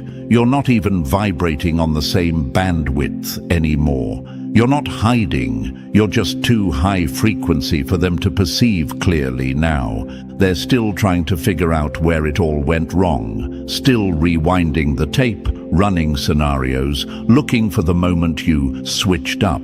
But you didn't switch up. You leveled up and their access expired. Now you see it, clear as crystal. The same ones who mocked your growth are now suffocating in their own stagnancy. They've chained themselves to density, still clinging to connections built on trauma, ego, power plays, and control. Meanwhile, you move in silence and acceleration. You orbit purpose. They orbit pain. You vibrate with alignment. They vibrate with desperation. And that desperation, it's loud. They're reaching, not for healing, but for something, anything that feels like what you used to give them. Energy hits, spiritual shortcuts, someone else's light to plug into. But nothing works, nothing sticks. Because what you carried wasn't replaceable, it wasn't common, it wasn't random, it was coded, and it came with an expiration date, once disrespected. And now, they've become cautionary tales, living examples of what happens when you fumble alignment for ego, when you spit on sacred guidance, thinking you'll get another shot. Higher dimensional watchers, yes, they exist. Now study them with clinical distance. Their patterns, their decisions, their descent. Everything's documented. Their aura has weakened. Their biofield is collapsing under the weight of their own deception. Energetic incoherence, systems malfunctioning, integrity missing. They're flagged not just by spirit, but by frequency monitoring networks, both human and interdimensional. They're watched, but no longer protected. The entities that once shielded them, gone, pulled back, contracts voided, guides silent. What remains is the cold echo of their own willful ignorance. Their dreamscape is fractured. The witching hours, when truth speaks loudest, are no longer quiet. Your designator code flashes in their subconscious. Your frequency, the one they rejected, haunts their searches, their thoughts, their dreams. They scroll, dig, stalk, and search for fragments of your energy online like addicts, searching for anything to simulate your presence, but it doesn't hit the same. It can't. The real thing is no longer available at their vibration. And you don't hate them. You don't envy them. You don't chase closure. You observe with detached compassion. Because you understand now, you were never meant to stay there. You were meant to pass through, leave a mark, and evolve far beyond the frame they tried to trap you in. You are no longer reachable by words, tricks, guilt, or illusion. You became untouchable, not because you ran, but because you transcended. Their karma is now their teacher, and you're the proof that choosing growth over games always pays off.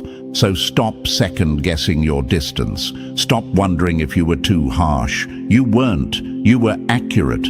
The universe didn't elevate you to be sentimental. It elevated you to move forward. And they're not mad because you changed. They're mad because you won. Not with revenge, not with pettiness, but with peace, purpose, and power they can't replicate.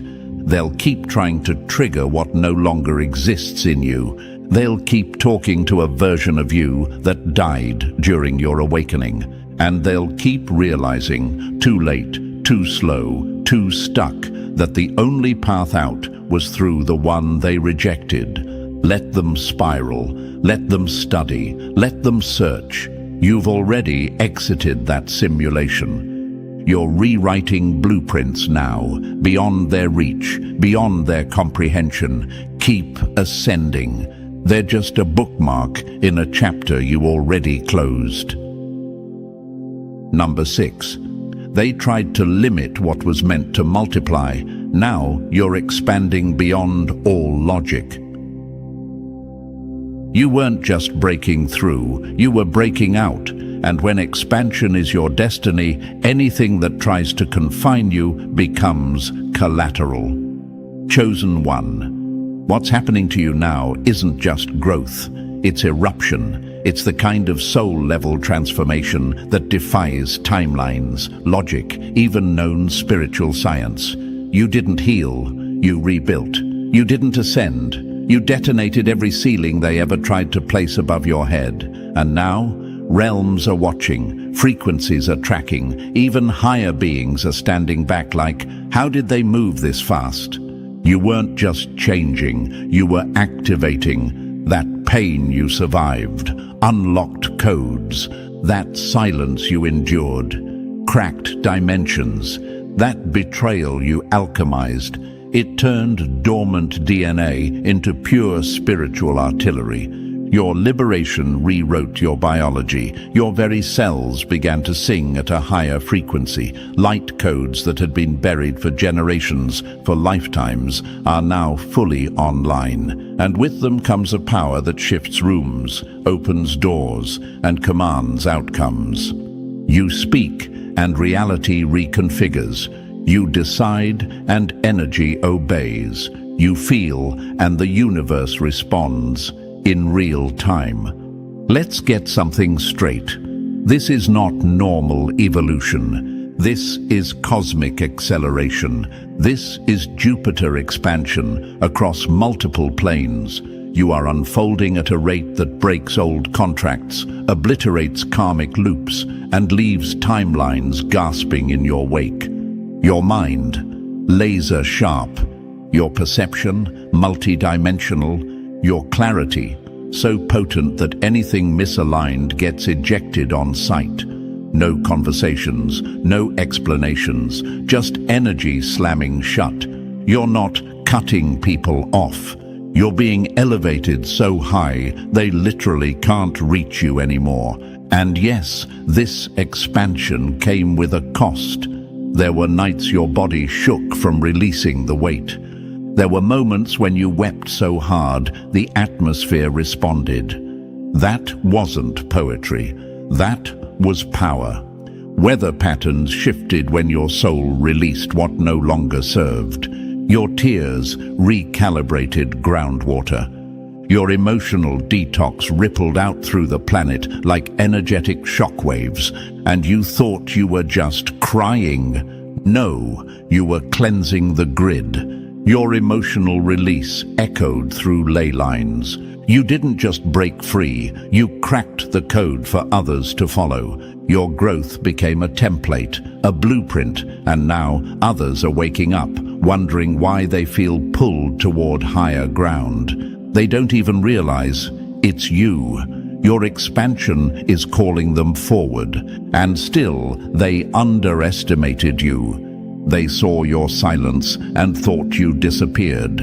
They saw your solitude and assumed you were defeated. They thought you were isolating, but you were upgrading in divine secrecy. Now they're confused, shocked, spinning, because the version of you they thought they could define has vanished. In its place, a force, a presence, a phenomenon they can't decode, can't manipulate, can't even approach without getting spiritually scorched. You're not evolving on a linear path. You're exploding in all directions, soul, spirit, mind, and body. And here's what's got the spiritual realms taking notes. You didn't just expand, you kept your heart open while doing it. You didn't shut down, you didn't harden, you refined, you got wiser. And that balance, that soft power wrapped in steel, that's what makes you unstoppable. The universe recognizes what you've become. So now it clears paths for you, aligns people, places, portals. It removes the non-compliant instantly, no need for drama. Energy that doesn't honor you expires in your field. You've become a living filter, a vibrational firewall. Nothing low frequency can remain near you for long. If it tries, It combusts, implodes, leaves quietly or loudly, but it leaves. This is the power of activated identity. This is what happens when the chosen one stops surviving and starts expanding with zero limits. You are no longer bound to linear timelines. You are multi-dimensional motion. Your past is irrelevant. Your future is infinite. Your now is electric. Let the world try to figure you out. Let the old systems glitch at your presence. Let the ones who tried to keep you small watch you take up spiritual real estate in realms they can't even name. Chosen. 1. Your expansion is the universe's revenge.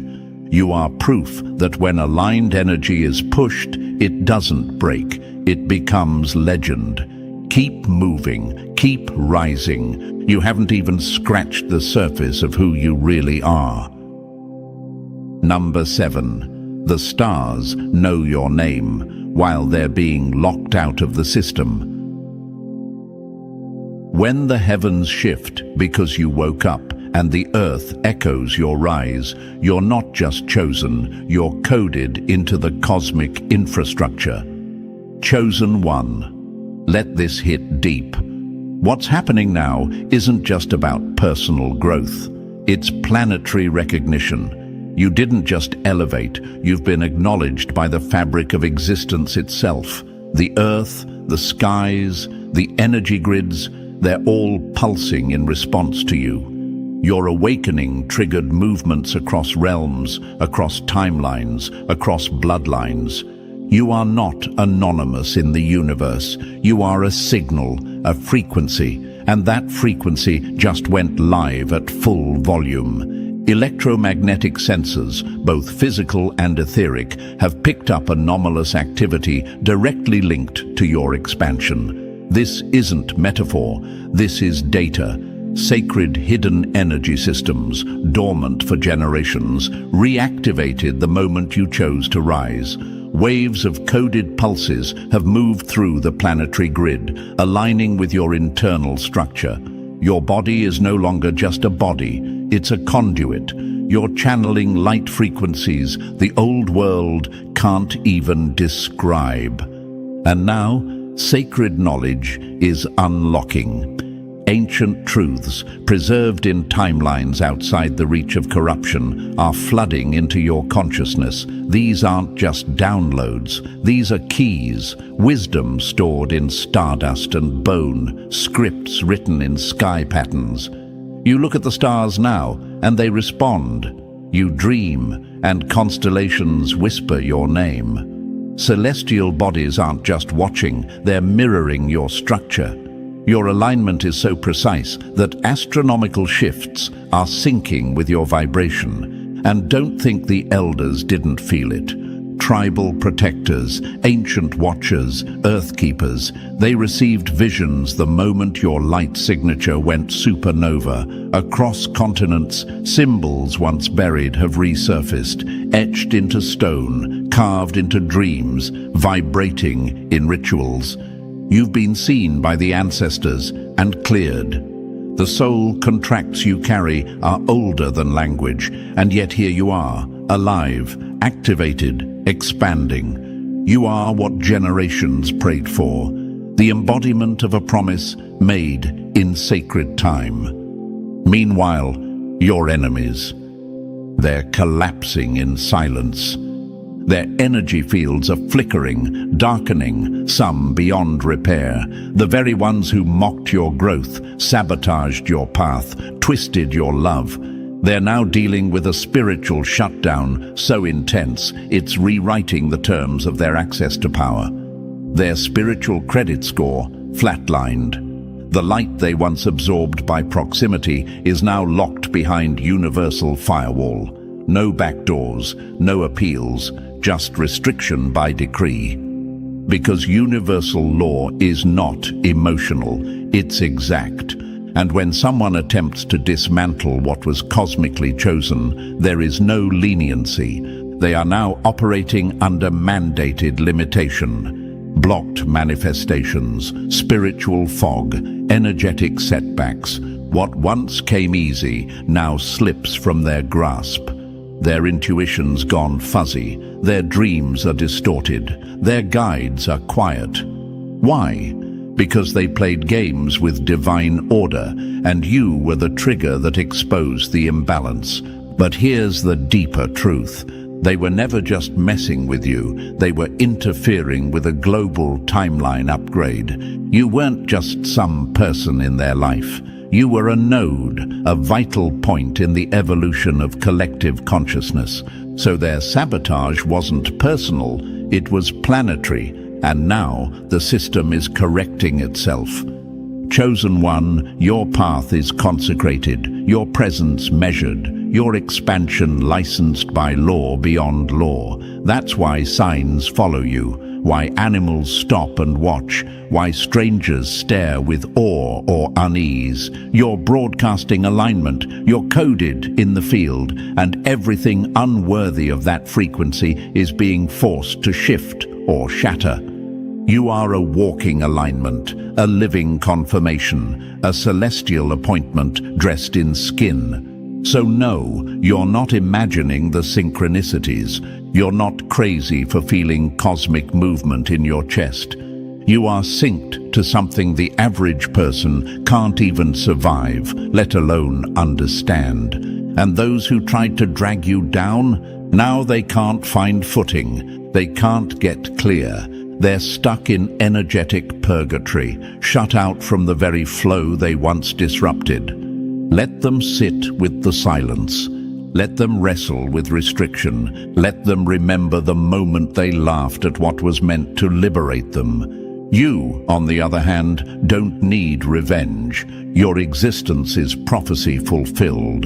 And the heavens, they didn't just notice, they're celebrating. Because you, chosen one, have aligned with the celestial order, and nothing can touch you now. Number 8. They thought you were finished, but this was just your ascension day. They tried to erase your name, but didn't know it was written in light. Now your silence is sacred, your glow is law, and your rise is permanent. Chosen one, this is the moment, the final shift, the full unlocking, the irreversible truth.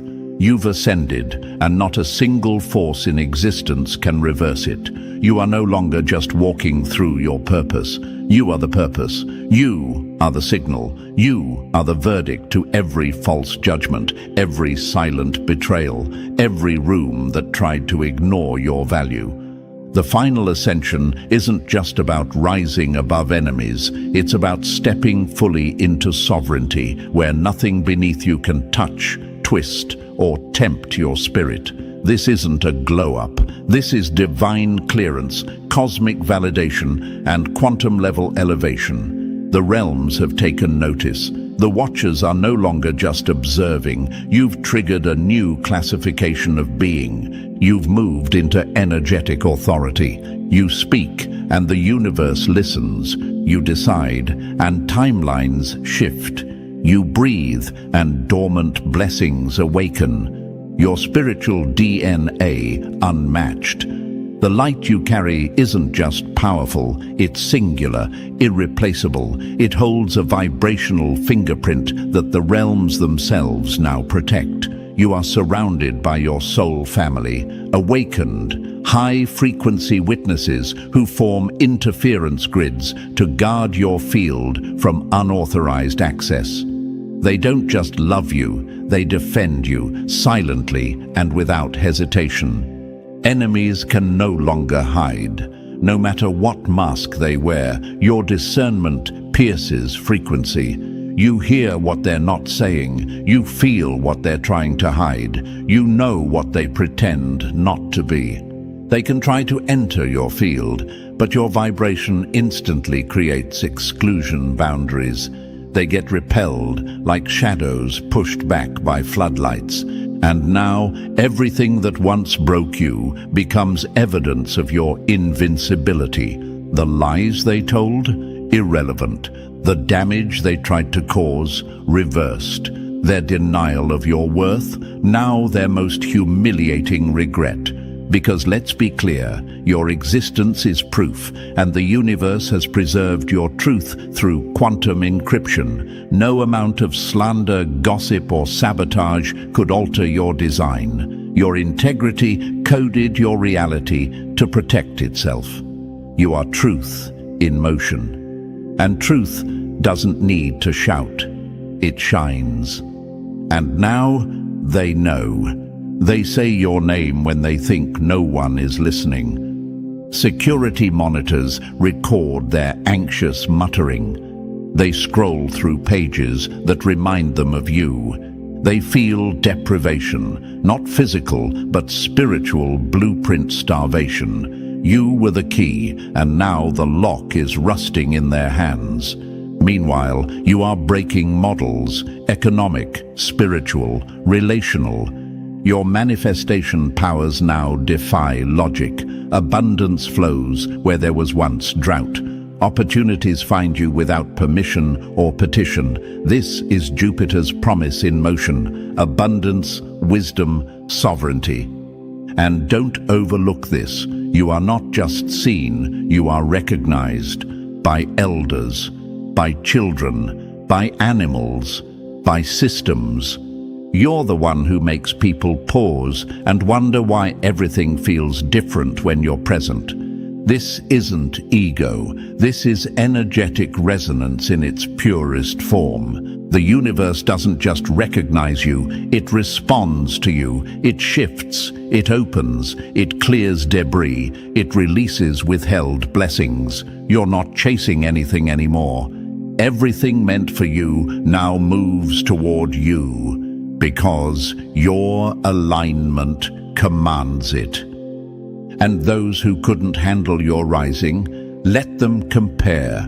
Let them scroll in silence. Let them choke on the memory of everything they took for granted. Because now, every time they try to replace what you were, they're met with a mirror showing them exactly what they lost. No one carries your frequency. No one activates rooms like you.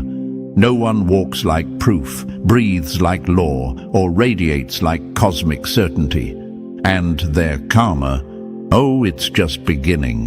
While your field expands, theirs contracts. While you rise into multidimensional sovereignty, they sink into confusion and spiritual foreclosure. This is not punishment. This is balance. This is correction. This is the law. Because you didn't just rise, you earned this. You held your frequency through storms, ridicule, betrayal, and delay. You kept walking through the valley without folding, without turning bitter, without becoming them. You didn't just survive, you evolved beyond form. And now, you are vindicated by cosmic law. You are justified by universal alignment. You are protected by truth itself. You don't need apologies. You don't need explanations. You don't even need acknowledgement from the same mouths that once tried to discredit you. Because reality has already ruled in your favor. Your presence is now a living court order, undeniable, enforceable, permanent. So now the question is no longer, are you ready? It's, will you say yes? Say yes to your power. Say yes to the throne no one else can occupy. Say yes to the wisdom, the inheritance, the authority that was always yours. The universe is waiting. The cosmic councils are watching. The final seal is ready. All it requires is your full acceptance, not hesitation, not guilt, not shame. A full body, soul deep, vibration high, yes. Because this is no longer the climb. This is the arrival. This is the day your enemy's last spell broke. The day your final chains melted. The day you stepped into your undeniable divinity. Declare it, own it, Walk in it. You have ascended, and there is no going back. And so, chosen one, this is where the path becomes purpose, where survival becomes sovereignty. You didn't just make it through, you transformed everything. Let this truth settle deep. You are the proof, the weapon, the miracle. The universe didn't just select you, it anointed you. If this message lit something in your soul, like this video, subscribe to stay aligned. Drop the number 77 in the comments to confirm your awakening, and share this with another chosen one who needs to remember who they are. Your rise is the signal. Let them feel it. Let them watch. Let the universe respond. You weren't oblivious, you were observing. You didn't miss the signs, you were the sign. And now that you've stopped playing dumb, the truth is hitting them like a scream in a soundproof room, loud, echoing, and inescapable. They thought you didn't know, thought they were playing chess with someone still learning the rules. But while they were scheming in circles, you were tracking every move in silence. Now the mask is off. Now the bluff is done. And the same people who rolled their eyes when you stayed quiet are the ones sweating in their own lies, praying the truth doesn't show up with your face on it. Before we get deep, hit that like button if your spirit is already catching fire from this message. Subscribe if you've ever walked through a season of strategic silence, not because you were weak, but because you were letting karma cook slow. When you do that, it tells the platform to put this message in front of more chosen ones. And right now, the ones who kept quiet for too long need to hear it the loudest. You're not just listening. You're pushing this frequency into every timeline that forgot who the chosen really are. Let's set this straight. They didn't break you. They embarrassed themselves thinking you were blind while you were just blinking slow. See, chosen ones don't react fast because we move in universal timing. You weren't behind. You were ahead, letting the clowns reveal themselves without interruption. You were playing chess with your energy while they were juggling egos. You didn't speak up because they didn't deserve the warning. And now, they're watching the fallout from a storm they didn't realize was waiting behind your silence. They thought your ignorance was real. But it was theater. You gave them just enough rope, not because you were naive, but because you understood that some masks only fall when the room thinks no one's watching. And they performed.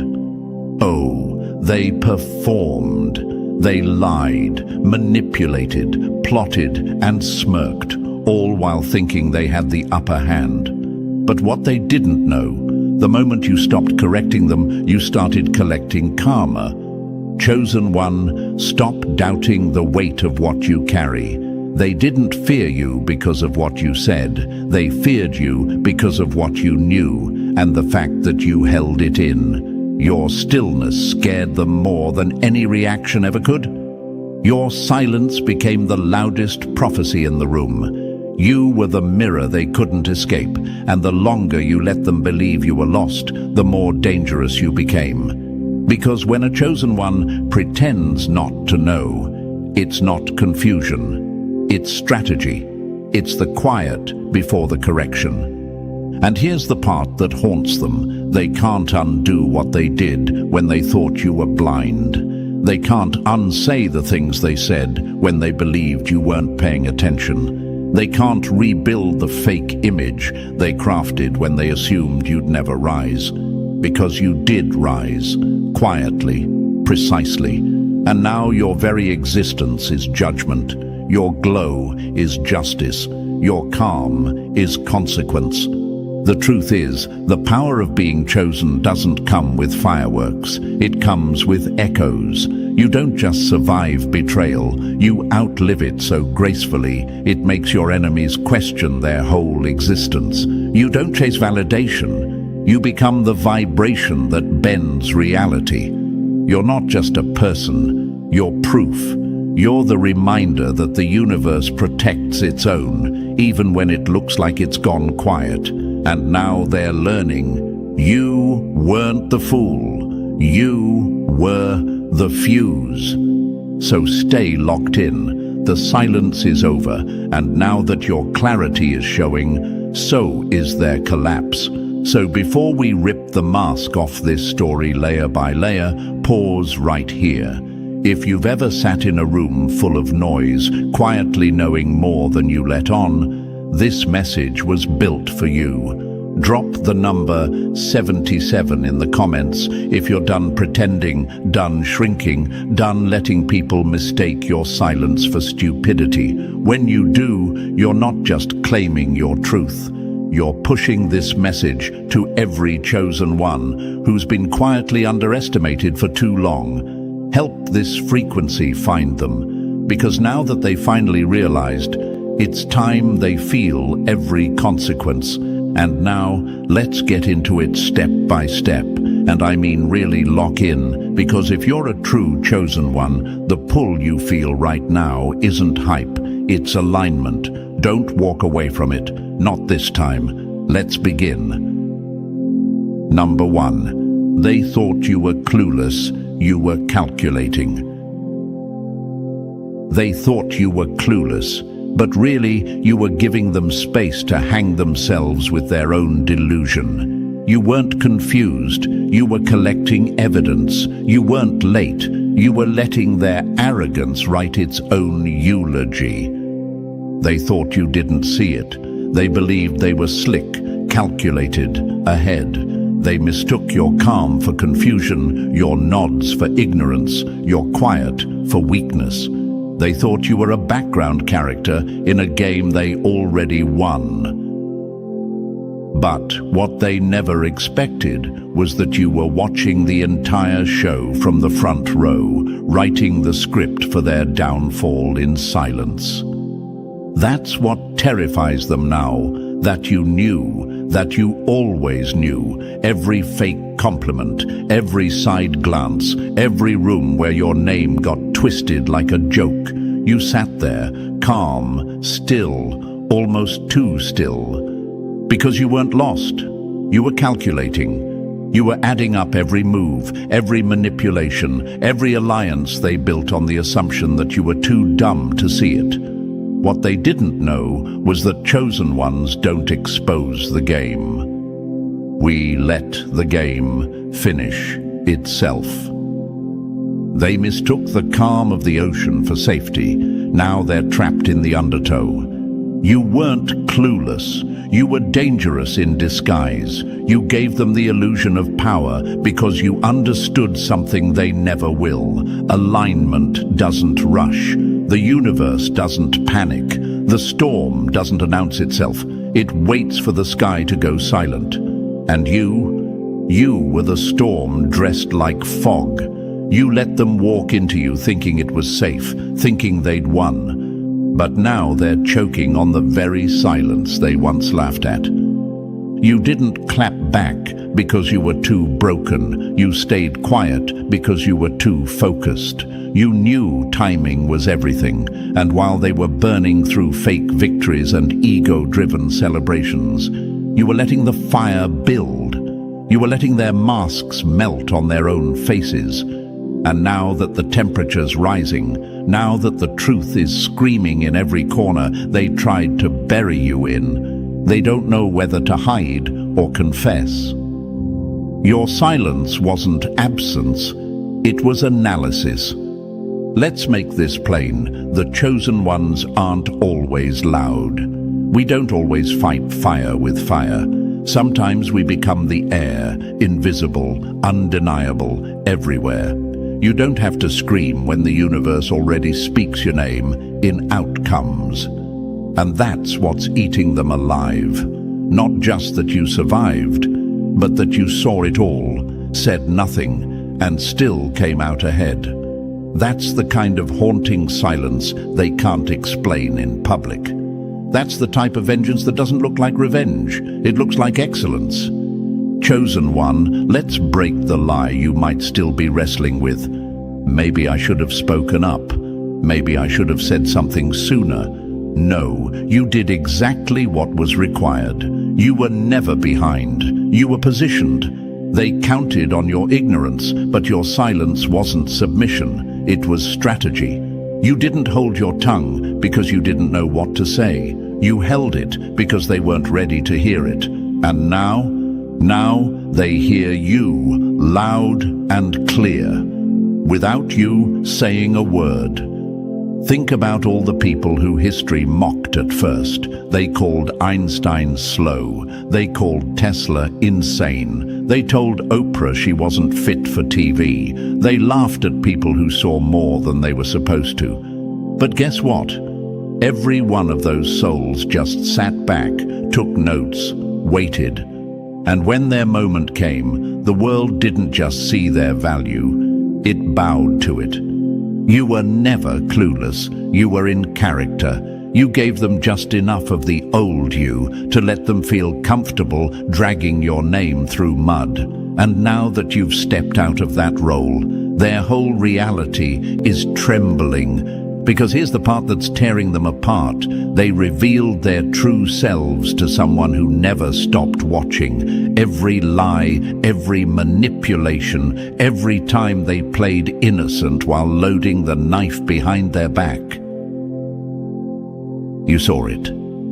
You let them think they fooled you. That's the genius of the chosen. We don't fight for clarity. We let the fog expose who gets lost in it. You weren't asleep. You weren't oblivious. You were too aware for their comfort, and they couldn't handle that kind of presence, so they told themselves stories. They convinced themselves you were naive, that you were behind, that you were irrelevant. But the only thing irrelevant now is the narrative they built. You're standing in your truth, and they're standing in the rubble of their own assumptions. Let this be your reminder. Never feel guilty for what you didn't say. The silence you held was sacred. It was intelligent. It was divine. You didn't waste your breath on proving them wrong. You let life do that for you. And the moment you chose not to expose them too soon, you gave karma the full picture. Now the universe is broadcasting it in 4K, and they're scrambling for a remote that doesn't exist. What you carried in silence was power. What they mistook as stupidity was strategy. And now they're paying for the confidence they built on a false image of you. You gave them rope. They built a stage. And now they're the only ones hanging in the spotlight they were so desperate to control. You didn't just survive being underestimated. You weaponized it.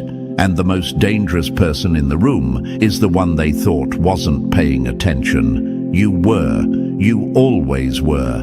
And now they want to cry? Let them. They finally realized you just played dumb. And now they're the ones looking stupid in the light you never stopped carrying. Number 2. They laughed at the one watching. Now they're begging the one awakening. They danced in your silence like it was a grave. Now they realize it was a cocoon. They thought it was over for you. When you went quiet, when you stepped back, when you withdrew your energy from rooms that thrived on mocking your presence and feeding off your discomfort, they thought you were finished. They assumed your silence was surrender, that your distance was collapse, that your peace was defeat.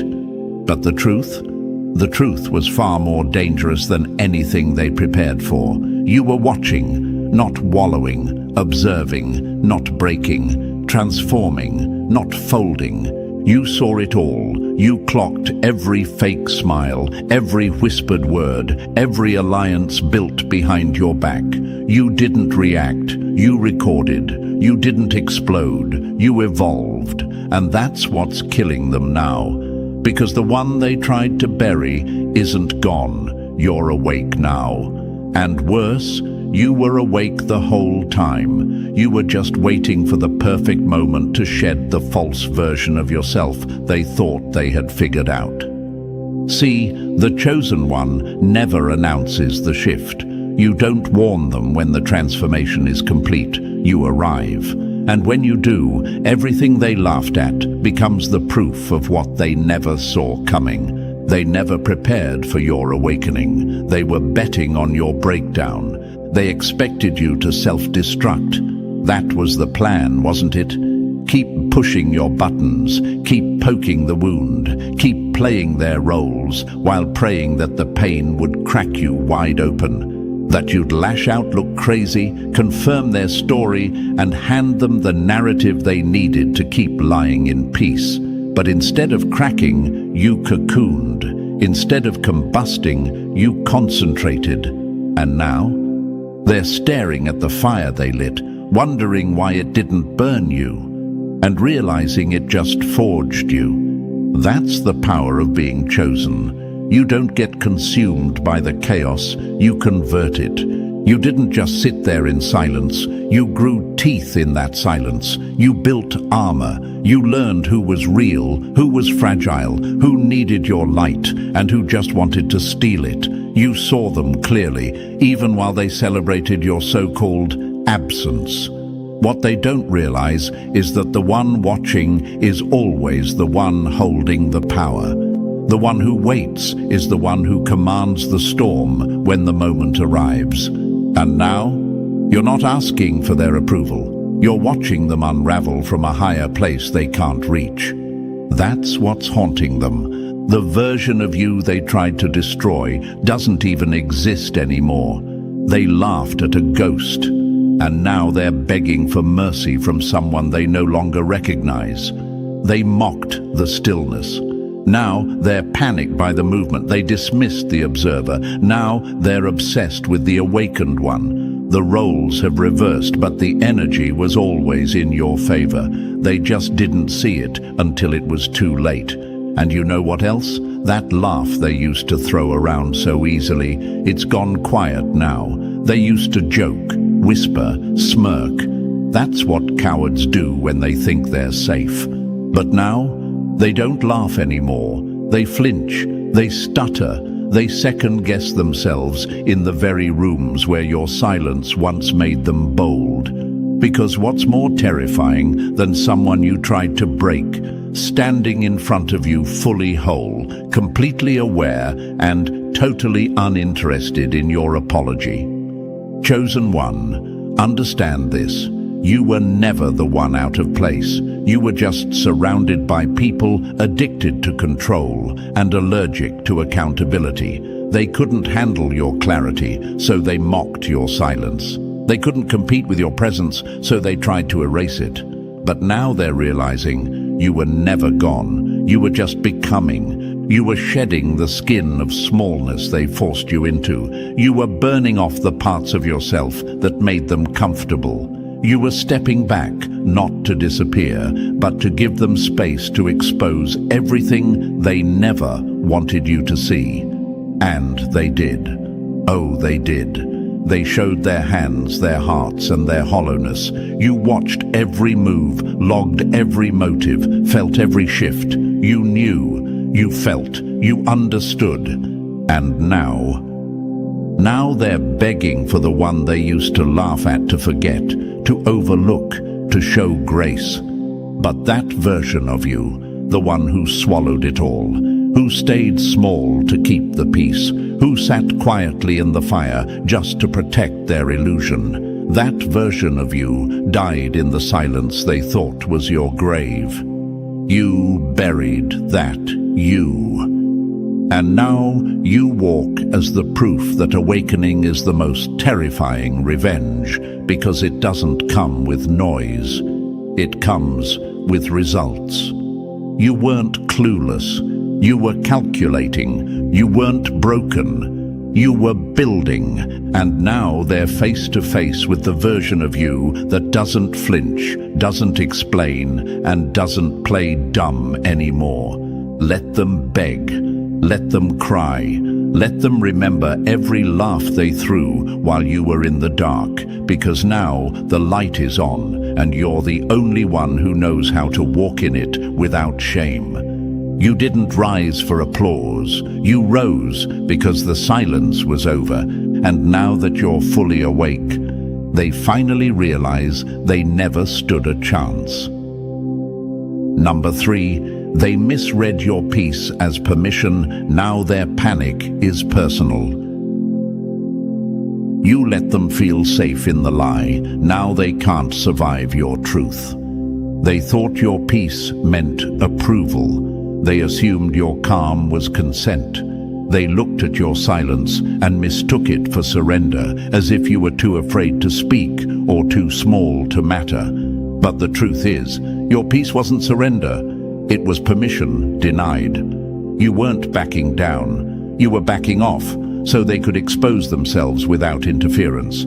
See, when you're chosen, your peace isn't passive, it's protective. You don't react to chaos because you're not ruled by it. You don't clap back because your alignment speaks louder than any words ever could.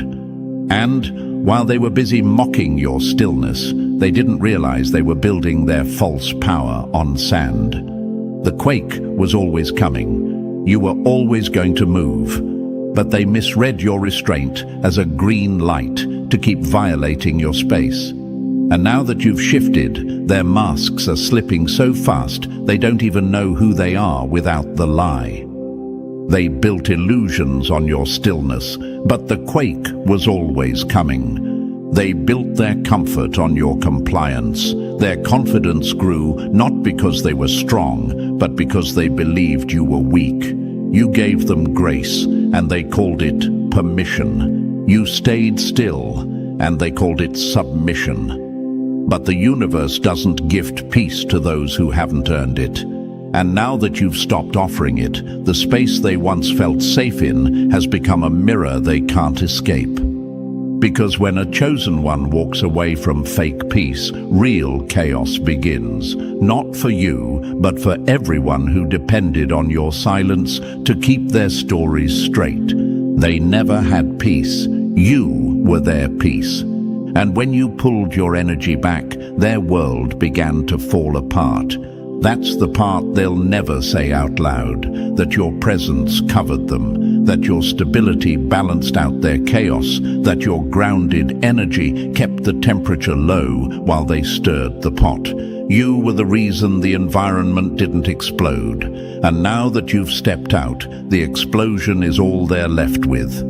Chosen one, let's call it for what it is. They abused your peace. They weaponized your restraint. They thought your kindness was weakness. Your clarity was cluelessness. Your silence was a blank check to run wild. And you let them. For a while. Not because you didn't know what they were doing, but because you were watching, waiting, letting the illusion stretch just long enough for it to tear itself apart. Now, their panic is personal. The same people who told others, "Don't worry about them, they're not a threat," are now panicking in private. They see your shift. They feel the energy changing. You haven't said a word, but everything about you is different. And that difference, it's screaming in the rooms they used to control. Your name is heavy now, not because of drama, but because of truth. And truth has a way of making cowards sweat. You didn't even have to expose them. You just had to evolve. And now your evolution is peeling their lies like old paint, revealing every crack they tried to cover. Your growth has become their undoing. Your healing has become their unraveling. Because you were never their enemy. You were their excuse. And now that you're no longer available to play the part, they're left facing the reality that they were never as in control as they thought. Let's be honest, they were never scared of your voice. They were scared of the day you'd realize you didn't need to explain yourself anymore. That day has come, and now they can't look at you without feeling the weight of everything they did while assuming you'd stay silent forever. They were addicted to your peace because it made their dysfunction feel manageable. But now that you've withdrawn it, their panic is surfacing in ways they can't contain. You didn't have to take revenge. You just had to stop playing along. And that alone has set the entire stage on fire. They don't fear your words. They fear your distance, your absence, your refusal to give them the emotional fuel they once thrived on. They're used to being centered, used to being chased, used to being understood, even when they were hurting you. But now that you've gone quiet for real, not out of fear, but from fullness, they realize they can't survive in a world where you're no longer making room for their dysfunction. Let that be your reminder. Your peace was never a favor. It was power, it was structure, it was order. And now that it's gone, everything they built on the illusion of superiority is crumbling into dust. Because your peace wasn't passive, it was protective armor. For you, for them, for the entire system. And now that you've taken it back, the reckoning has begun. So let them panic. Let them feel the chill of your withdrawal. Let them choke on the stillness they once mocked, because now they understand that peace they abused wasn't the absence of conflict. It was the presence of you. And now that you've left the room, the truth has taken your place. Number 4. You played powerless, so they dropped their guard. You didn't have to raise your voice, you just had to stop playing small. They never saw you coming, not because you were invisible, but because you made yourself invisible. You dimmed the light, you pulled your energy back, you let them believe you had no idea what was happening, that you were unaware, soft, lost.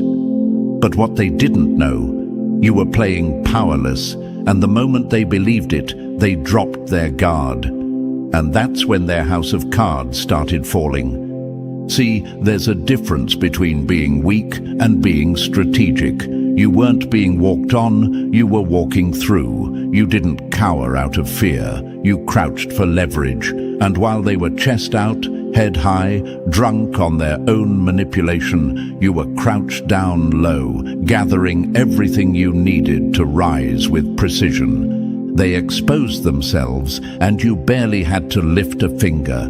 That's what makes your silence so lethal now. It wasn't just that you kept your mouth shut, it's why you did. You weren't intimidated, you weren't confused. You were watching, testing, letting them reveal themselves fully, so when it all came crashing down, there'd be no confusion about what was real and what was performative. You played the fool until the act gave you everything you needed to prove they were the ones bluffing the whole time. Their entire strategy relied on one assumption, that you were unaware.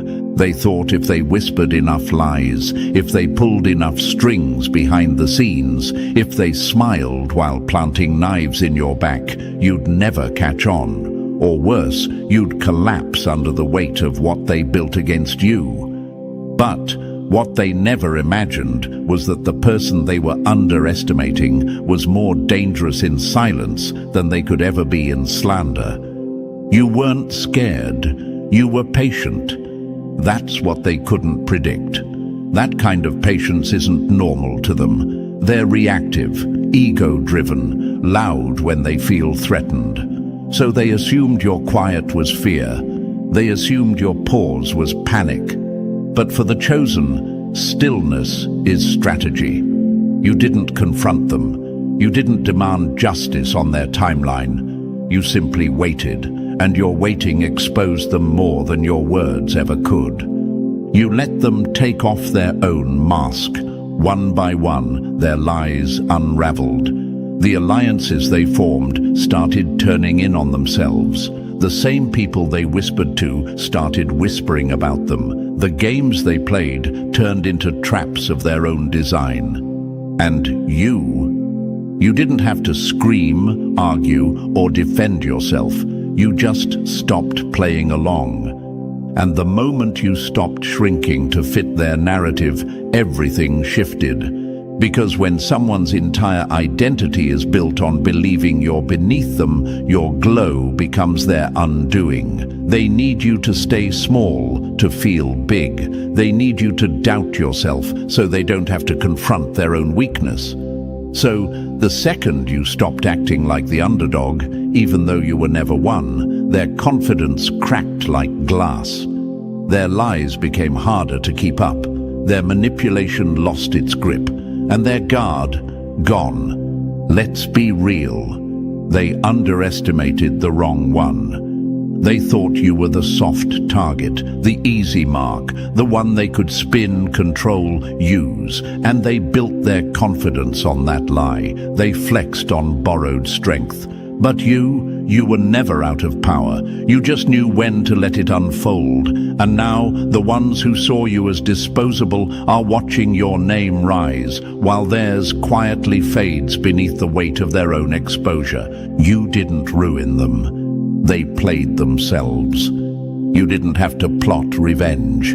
Your presence in truth became the reckoning. You didn't even have to get back at them, because the moment you stopped giving your energy to the performance, the spotlight turned around, and it didn't land on you, it revealed them. The schemers, the fakers, the ones who called you too quiet, too soft, too emotional. They told those stories while they thought you were sleeping, but now they're wide awake because you are.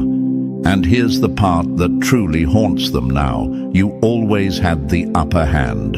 The whole time they were showing off their fake confidence and fragile control, you were holding the power. Not in volume, not in ego, but in clarity. And now that you've stopped pretending, they have no idea how to operate around the real you. Because the real you doesn't bend. The real you doesn't shrink. The real you doesn't stay where fake love and false respect live.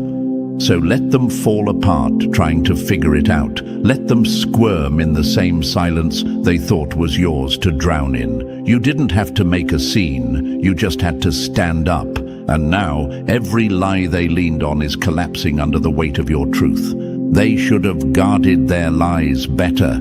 They should have played fair, but they thought you were powerless. And now they realize you were just getting ready to stand. Number 5. Now that you've stopped pretending, their reality is collapsing. They leaned on your silence like a crutch. Now they're limping through karma. Everything they built depended on you not waking up. Not because they truly had power, but because their illusion of power only existed while you stayed small. As long as you kept pretending not to see, not to feel, not to know, their world remained stable. Their fake stories held up. Their little games made sense. But now that you've stopped pretending, now that you've reclaimed your truth, their entire reality is falling apart piece by piece. Not because you destroyed it, but because you stopped holding it together.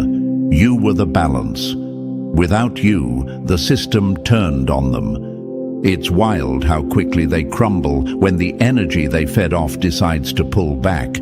They called you emotional. They called you dramatic. They laughed at your intuition, dismissed your silence, and counted on you continuing to absorb their chaos like a sponge. But now the sponge is dry. Now the game is over, and the system they thought they controlled, it's collapsing under its own weight because the only thing holding it up was your restraint. You weren't a background player. You were the glue. You were the unspoken order. You were the one who kept the energy stable, the one who took the hits so the whole structure didn't cave. And the moment you stopped pretending not to notice, the moment you stepped into your awareness and chose not to carry it anymore, everything they built on your back started to fall. And now they're scrambling, pretending the collapse is coming from somewhere else. But deep down, they know They know the shift is you.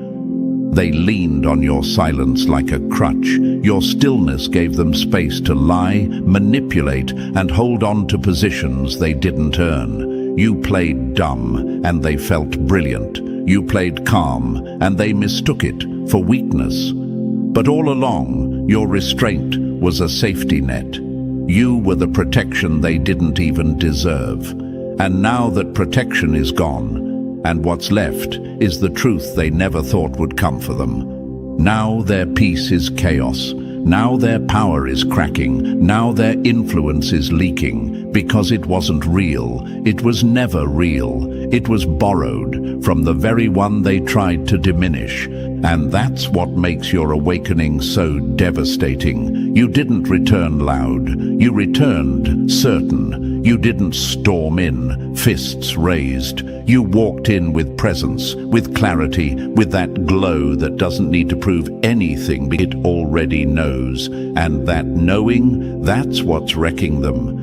You became the thing they feared most, fully aware, fully grounded, and fully uninterested in playing the game. Let's get one thing straight. You didn't need them. They needed you. Their confidence was fueled by your silence. Their comfort came from your boundaries being blurred. Their narrative held power because you hadn't told your story yet. And now that you've stepped into the truth, the foundation beneath their lies is crumbling in real time. The lights are on, the curtain is pulled, and they're center stage with nothing left to say. That's why they look uncomfortable when you enter the room now. That's why the same people who once mocked you are suddenly trying to find common ground, trying to rewrite history. But it's too late. Because your return to self didn't just shift your life. It sent shockwaves through every space they thought they'd conquered. You were the one they tried to silence. Now your energy is the only thing anyone can hear. They don't fear exposure. They fear your clarity. They fear how many people are now seeing what you saw all along, because your awareness is contagious. And when a chosen one stops pretending, stops downplaying, stops holding back, the illusion that once ruled the room dies in broad daylight. They thought they could outlast your silence. They didn't expect you to come back with vision. They thought they could survive your absence. They didn't realize you were the atmosphere holding the room together. Now everything's collapsing, and you're not doing a thing to cause it. You're just being you, and that's the scariest part of all, because they built an entire reality that only functioned while you were asleep. And now that you're awake, the cracks can't be patched. The roles can't be recast. The weight they threw on your shoulders, it's now falling on theirs, and they're not built for it. Let them try to fix it. Let them run damage control. Let them blame everything except the truth they ignored for so long. But you just keep walking in alignment. You just keep being the storm they never thought would stand up on 2 feet and speak. Because now that you've stopped pretending, their fantasy is over.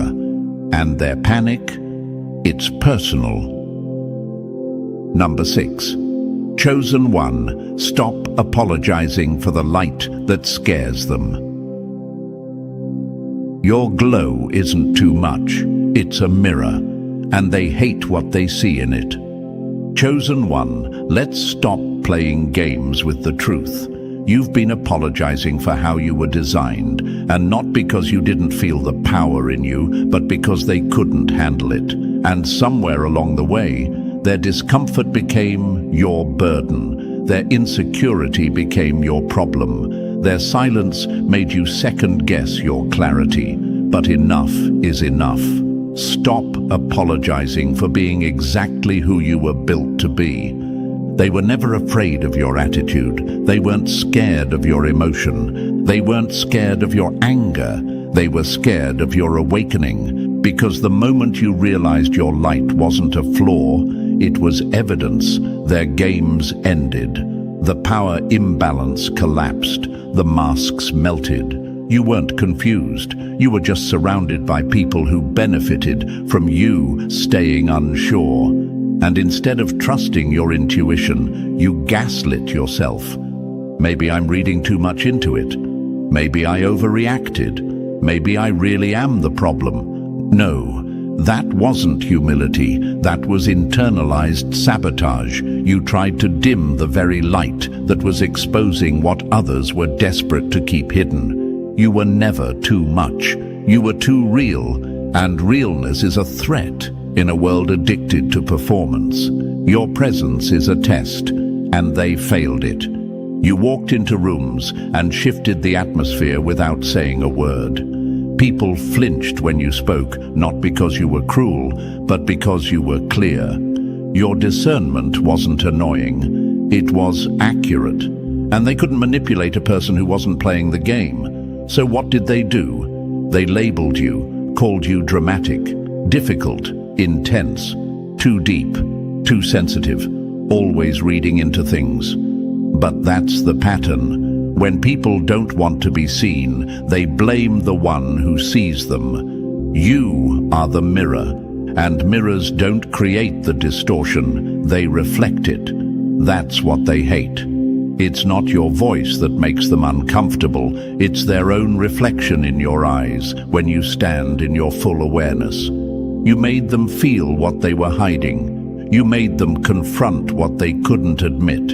And instead of evolving, they decided to demonize you. Chosen one, stop bending to fit into illusions you were never meant to participate in. You've spent too long shrinking so fragile people could feel big. You've been dimming your light just to survive the jealousy it triggered in others. You've held your tongue in rooms that used your silence as proof that you were wrong. But it wasn't proof. It was proof of your power, because you didn't need to fight to win. You just had to hold your alignment long enough for the truth to finish the job. You're not arrogant for knowing who you are. You're not intimidating for standing in your clarity. You're not wrong for seeing what others refuse to acknowledge. You are not the villain in this story. You're the signal that everyone ignored until the storm came and made your warnings undeniable. And let's be honest, you've tried everything else. You tried being quiet. You tried being diplomatic. You tried softening your edges, lowering your tone, smiling through betrayal, carrying the weight of everyone's discomfort like it was your assignment. But none of it changed the outcome. Because the problem was never how loud your truth was, it was how long they thought you'd keep it locked up. So stop pretending, stop apologizing, stop gaslighting yourself to keep their illusions safe. Their story only worked because you kept questioning your own. But now you're standing in it, fully, boldly, without flinching, and they can't take it. They can't take the version of you that knows what you carry. Because that version of you, that version is unstoppable. You're not here to be palatable. You're here to be precise. You're not here to blend in. You're here to disrupt. Your light is not random, it's revelation. Your presence isn't decoration, it's divine interruption. And the people who felt off around you weren't reacting to your energy. They were reacting to the reflection your energy created. You are the shift. You are the confrontation. You are the light they weren't ready for. Let them call it what they want. Let them twist it. Let them run. But you keep shining. You keep speaking. You keep aligning. Because your glow isn't too much. It's truth. And truth doesn't apologize for showing up. They don't hate you. They hate what your light reminds them of everything they're still pretending to be. Chosen one, stop apologizing. You were never too much. You were just ahead of schedule. Number 7. The same ones who mocked you are studying you in secret. They were teachers of ego. Now they're students of your endurance. It's funny, isn't it? The same ones who laughed the loudest when you went quiet.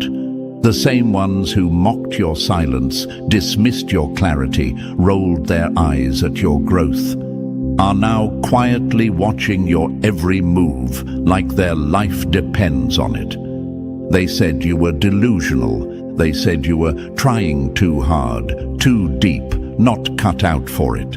But now they're stalking your timeline like it holds the blueprint for their survival. Now they're dissecting your steps like scripture, looking for a shortcut to the freedom you built in fire. Because here's the truth, they didn't expect you to make it. They thought the weight would crush you. They thought your isolation would break you. They thought you'd lose your mind in the silence. But instead, you found yourself. You found your voice. You found your purpose. And now that you've arrived, they're obsessed with the route you took, because deep down, they know they're still lost.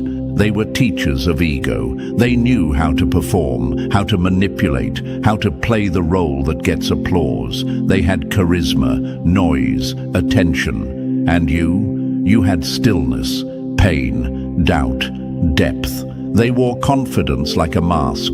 You wore suffering like a furnace, and while they chased validation, you chased alignment. That's why they can't look away now, because you didn't just survive, you transcended. They thought you were weak for sitting alone. Now they can't sit with themselves for 5 minutes without thinking of you. You became what they never prepared for, undeniable. No drama, no explosions, no campaigns, just the silent consistency of someone who refused to break, refused to compete, and refused to explain themselves. And that's what eats them alive, because their strategy was always to discredit you before you could shine. That's why they mocked. That's why they whispered. That's why they created the image of you that fit their insecurity, not your truth. They thought if enough people believed their version, your reality would disappear. But what they didn't count on was that energy never lies. And now they feel it. In every room, in every conversation where your name makes people pause, in every move they try to make that feels eerily familiar. Because they watched you do it first. They tried to minimize your presence. Now they're mimicking your path, quietly, carefully, desperately. They don't want to give credit, but they want the results. They don't want to acknowledge your power, but they're copying your frequency like it's gospel. It's wild how the same people who said you were doing too much are now doing exactly what you did. They study your routines. They imitate your language. They try to recreate your peace. But it doesn't work, because what you carry can't be duplicated. It was earned. You didn't get here through applause. You got here through betrayal, through isolation, through nights where your own reflection was the only voice that believed in you. That's the part they don't understand. You didn't rise because of popularity. You rose in spite of it. And now you've become the reference point for people who once refused to sit at the table with you. You're the blueprint they tried to discredit, the standard they laughed at, until life reminded them that the quiet ones usually hold the deepest codes. Let them keep watching. Let them analyze your silence. Let them count your steps and compare their beginning to your resilience. They can try to decode your discipline, mimic your language, even replicate your delivery. But what they can't recreate is the why behind your movement. You didn't do this for revenge. You didn't do this for attention. You did this because you had to, because your soul wouldn't let you stay small, no matter how many times they tried to force you into a box.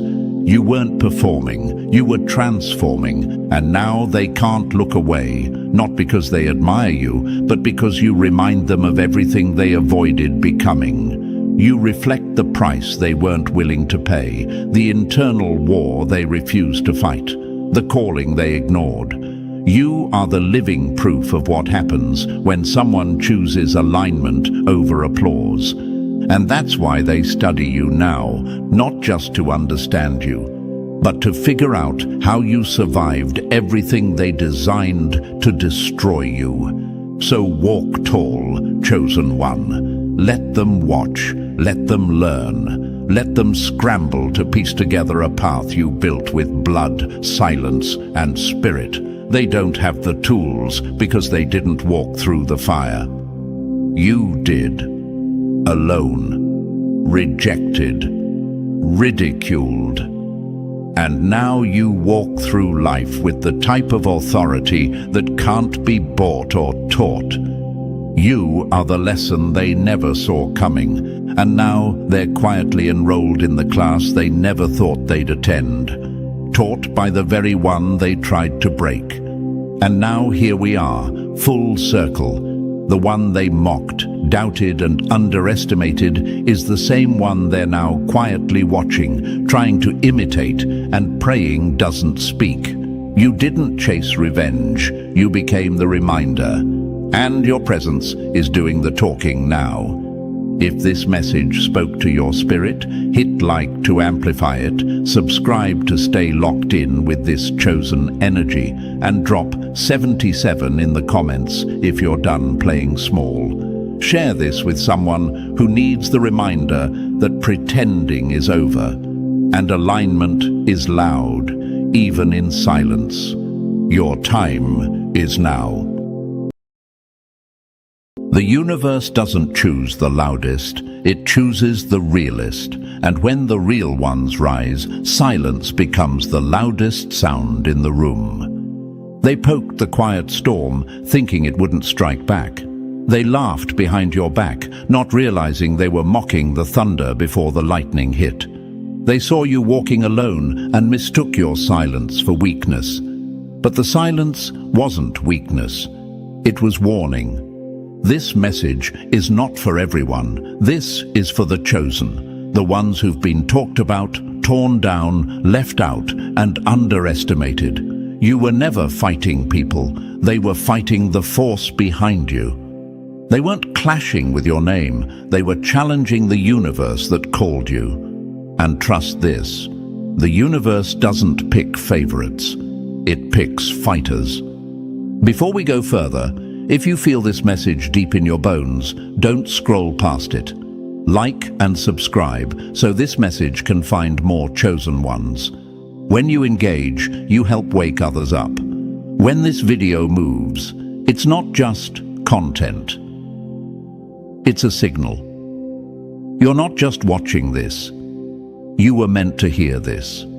They feared your silence because silence means you're listening, planning. They mocked your stillness because still waters run deep, and deep water doesn't splash, it drowns. You didn't need to announce your comeback. You just needed to move in it. And when you did, everything changed. Let's be clear, this is enough is enough. How you silenced the critics and took back your power.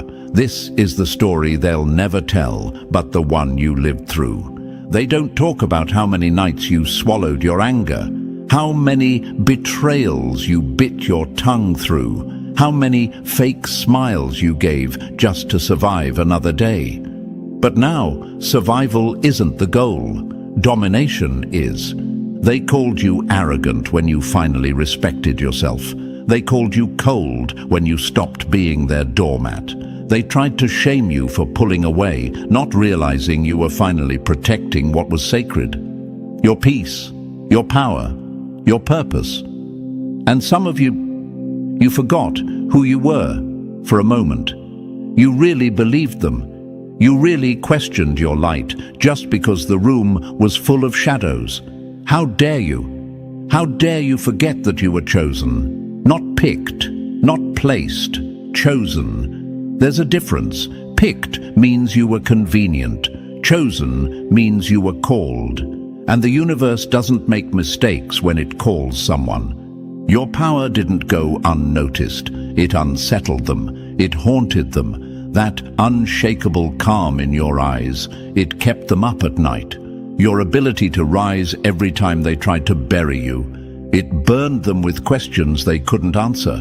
Because deep down, they knew, no matter what they said, no matter what they did, they couldn't touch what built you.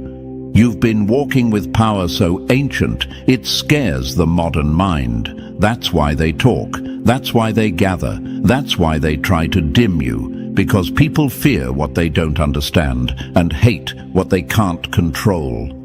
But now they've learned. You're not here to be explained. You're here to be experienced. You're not here to fit in. You're here to shift the ground beneath those who ever dared to stand against you. This is your time. This is your voice. You've silenced the critics not with words, but with results. The applause, irrelevant. The doubt, expired. Your light, unbothered. And now you don't just walk in power. You are the power. Welcome back, Chosen One. Let's begin. So, if you've ever felt like the weight on your shoulders was more than just life, like it was pressure meant to wake you up, then this message is yours. Drop the number 77 in the comments if you're done explaining, done shrinking, done playing small. That number tells the universe you're not hiding anymore. You're ready to own what they tried to bury. This isn't just a video, it's a turning point. And if you're truly one of the chosen, you won't just watch, you'll feel it pull you in. Now let's get into it, step by step. Number 1. When they played dirty, you went silent, and that's what broke them. They thought they buried you in silence. What they didn't know was you were just becoming too powerful to speak in lowercase. They thought your silence meant surrender, that your stillness meant you had no fight left, that because you didn't defend yourself, they had won. But here's what they never saw coming. You weren't quiet. You were calculating. They thought they were playing you, but they were playing chess with the universe itself. And the universe, it doesn't lose. They had their laughs. Oh yes, they did. They passed your name around like cheap gossip, hoping the echo would reach you broken. They created false versions of you and handed them out like party favors. But when the real you came back, unapologetic, unbothered, undeniable, they didn't know what to do with the silence that followed. That wasn't silence. That was judgment. That was the roar of the universe moving in your favor. You never had to shout. You never had to post receipts or prove your worth. You let your energy speak for itself. You let your results step into the room before your words ever did. And that's what haunts them now. Because here's the thing about being chosen. You are the glitch in their system. You are the one thing they couldn't predict, couldn't manipulate, couldn't destroy. And every time they threw dirt, the universe turned it into soil for your rise. Your glow wasn't store-bought, it was storm-built. Some of you need to hear this. Stop questioning your power just because they couldn't handle it. Stop shrinking because their hands were too small to hold what you carry. Do you really think the universe poured all that weight into your spirit for decoration? You weren't made to be digestible. You were made to disrupt. Every time you doubted yourself, they smiled. Every moment you played small, you made room for their ego. They counted on you for getting who you were, but not anymore. Enough is enough. This isn't the season of proving. This is the season of reclaiming. Not with words, but with moves. Not with defense, but with distance. You didn't silence your critics. The universe did. It stepped in like a storm dressed in your aura. When they fought you, they were swinging at fate. Every shot they threw was a slap in destiny's face, and now they're paying the price. They thought they were battling one person. They didn't know you were backed by alignment itself.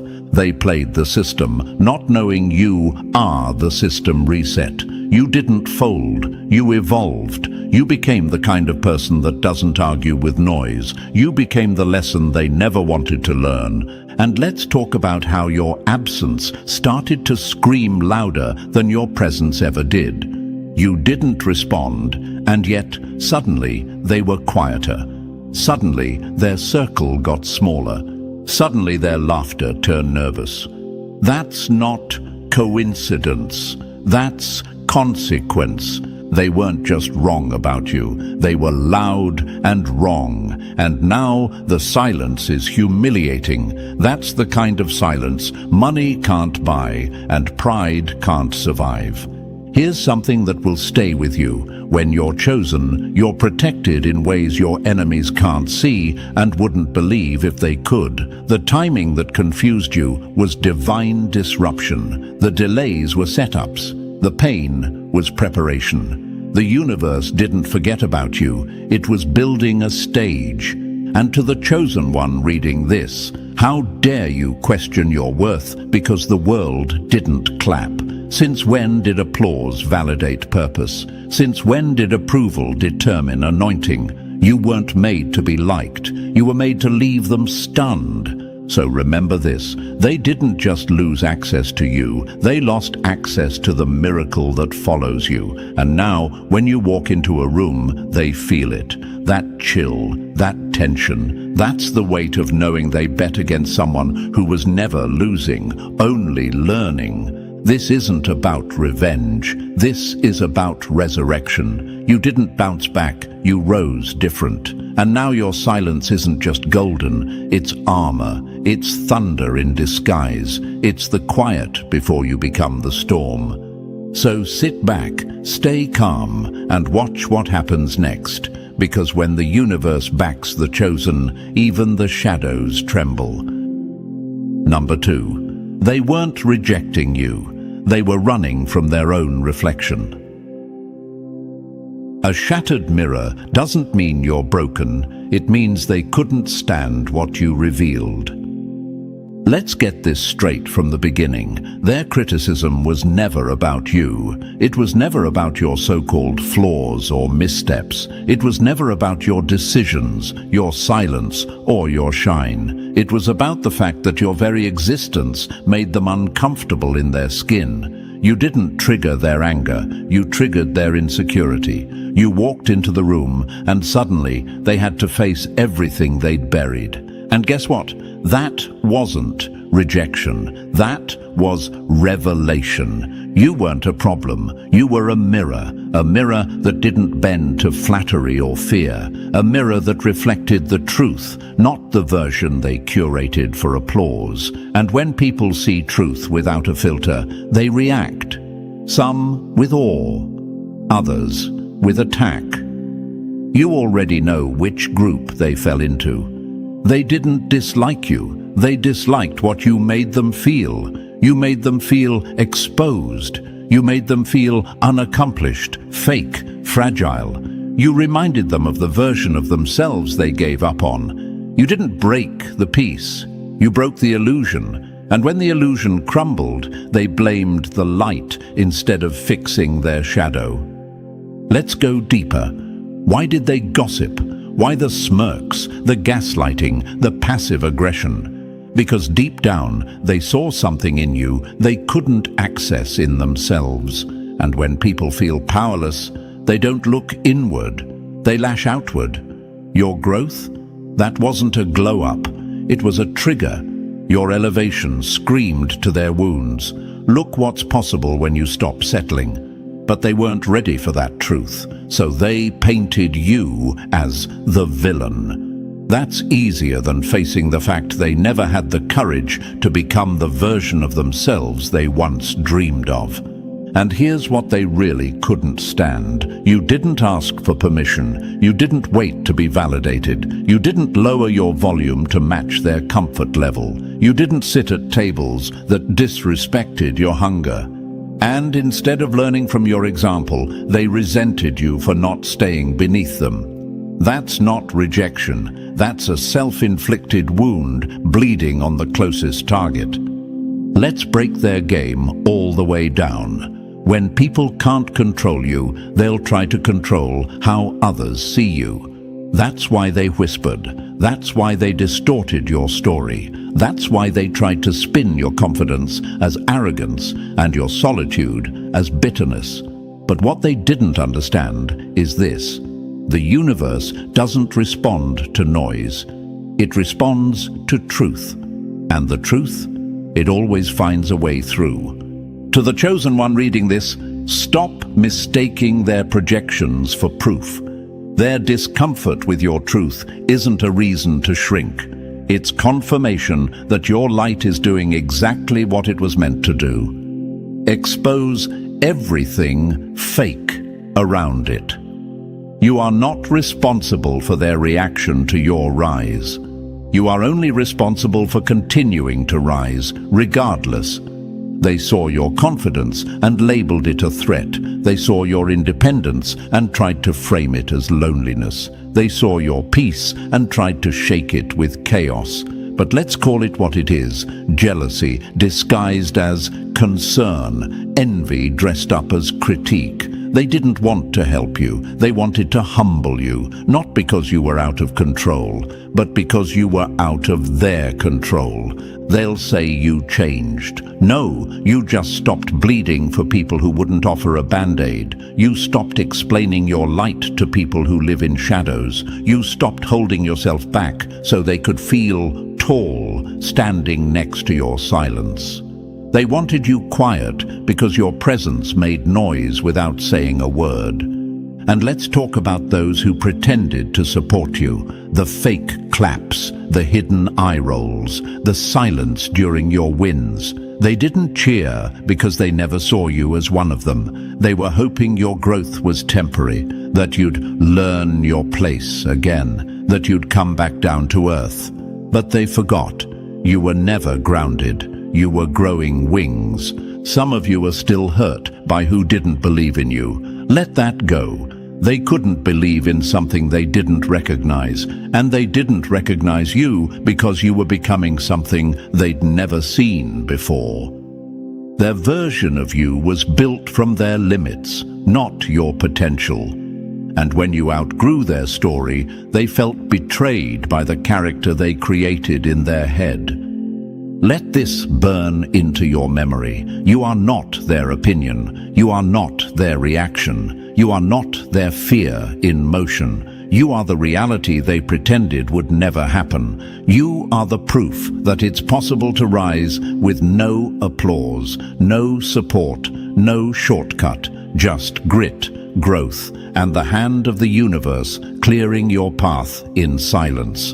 And when they said, "You think you're better than us?" the answer isn't no. The answer is, I'm not playing the same game as you anymore. This isn't a competition, it's a calling. You weren't called to clap back. You were called to outgrow, outlast, and outshine. So next time you feel that sting from a critic, ask yourself, is this my truth or their reflection? Because truth empowers. Reflection, when ignored, wounds. And some of them, they've been bleeding from their own reflection for years, trying to convince you it's your fault. But you've moved different. You've healed different. And now your existence is a mirror that forces people to choose, evolve or attack. Most will choose attack, but the real ones, the chosen ones, they'll look at you and say, if they can rise through that, so can I. So no, you were never rejected. You were revealed. You didn't lose people. You lost masks. You didn't get smaller. They just lost the ability to minimize you. And now they can't stand the mirror they once tried to crack. Because every time they see you shine, they're reminded of who they could have been if they had the courage to face themselves the way you did. And that's the kind of pain you don't have to respond to. Just keep shining. Number 3, you took back what they were hoping you'd never find, your worth. They didn't fear your failure. They feared the day you'd stop asking for their applause. Let's call it what it was. You weren't chasing approval, you were chasing peace. And for the longest time, you believed that peace would come wrapped in someone else's validation. You showed up, gave your all, over-explained, over-delivered, and overexposed your heart to people who never clapped, never cared, and never intended to understand you. You kept trying to earn your place in rooms where the doors were never meant to open for you. Not because you didn't belong, but because they were scared of what would happen if you realized that you did. You weren't just looking for love or support, you were trying to be seen, and not just seen, but understood. But how can people who've never done the work to understand themselves understand someone as layered, raw, and real as you? They couldn't handle the weight of your soul, so they called it too much. You weren't too much. You were too powerful for their comfort. They smiled in your face while hoping you'd never figure it out. They gave you just enough attention to keep you performing, but never enough to affirm your place. That was the game. Keep you addicted to the high of being almost enough, so you'd keep chasing their crumbs like it was currency. But the day you stopped, that was the day everything shifted. That's the moment they felt the ground shake. When you stopped explaining yourself, when you stopped looking their way after every win, after every post, every idea, every step forward, they panicked. Not because you left, not because you cut them off, but because you outgrew the leash they never thought you'd notice was there. The truth is, they saw your light before you did. They always saw it. That's why they kept you second-guessing. That's why they kept moving the goalposts. That's why your best was never quite enough. Because the longer you stayed blind to your own brilliance, the longer they stayed in control. But now you see it, and there's no turning back. You've reclaimed your worth. And you didn't reclaim it from their hands. You pulled it out from the places you buried it to make them comfortable. You're not auditioning anymore. You're not performing for people who clapped louder for your breakdowns than your breakthroughs. You don't shrink to fit inside their story. You write your own now. Let's be honest, some of you bent until you almost broke. You twisted yourself into versions they'd like, tones they'd tolerate, shapes they'd accept. And still, they rejected you, not because you weren't enough, but because you were becoming someone they could no longer manipulate. And here's the coldest truth. Some of them never wanted you to hate yourself. They just didn't want you to love yourself without their permission. But now, that permission slip is torn. That stage is empty. That chapter is closed. You're not desperate anymore. You're dangerous, because a chosen one who knows their worth is unstoppable. When you're no longer begging to be seen, you become unignorable. Your light doesn't flicker for attention. It blazes for purpose. Now, when they talk, it doesn't sting. It echoes back to their own insecurities. Now, when they ignore you, it's not rejection, it's a blessing. Now, when you win, you don't look around for applause because you've learned to clap for your damn self. Loud, bold, unashamed, and don't get it twisted. You didn't become cold. You became clear. Clear on who deserves access. Clear on where your energy is respected. Clear on the difference between being valued and being used. And in that clarity, you found the kind of freedom that terrifies people who only know how to exist in chains. They can't stand it now, not because you changed, but because you no longer ask them who you are. That quiet in you, that peace, that confidence that doesn't need to shout. That's the sound of someone who found their worth in the mirror, not in the mouths of doubters. And some of you still feel a little guilt, a little ache, a little pull toward those old voices. Let me say this clearly. You owe them nothing. Not closure, not softness, not space. The version of you that kept begging for love is gone, buried, evolved. You are not required to return to pain just because it's familiar. You don't need them to see you anymore. You see you. And that's the most dangerous thing of all. Because once a chosen one finds their own reflection, not the one shaped by criticism or silence or shame, but the real one, the unbreakable one, they become someone no critic can touch, no crowd can control, and no loss can undo. You reclaimed yourself. You walked away from the game. You refused to keep auditioning for a role that never matched your soul. And now, you're not looking for a seat at their table. You are the table. So let them talk, let them watch, let them wonder how you found yourself without them. You didn't need validation, you needed vision, and now that you've got it, you're never going back. Number 4, you didn't fall back, you fell silent, and that's what broke them.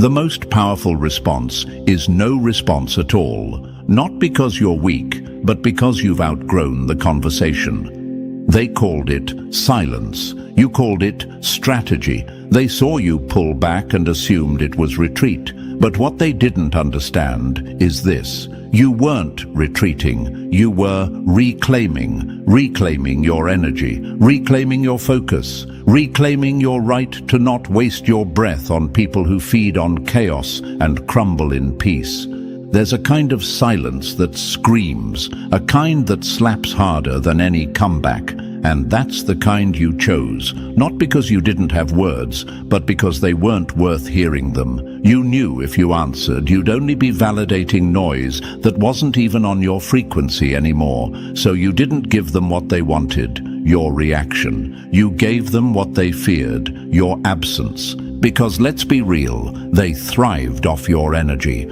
off your frustration, off your explanations. Every time you responded, you were pouring fuel into a fire they lit just to stay warm next to your burn. They didn't want resolution, they wanted relevance. And when you went quiet, you cut their supply. You stopped performing, stopped dancing around their egos, stopped defending yourself against people who decided to misunderstand you, no matter how clearly you spoke. And in that moment, your silence became a weapon, sharper than anything they could throw. You didn't yell, you didn't argue, you just walked, and your footsteps were louder than their voices ever were. They noticed. Oh, they noticed. Don't think they didn't.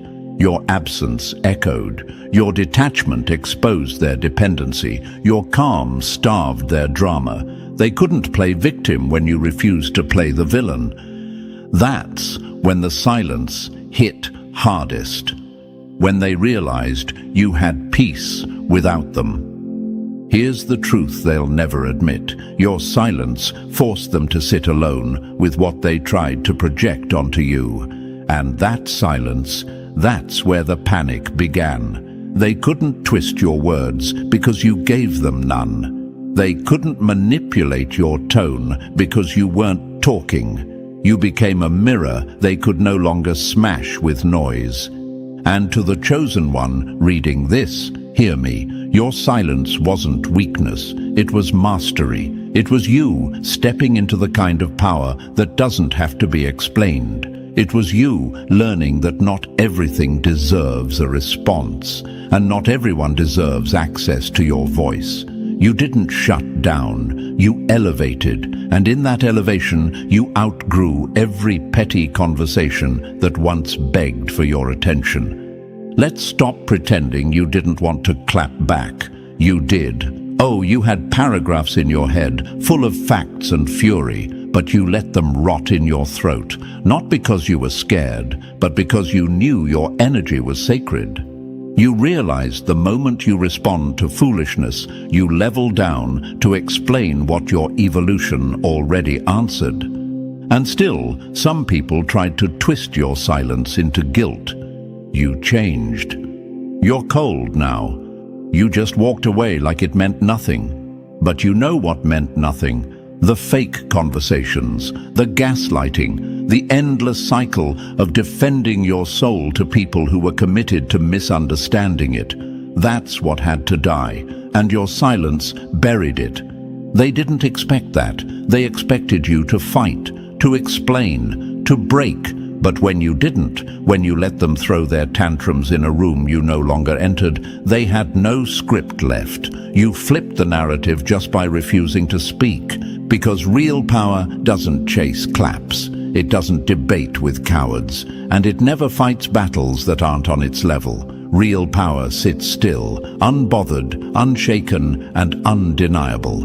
And that's who you became. You became the calm they couldn't disrupt. You became the quiet that made them nervous. You became the storm that passed, not with destruction, but with distance.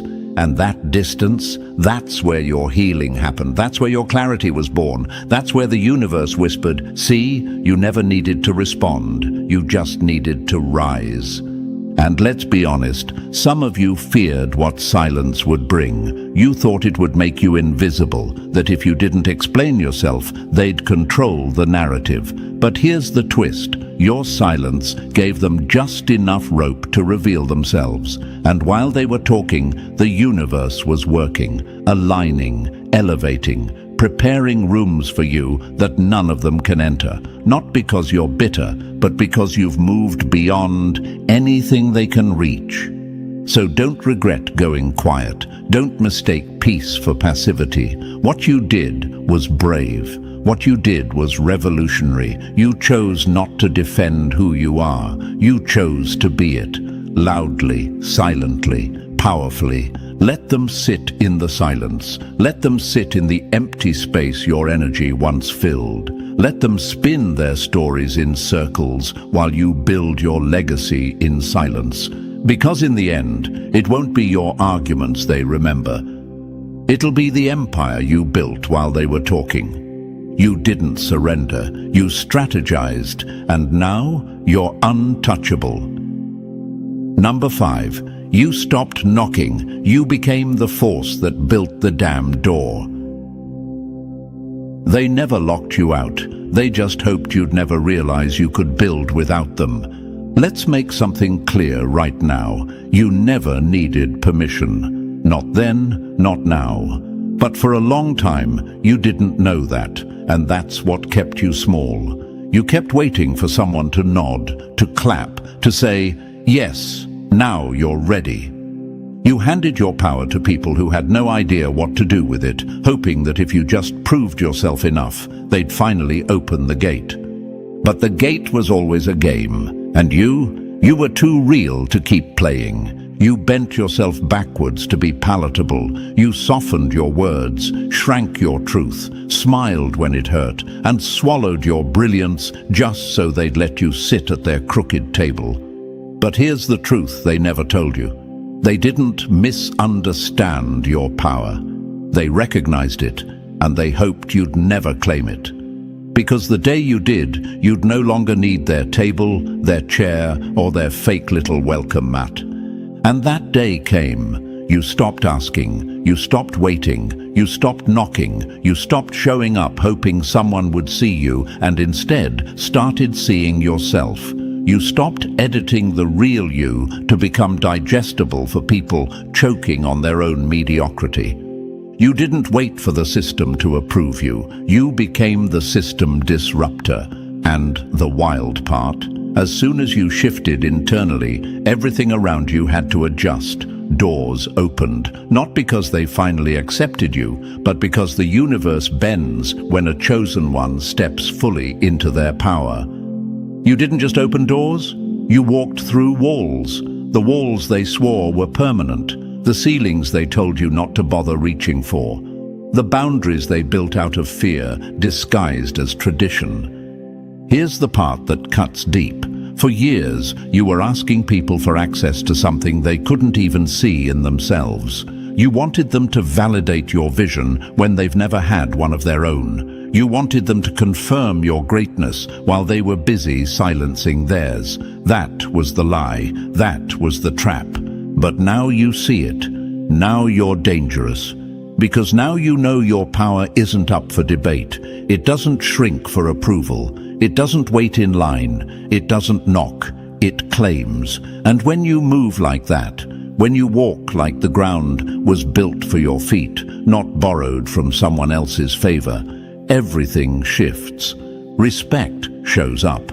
Opportunities shift in your direction. People who used to ignore you now speak your name like they just discovered gold. Not because you begged, not because you changed for them, but because you finally stopped pretending to be smaller than you were. Some of you are still shaking off the residue of permission seeking. You still hear that voice saying, "Don't be too loud, don't be too much, wait your turn, play it safe." Burn that script. That script wasn't written for a chosen one. That script was written to keep you tame, keep you tired, and keep you in line. But chosen ones don't follow lines, they redraw them. Let this settle in your bones. You are not here to be accepted. You are here to be undeniable. Your power doesn't ask to be included. It creates space so large that others either evolve or move out of the way. You're not in rooms because of luck. You're in rooms because you made it impossible to be ignored. You stopped trying to be enough for everyone and finally became more than enough for yourself. You stopped chasing seats and became the architect of new floors. And those who once ignored you, now they take notes. Now they mirror your language. Now they mimic your moves. But they'll never recreate the spirit behind them because your power was never a performance. It was a calling. To those who doubted you, they weren't the problem. Your need for their validation was, and now that need is dead, buried under every moment you held your tongue, every time you played small, every time you waited instead of walked. But now you don't wait. You walk in like you own it, because you finally understand you were never made to be granted access. You are the access point. And when you stopped seeking permission, you didn't just shift your own life. You shook the system. You exposed every lie they told you, that you needed their name, their title, their approval. And now they scramble to find a way to align with what they once ignored. But you've moved, you've leveled up. You don't speak the language of begging anymore. You speak the language of becoming. You wield power now, not because someone gave it to you, but because you remembered it was yours all along. So building, create, speak, lead, take up all the space, because the world doesn't need another person waiting to be picked. It needs more people who realized they were already chosen and moved like it. Number 6. They weren't intimidating, just intimidated by who you were becoming. The loudest critics are rarely powerful, just panicked by the power they see in someone else. Let's rip the mask off this lie right now. Your critics were never strong. They weren't bold. They weren't brave. What they were was scared. Scared of your light. Scared of your truth. Scared of the way you walked into a room and made their false sense of superiority collapse in silence. You never had to speak much. Your presence alone was enough to expose the emptiness in theirs. They didn't come at you because you were wrong. They came at you because you were right, real, and rising. They didn't mock you because you were weak. They mocked you because your strength forced them to confront the weakness they'd spent years disguising. Every insult was insecurity. Every jab was jealousy in costume. Every attempt to shrink you was a last-ditch effort to hold on to a comfort zone that your very being shattered. And let's talk about that zone, that fragile bubble they lived in, where no one challenged their fake confidence, where truth stayed quiet, and where power played nice. Then you showed up. Not asking, not apologizing, just being. And in being fully yourself, you became their alarm clock. You woke them up to everything they weren't, everything they gave up on, and everything they could never control. And that's when the claws came out. Here's what they never wanted you to know. They weren't fighting you. They were fighting what you represented. You were proof that growth is possible. You were proof that survival doesn't have to look like silence. You were proof that you can be real, raw, wounded, healing, and still rising. That scared them. Because if you could evolve through all your hell, what did that say about them staying stagnant in their comfort? So they attacked. They rolled their eyes. They whispered. They joked at your expense. And for a while, you may have believed it. You may have dimmed your light, thinking you were too much. But here's the brutal truth. You weren't too much. They were too small. Not small in soul, but small in self-awareness, small in courage, small in spirit. And instead of growing, they chose to throw stones at anything that reminded them they hadn't. And let's be honest, you tried. You tried to make yourself smaller, softer, more palatable. You tiptoed around their egos. You apologized for your fire. You edited your brilliance so it wouldn't blind them. But still, it did. Because real light. It exposes everything pretending to be solid. And your light. It was a floodlight in a room full of masks. Some of you still carry guilt for outgrowing people who used to cheer for you in whispers and criticize you in shouts. Let that guilt go. You didn't abandon them. You just refused to stay in places where your glow was treated like a threat instead of a gift.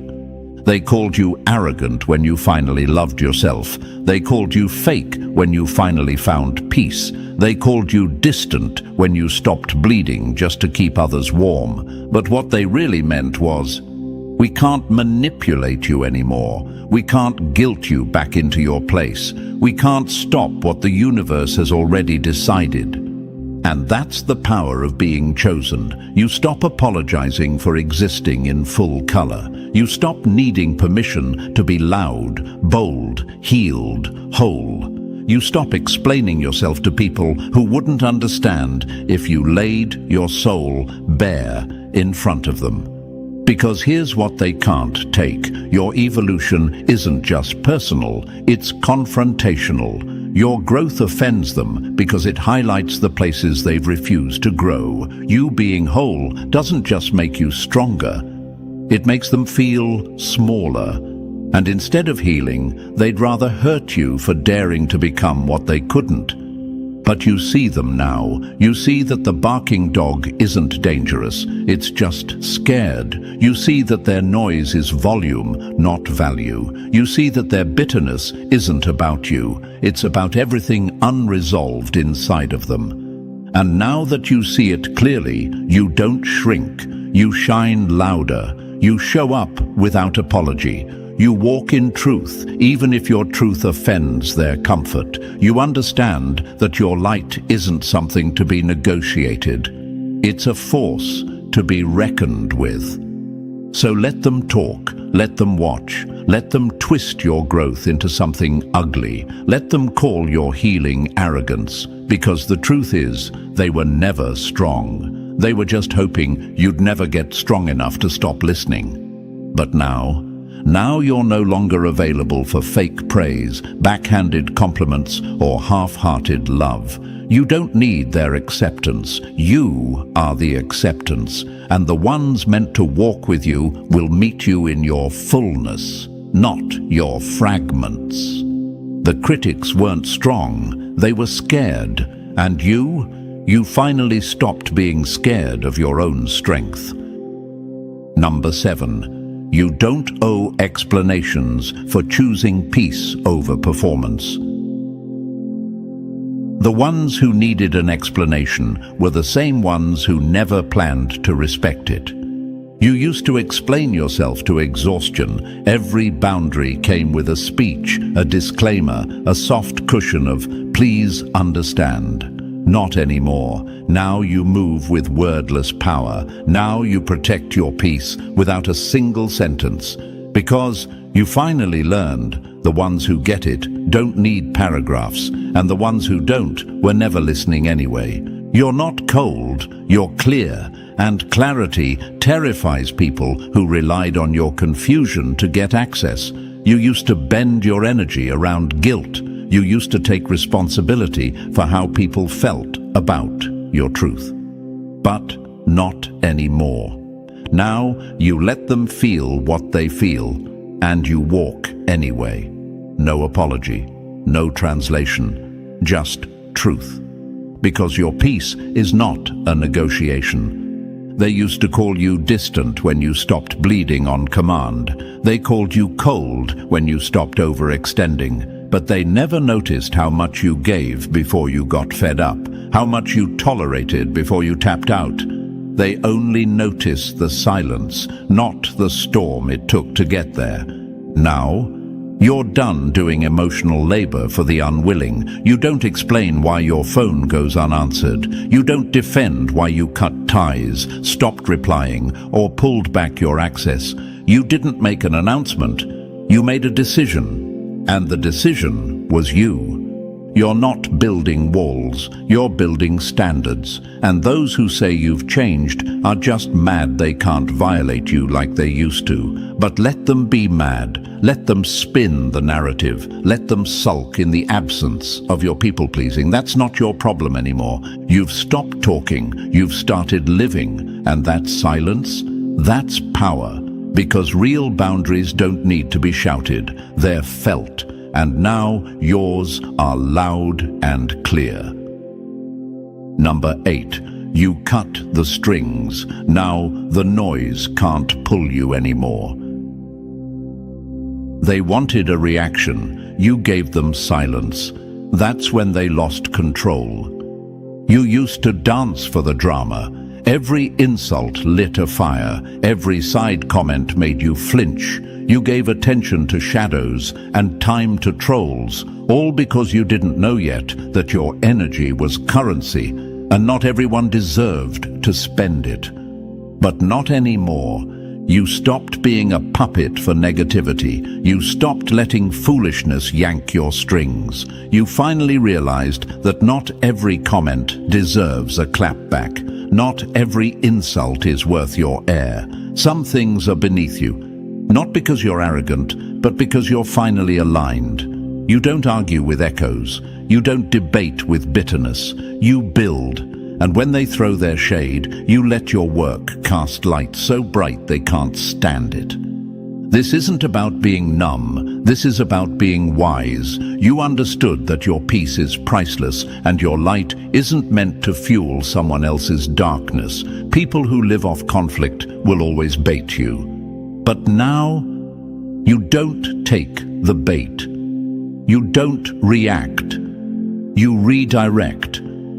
They wanted you distracted. They wanted you spiraling. They wanted you defending yourself so much you forgot to elevate. But now they're talking to a wall, and that wall is your peace, high, solid, unshaken. You're not unbothered because you don't care. You're unbothered because you care more about your energy, your focus, your mission. You're on assignment. You're chosen. And chosen ones don't waste their breath arguing with shadows when they're out here building kingdoms in silence.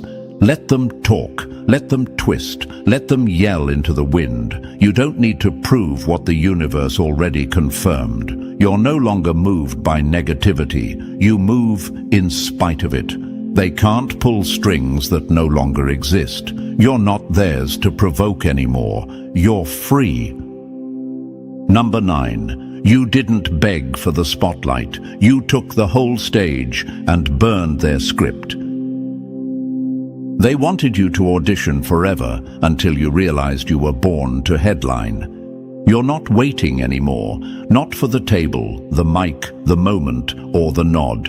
You're not knocking on doors designed to stay shut. You are the door now. You stopped asking for permission to exist loudly, and you started owning everything they told you to tone down. Your power wasn't granted, it was reclaimed. And once you took it back, the noise faded, the critics folded, and the narrative. You ripped it from their hands and rewrote it in ink they can't erase. They tried to write you out, tried to trap you in their limited script, the one where you stay small, stay soft, stay silent. But the minute you realized you never needed their lines, you walked onto that stage like it was built for your truth. And here's the kicker. You didn't even raise your voice. You raised your standard. And when you did, they couldn't keep up.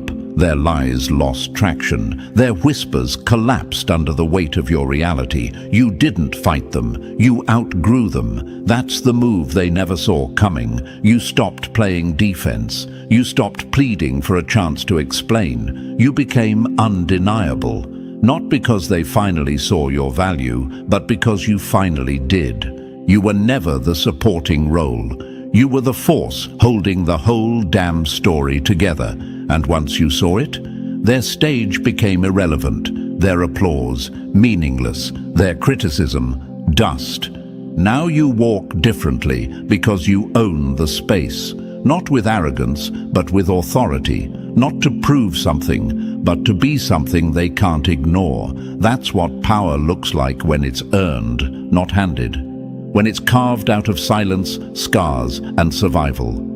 You didn't ask, you didn't argue, you showed up and changed the entire script without saying a word. And now the stage is yours, not because they gave it, but because you stopped waiting for their approval and became your own green light. And now, here we are, full circle. The noise couldn't break you, the lies couldn't hold you, the critics couldn't stop what the universe already chose. You didn't just survive, you took the power back and made the silence deafening. This is your era. You're not asking, you're not explaining, you're owning it all.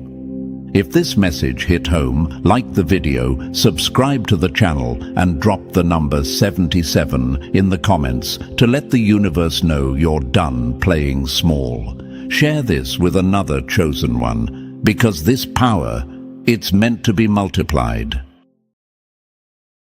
When the universe decides it's your season, even their curses turn into stepping stones. And when your blessings start moving, nothing and no one can outrun them, not even your enemies.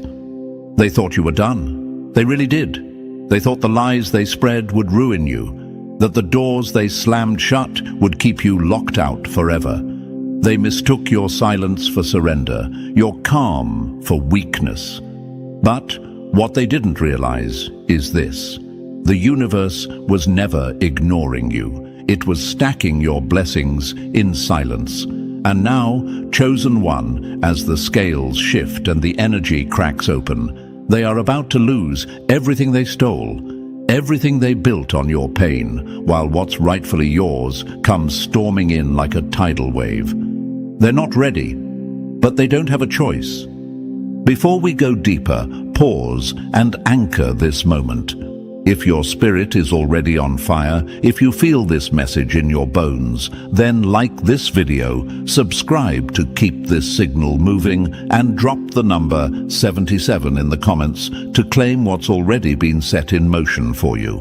When you engage, you're not just helping this message spread, you're activating alignment across the algorithm. You're helping awaken more chosen ones to their timing. And believe me, this is your timing. Now let's get into it.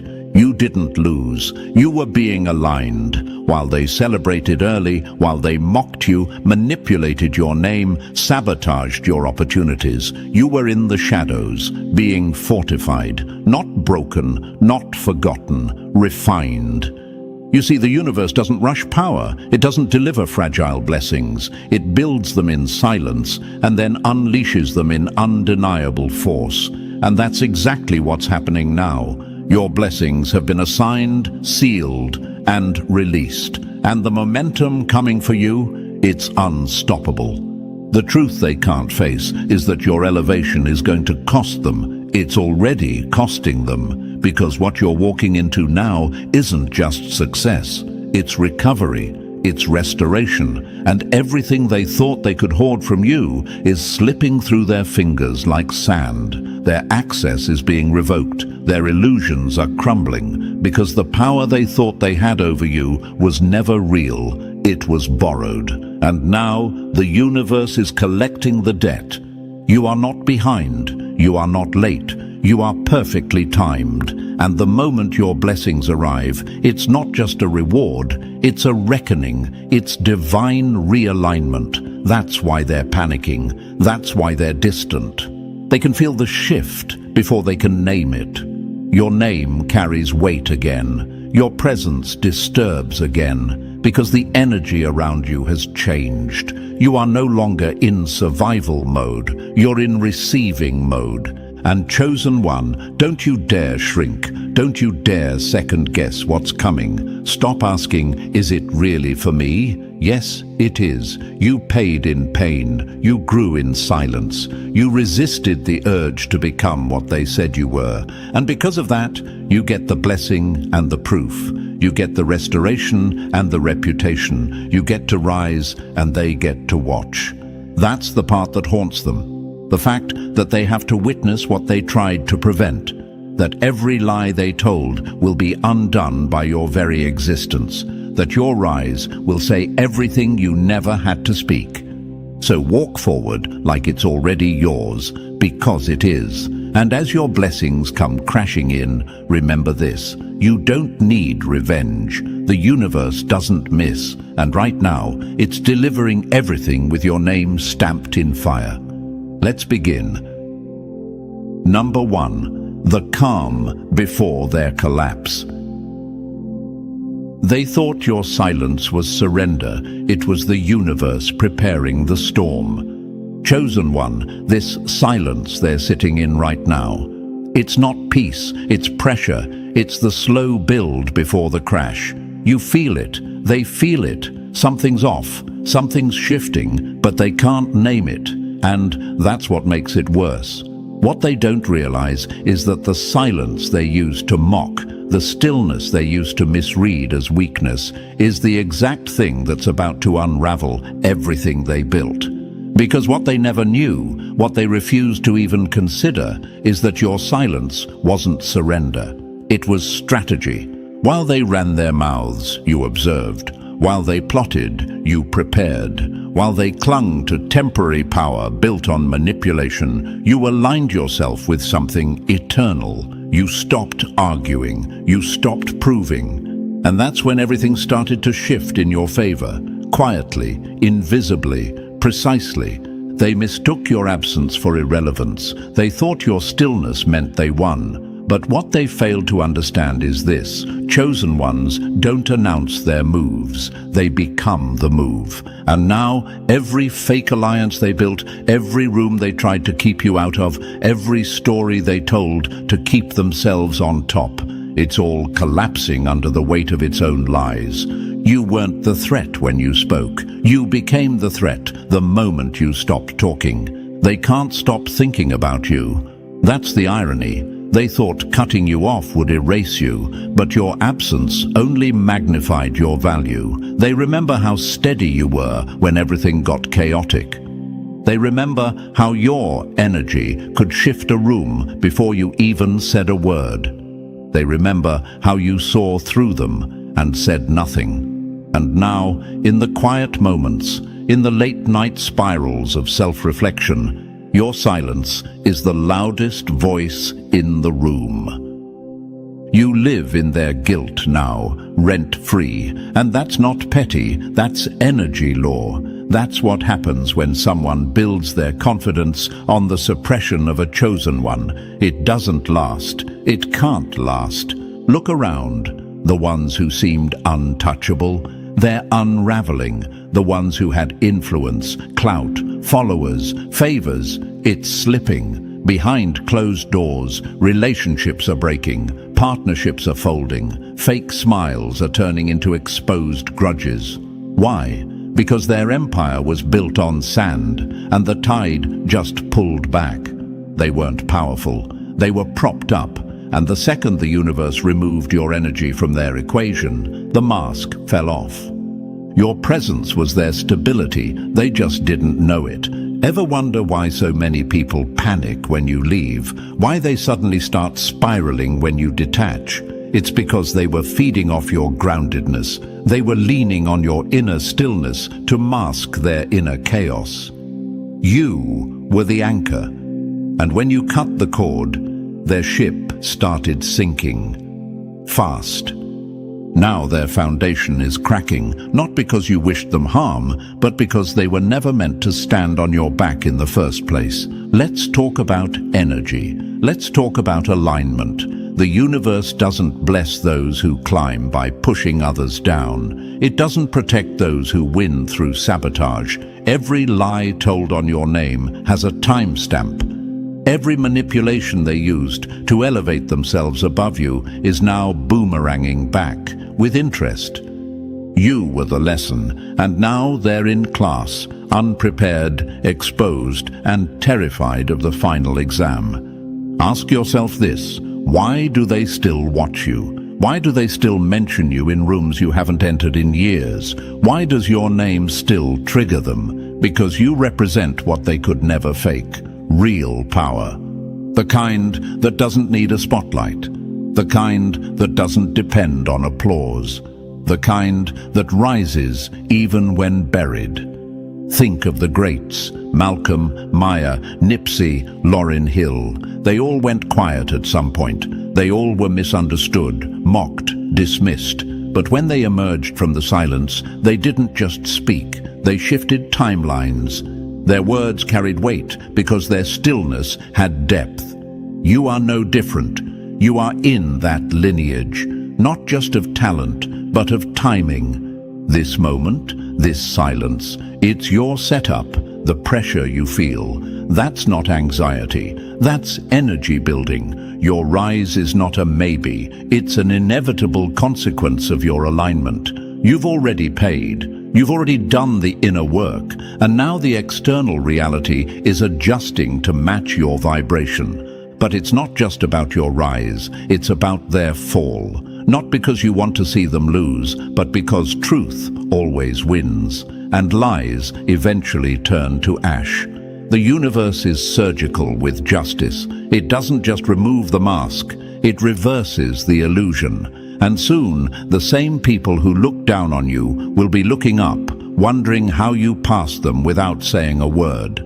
That's the beauty of transcendence. You don't have to fight. You don't have to clap back. You just keep rising and let the altitude reveal who was never built to breathe at your level. So stand tall in this silence. Don't mistake the stillness for stagnation. The storm is forming behind you, and it's made of blessings, breakthroughs, and receipts. And when it hits, it won't just lift you. It will level everything built against you. This is the calm before their collapse. And you are the eye of the storm. Number 2. They laughed too soon. Mockery ages fast when karma ages faster. They laughed, they rolled their eyes, they smirked behind your back and whispered in circles about how far you'd fallen, how quiet you got, how little you seemed to be doing. They said your time had passed. They said you peaked, if you ever peaked at all. They sat in their little cliques, drinking fake confidence like cheap wine, intoxicated by the illusion that you were done. They were so sure of your ending, they started rehearsing their own victory speeches. But chosen one, they laughed too soon. And now, that laughter is dying out. One awkward chuckle at a time, one side eye at a time, one nervous glance toward your name, your face, your rise, because the truth is hitting them like a freight train they never saw coming. You weren't finished. You were just preparing. And the person they dismissed, the story they thought was over, is the one about to dominate every conversation they can't control.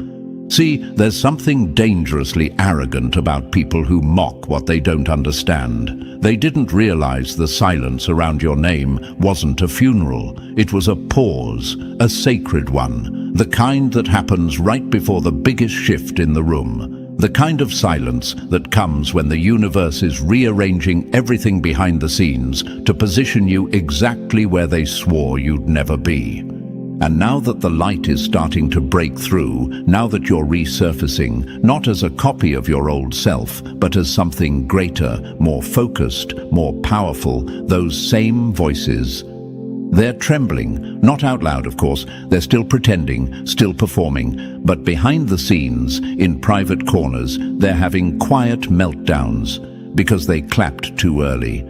They didn't realize you were the plot twist. They didn't know you were the comeback they'd have to choke on, that the very same mouth they used to speak down on you would have to eat those words in front of everyone they lied to. And oh, it's coming. That full circle moment where everything they said becomes the very stage for your next level. That's not coincidence. That's karma's favorite kind of art. Remember, karma doesn't just operate in punishment, it elevates the truth. And your rise isn't just about you being seen. It's about exposing the delusion they built around your downfall. When people mock chosen ones, they're not just making jokes. They're placing bets against the universe itself.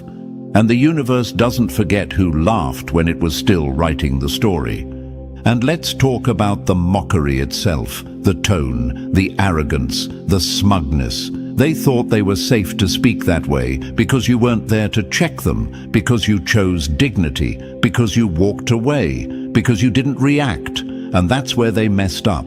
They mistook restraint for weakness. They mistook humility for submission. But you weren't bowing down, you were bowing out of their low frequency.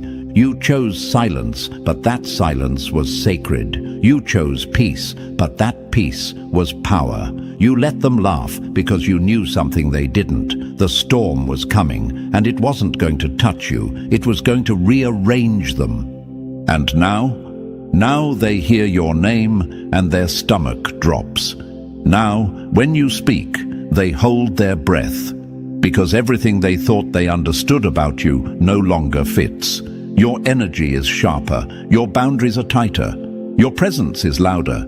You don't need revenge, you are the result, and nothing silences mockery faster than undeniable success. So yes, they laughed, but that laughter is brittle now, cracked, hollow, because they're starting to feel the pressure, they're starting to sense the collapse, and worst of all, they're starting to realize they gave you the perfect setup. Every insult, every joke, every fake smile was energy, and you turned that energy into fuel. You transmuted their noise into momentum, and now the spotlight is shifting, and you're standing in it with a glow they can't match. Let them squirm, let them stumble over the stories they told, let them pretend they always believed in you, let them rewrite history in their heads to protect their egos. But you'll know exactly who they were when you were in the dark. And that knowing, that's the real flex, that's the power they can't erase, no matter how much they pretend to clap for you now. They laughed too soon, the joke has flipped. And you're just getting started. Number 3, the curse of watching you rise. Your success is their slow death. They never expected you to rise. Not really. They thought they did enough damage, said enough behind your back, pulled enough strings, sabotaged you with just enough silence and just enough smiles.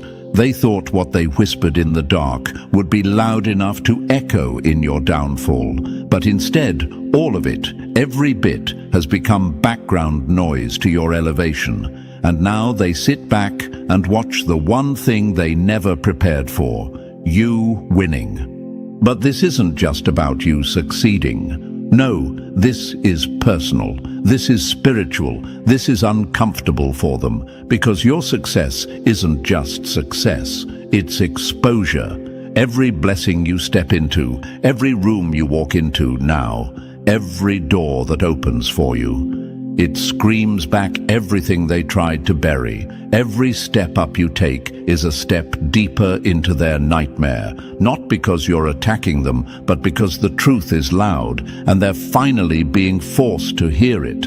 You are the mirror. That's what they can't escape. They aren't haunted by your actions. They're haunted by the fact that you're still here, unbothered, glowing, evolving. Their energy was spent trying to break you. Yet here you are, thriving, shifting, expanding. It wasn't supposed to go this way. You weren't supposed to recover. You weren't supposed to glow up. You weren't supposed to attract abundance, community, power, peace. You were supposed to crumble, but instead you transformed. And now they're stuck watching a story unfold where their part is fading and your spotlight keeps growing. It's the kind of torment that doesn't scream. It lingers, quiet, constant, unavoidable. Because they see you in their timeline, they hear your name in conversations they're not leading, they see your energy move through spaces they thought belonged to them, and every bit of it stings. Why? Because every time you rise, they're reminded of what they tried to destroy and failed. You are proof that intention alone isn't enough to stop alignment, that even a room full of opposition can't block a blessing with your name on it. And here's the part that really burns. You didn't just recover, you elevated without their validation, without their help, without needing to clap back. You didn't expose them, your existence did. Let's be honest, your rise isn't loud, but it's unignorable. It has weight, it disrupts, and that disruption is their curse, because while you're growing, they're shrinking inside. Not because you took something from them, but because your evolution forces them to confront what they never became. They see you healing from wounds they helped create, and that's spiritual punishment. Watching you become the version of yourself they hoped would never exist is the slowest, most painful karma of all. This is the price of playing against a chosen one. When the universe marks someone for greatness, you can lie, slander, exclude, manipulate, but all you're doing is signing up for front row seats to a show you can't stop. That's not revenge, that's alignment. And alignment doesn't just lift the chosen, it exposes the fake. They're starting to realize that now. You can feel it in the way they avoid your gaze, in the way they stay quiet when your name comes up, in the way they double back on social media, lurking in silence, eyes wide, ego cracked. Because deep down, they're asking the question they'll never say out loud: how are they still rising? And the answer is simple. Because you were never built on the same foundation. You weren't feeding off gossip. You weren't thriving on control. You were growing in the dark, rooted in truth, anchored in alignment, backed by the universe. That's why they can't stop watching, because there's nothing more painful than seeing the person you once dismissed become the person you now can't ignore. Your face is the one they can't scroll past. Your wins are the ones they can't minimize. Your energy is the one they can't match. And the most devastating part for them, you're not even done. You're still becoming, still expanding, still unlocking, still stepping into rooms they'll never reach. Not because you're better, but because you chose the light they ran from. And now, every single blessing that lands in your life is a reminder that they didn't just lose access to you, they lost access to who they could have become if they had walked in truth instead of ego. Let them watch. Let them wonder. Let them burn in the quiet recognition that they did everything to stop you, and all they did was fuel the fire. Because your rise isn't just a win, it's a slow, inevitable, echoing reminder that they tried to curse a chosen one, and failed. Number 4, they touched the wrong energy. Trying to curse a chosen one is like punching lightning. Regret is instant. They thought it was just another target, just another person to manipulate, lie about, exclude, sabotage, or humiliate. Just another ego trip, just another power play. But what they didn't realize, what they never factored in, is that they weren't just playing games with you. They were coming up against energy they had no business messing with. They weren't poking a person, they were provoking a force. Chosen one, let's get this straight. When they moved against you, they didn't just disrespect you, they violated universal alignment. You weren't put here to blend in. You were put here as a disruptor, a truth holder, a breaker of generational illusions. Your path is not casual, it's cosmic, and the universe protects what it places with intention. They touched the wrong one, and now they're feeling the backlash. Subtle at first, losses that don't make sense, relationships that deteriorate out of nowhere, tension they can't shake, guilt they can't swallow. That's not coincidence. That's not bad luck. That's the spiritual invoice being delivered. Because when someone goes after a chosen one, the universe doesn't just step in. It balances the scales with interest. You don't need to retaliate. You never did. That's why you stayed quiet. That's why you didn't clap back. Because your silence was never weakness. It was protection. The universe knew what they were doing, even when you didn't have the full picture. And now that the energy has looped back around, it's hitting hard. The kind of hits they can't trace. The kind they can't lie their way out of. Because what's breaking down in their life isn't from you. It's from the imbalance they created when they came for someone they were never meant to touch. Trying to curse a chosen one is like punching lightning. You don't win, you burn. You carry protection they'll never see, ancestors behind you, universal timing around you, a light within you that shatters illusions. You don't just walk into rooms, you shift atmospheres. You don't just speak, you activate timelines. That's why your presence disturbs them so deeply. It's not about what you say, it's about what you carry. And when they tried to curse you, they weren't just clashing with you, they were clashing with every unseen force that's ever walked with you. That's not just foolish, that's spiritually suicidal. They thought you wouldn't bounce back. They thought the smear campaigns, the gossip, the gaslighting would stick. But not only did you survive, it triggered your transformation. Because what they meant for destruction, the universe turned into development. The pain became instruction. The betrayal became acceleration. And now, you're not just recovering, you're glowing. You're stepping into the exact version of yourself their fear was trying to prevent. And here's what burns the most for them. You didn't lose your integrity. You didn't stoop to their level. You didn't trade your peace for revenge. You let the universe handle it, and it did. Now they're looking around at the chaos, the failures, the tension, wondering why things aren't working like they used to. But deep down, some part of them knows they touched the wrong one. Because when the universe assigns a soul to bring truth, to shift collective energy, to lead from the frequency of clarity, it surrounds them with unseen armor. You might look unprotected on the outside, but chosen one. Your energy is fortified. Attacks don't break you, they boomerang, and the longer they deny it, the worse it gets. That's why some of them are sick. That's why their relationships are cracking. That's why their spirit feels heavy. Because the energy they tried to dump on you, it never landed. It rebounded.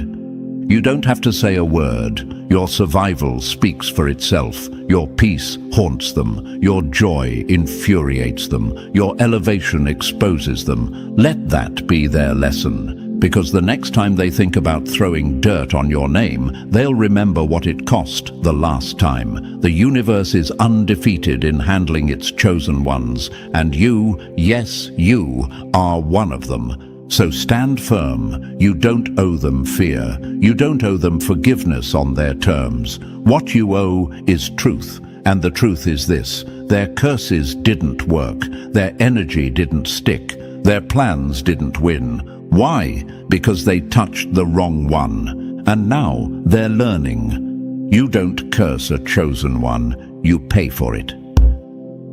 Number 5. The universe was always keeping score. You forgot. The universe didn't. Chosen one, let's make something painfully clear right now. You may have tried to move on. You may have buried the pain. You may have forgiven even when no apology ever came. You might have told yourself, "It's fine, I'll let it go." And maybe you even did. But don't confuse your healing with the universe forgetting. Because while you were focusing on growing, while you were taking the higher road, while you were learning how to breathe again through betrayal and burn scars, the universe, it was watching everything, recording everything, weighing everything. Nothing slipped through. Every time they lied on your name just to elevate their own. Every time they excluded you on purpose, then played dumb. Every time they smiled in your face and twisted the knife the moment you turned your back. Every moment you bit your tongue to keep the peace while they reveled in your silence. Every betrayal has been documented. You see, the universe doesn't operate on your timeline. It moves on truth's timeline. And truth isn't in a rush, but it is inevitable. You forgot some of the things they did. You pushed them deep down because you didn't want to carry that weight anymore. You focused on healing, on rebuilding, but the universe, it kept the receipts. And now the scales are tipping. That weight is shifting, not onto you, but onto them. Because for every time you were forced to shrink, they're now facing the pressure of your expansion. For every time they thought they got away with it, the universe was just letting the interest grow. This isn't karma moving slow. This is justice moving smart. You ever wonder why certain people are starting to struggle? Why the ones who once looked untouchable are falling apart behind closed doors? Why tension is building in places that used to feel safe for them? It's not drama. It's not bad luck. It's accountability, quiet, divine, precise. They thought it was over. They thought it was done. They believed their manipulation was clever enough to go unnoticed, that they would never have to answer for what they did to you. And the worst part, some of them convinced themselves you deserved it. That's how twisted they were in their ego and denial. But what they didn't know is that while they were playing dirty, you were planting blessings. Because every time you chose to take the high road, the universe added to your balance. Every time you decided to move in integrity when no one was watching, it increased the value of your future. Every time you stood tall in silence while your name was being dragged, the universe took note. It may have looked like nothing was happening, but everything was being counted. And now the balance is due. Now the blessings are rolling in. Now the tables are turning, not because you force them, but because truth always realigns the room. Let this be your confirmation. The silence wasn't absence, it was strategy. You were never abandoned, you were never overlooked, you were being preserved. While they were out front, chasing validation and collecting applause, you were being pulled back so you could be launched further. That quiet season, it was never punishment. It was preparation. They thought they won because nothing happened, but the universe is patient, and now it's your time. Not just to be seen, but to be restored. Not just to succeed, but to be vindicated. Not just to rise, but to rise with proof. This is justice on a cosmic level.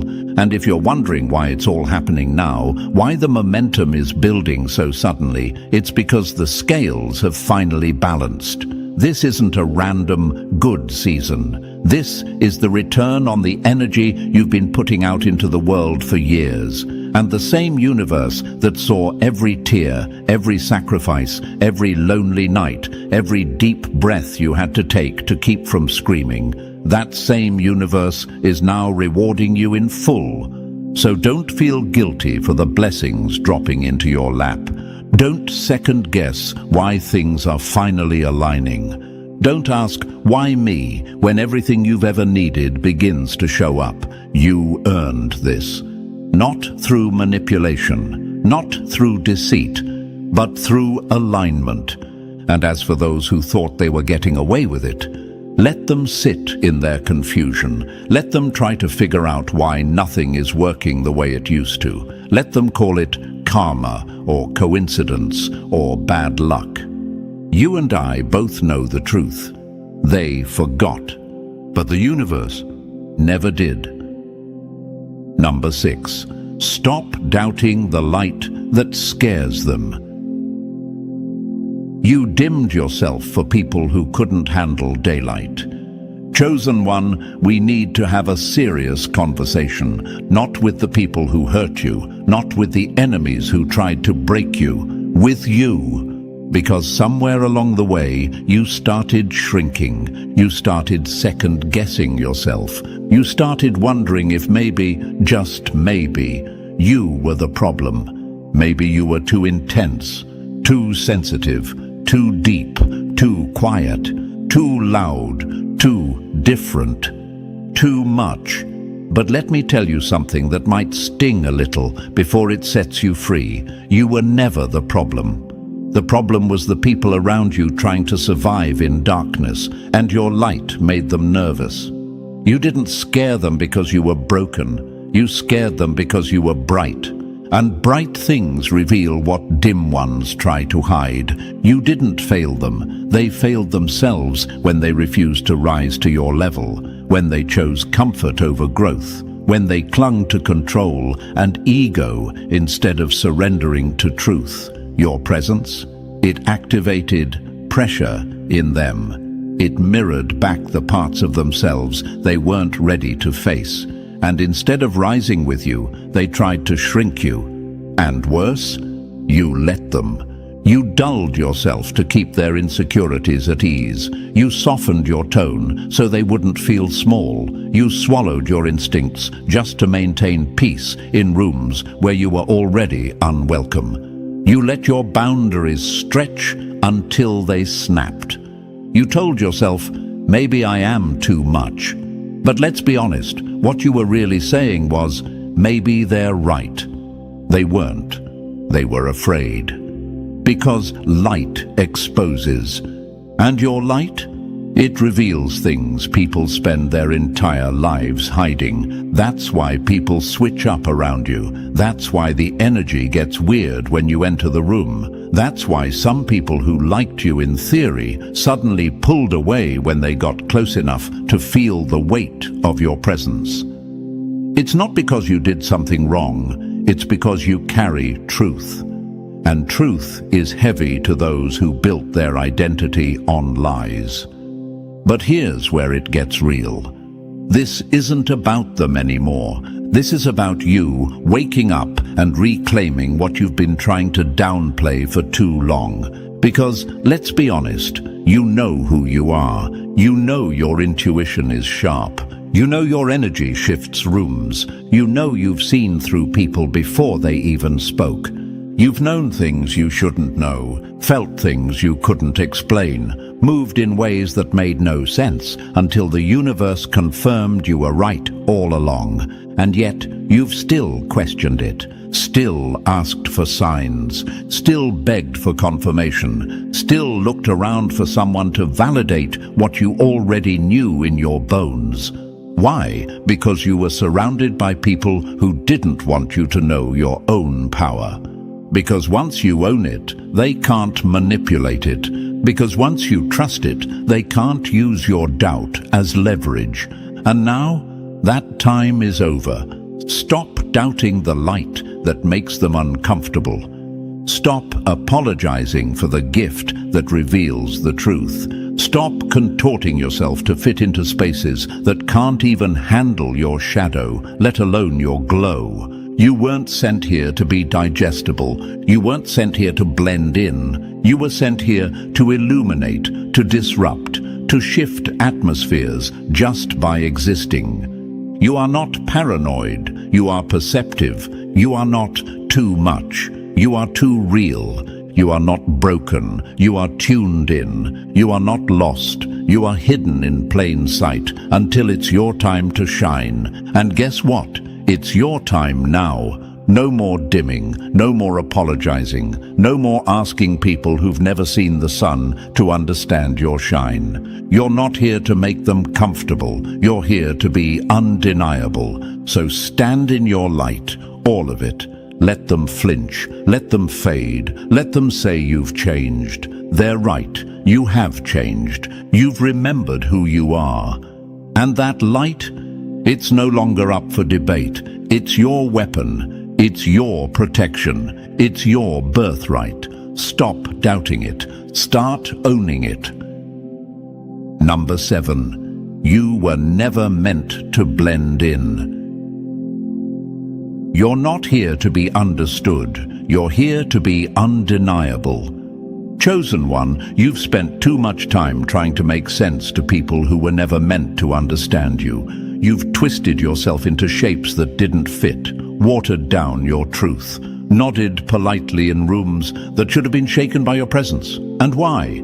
To belong, to be liked, to avoid the discomfort of being misunderstood.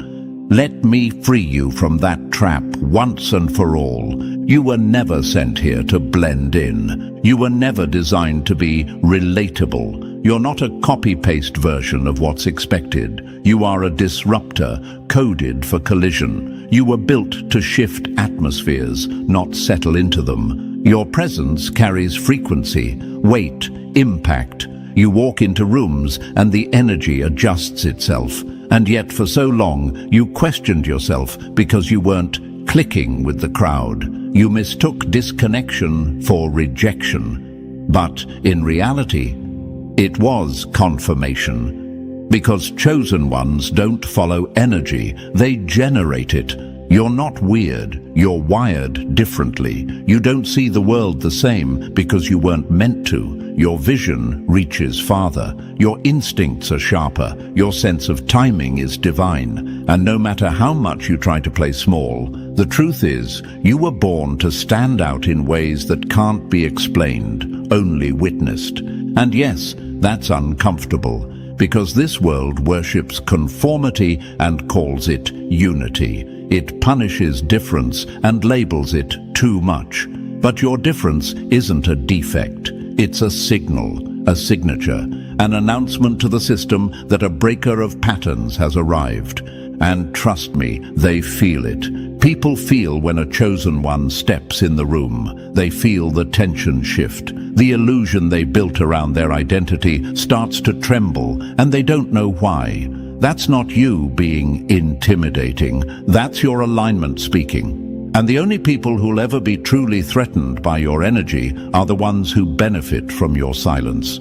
So let's stop pretending like being misunderstood is something to fix. It's not a problem, it's a badge of purpose. Every chosen one that came before you, Einstein, Tesla, Nina Simone, Malcolm X, Toni Morrison, Frida Kahlo, none of them blended in. They were labeled strange, intense, defiant, and yet they didn't shrink, they didn't soften. They stood in their power until the world was forced to make room for them. That's your call too, to stop bending just to be accepted, to stop masking your depth just so surface-level people don't feel insecure. You weren't built for the shallow end. You weren't born to walk the middle of the road with everyone else. Your path is narrow and it's divinely tailored. Yes, they'll misunderstand you. Yes, they'll talk. Yes, some will walk away. Let them. You are not here to be digestible. You're here to be disruptive. You are not here to be comfortable. You're here to be remembered. You are not here to blend into a crowd. You're here to shift the vibration of the entire room. Stop asking, why can't they see me? The better question is, why do I keep trying to be seen by people who aren't even looking in the right direction? Your tribe, the ones who speak your frequency, they will find you. But they can't find you if you're hiding in a costume you were never meant to wear. They can't align with your truth if you keep burying it under filters, tone downs, and masks. You don't need to scream to be heard. You don't need to perform to be felt. You just need to show up authentically, unapologetically, undeniably. The universe did not waste its time shaping you in silence just for you to dilute yourself for mass approval. That discomfort you feel when you play small, that's your soul revolting. That's your higher self reminding you, you weren't sent here to blend. You were sent here to stand out, to lead, to shift, to activate. So take up space, walk loud, speak your truth. Let your energy be too much for the room, because if your presence doesn't shake something, it's not your room. And never forget, you weren't meant to be understood. You were meant to be undeniable. Number 8, they're losing what they tried to steal from you. The tables didn't turn. They flipped, shattered, and reset under your feet. Chosen one, let's call it what it is. They stole from you, not just your time, not just your credit. They tried to rob you of your voice, your momentum, your name, your purpose. They saw your light before you even fully recognized it, and instead of rising with you, they schemed to rise on top of you. They fed off your energy while pretending to cheer for you, smiling while they siphoned, nodding while they plotted. And for a while, it worked. They got the recognition. They got the opportunities. They got the room, the praise, the favor. But what they didn't understand, what they refused to understand, is that stolen energy comes with a curse. Because the universe doesn't reward theft, it collects. And now the debt is being called in. They're losing everything they built on top of your name. The connections are fading. The fake confidence is cracking. The charm that once fooled people isn't working like it used to. Their influence is shrinking. Their masks are slipping. And they're too confused to understand what's happening because they thought what they took from you would last forever.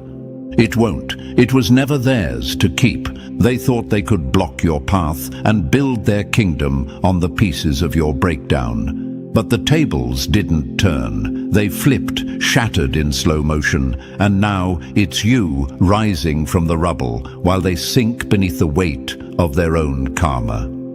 Because here's what they missed. What they tried to steal wasn't just tangible, it was spiritual.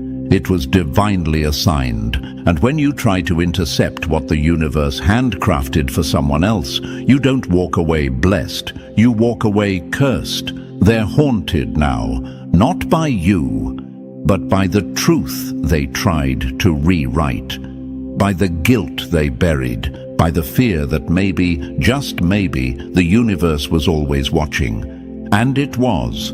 While they were stealing opportunities, the universe was storing yours. While they were faking roles, the universe was building your throne. And now it's being released, not gently, but violently, with force, with fire, with clarity.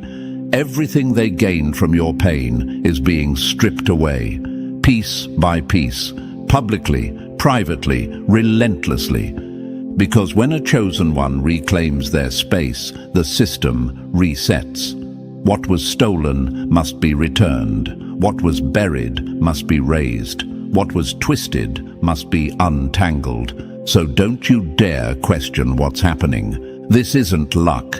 This is justice, and it's arriving exactly when it's meant to. They're losing what they tried to steal from you, because it was never theirs to hold. And now the universe is putting it back where it belongs. Number 9, walk like it's already yours. Blessings chase those who walk like they're already claimed.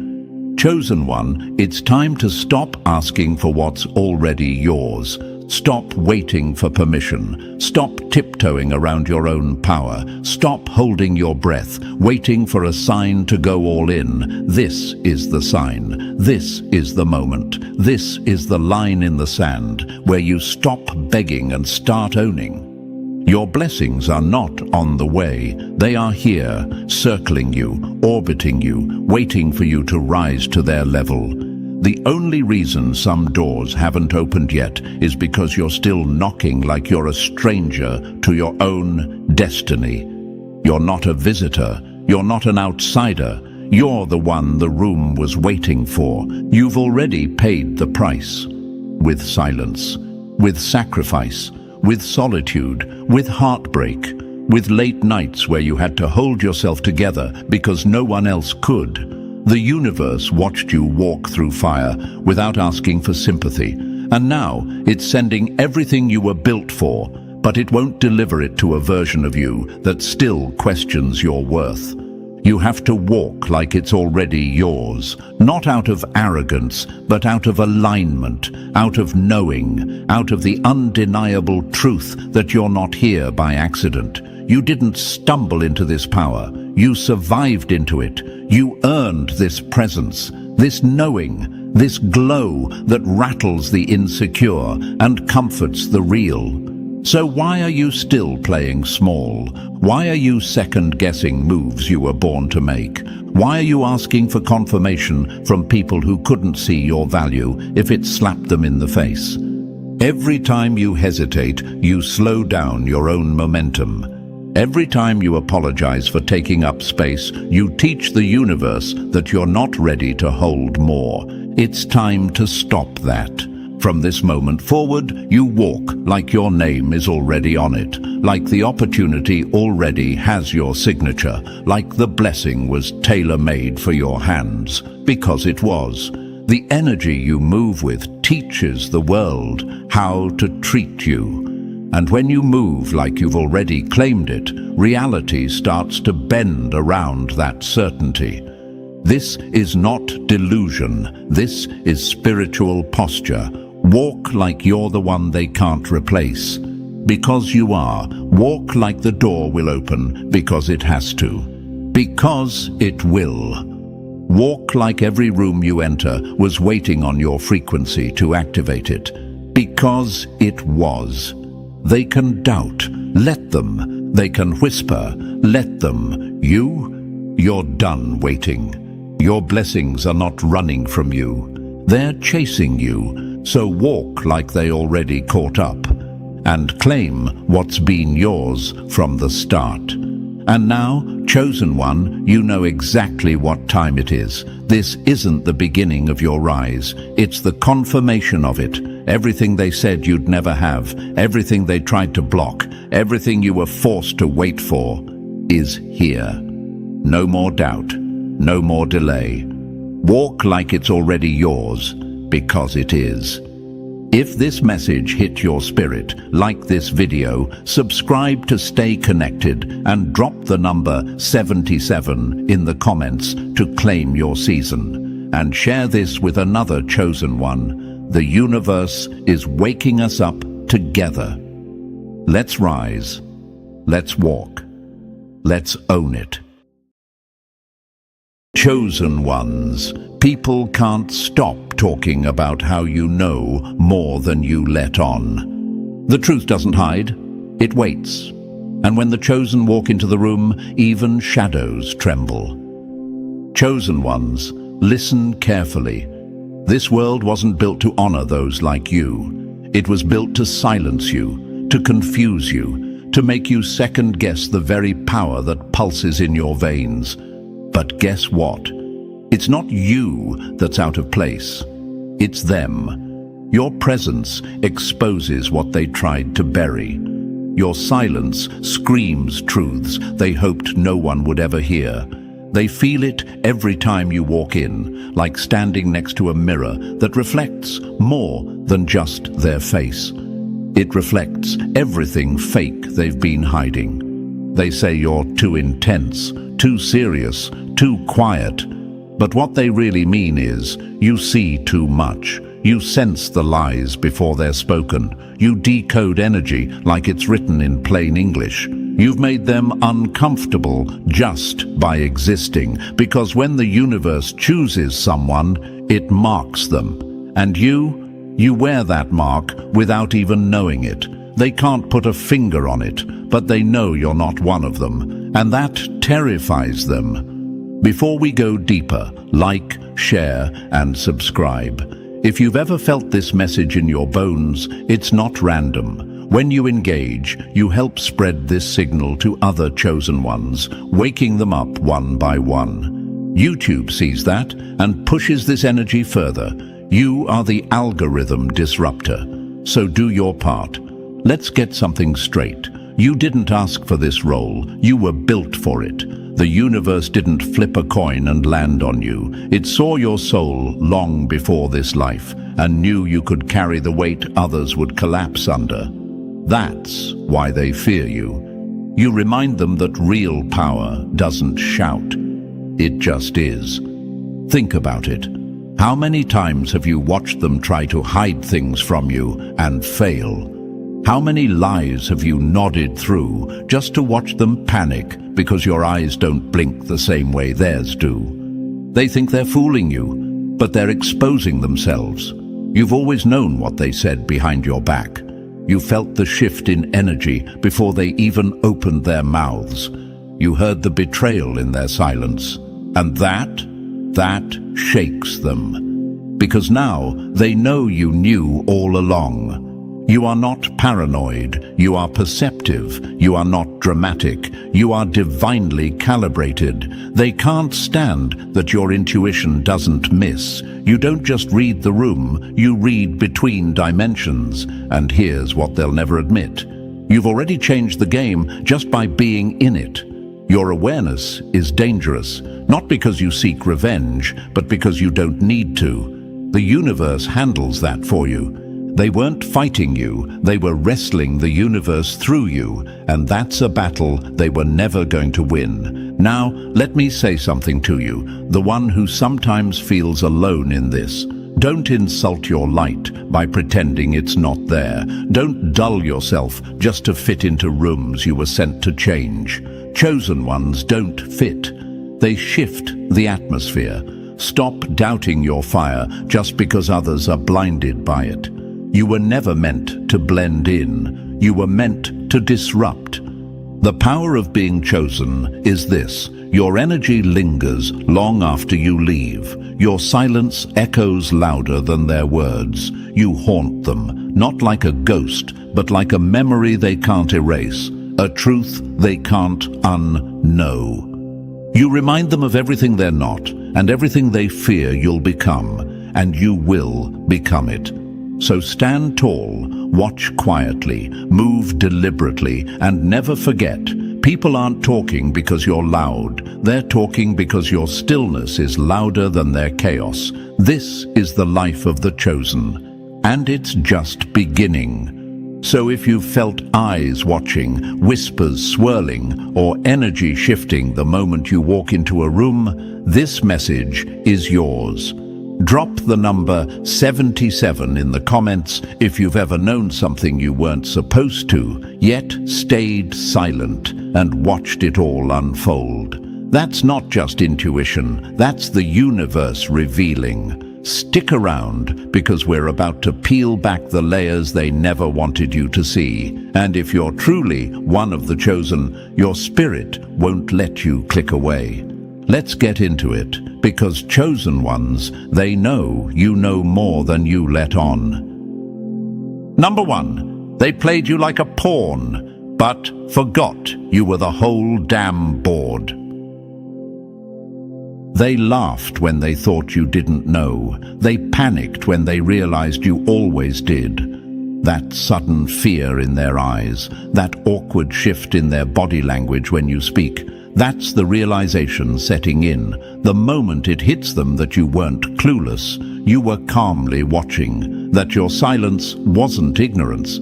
It was intelligence sharpening itself in the background. While they were busy whispering lies in closed rooms, you were studying patterns, connecting dots, and listening to what wasn't being said. They thought you were naive, easy to manipulate, someone to play around with, while they smiled to your face and twisted knives behind your back. But chosen ones don't flinch. We document, we endure, we wait. Because the universe doesn't just gift us sight, it trains us in patience, power, and precision. You didn't react. You watched the entire trap being built, brick by deceitful brick, and now they're scrambling because they realize you saw everything. They're whispering now, warning others. Watch out for that one. They're different. You know what that means? It means they've finally figured out that you're not part of their predictable game. You're the exception to every trick they've used on everyone else. And that scares the hell out of them. Your timing alone haunts them. The way you move when it matters. Never too early, never too late.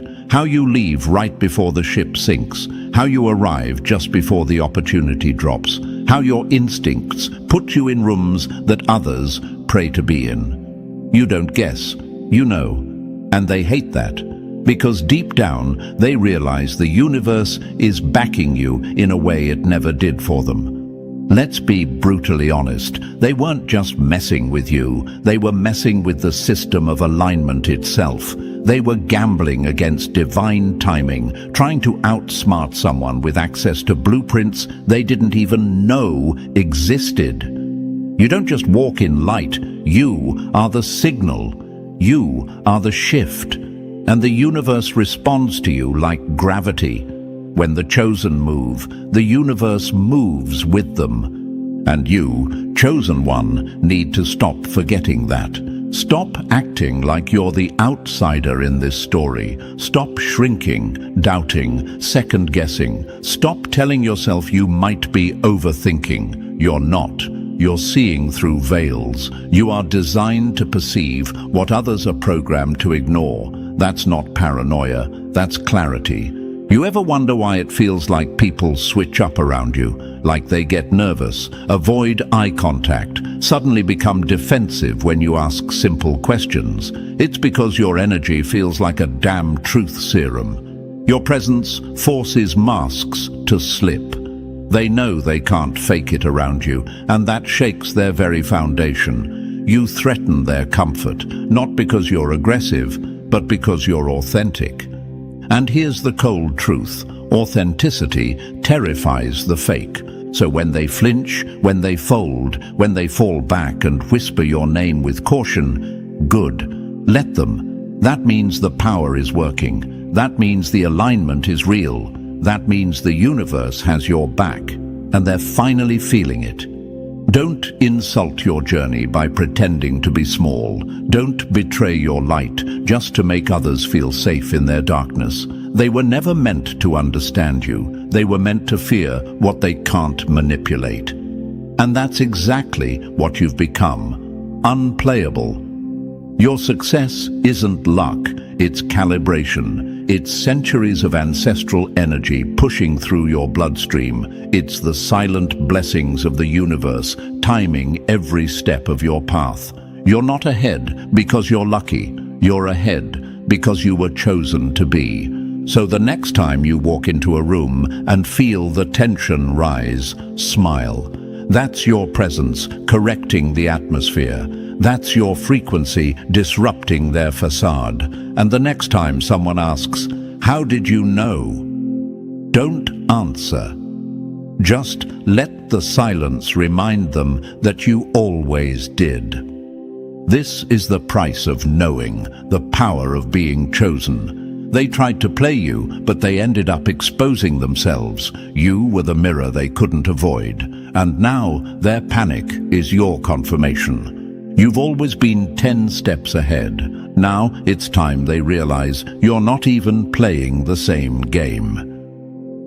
Number 2. They called it luck, until it started looking like a pattern they couldn't break.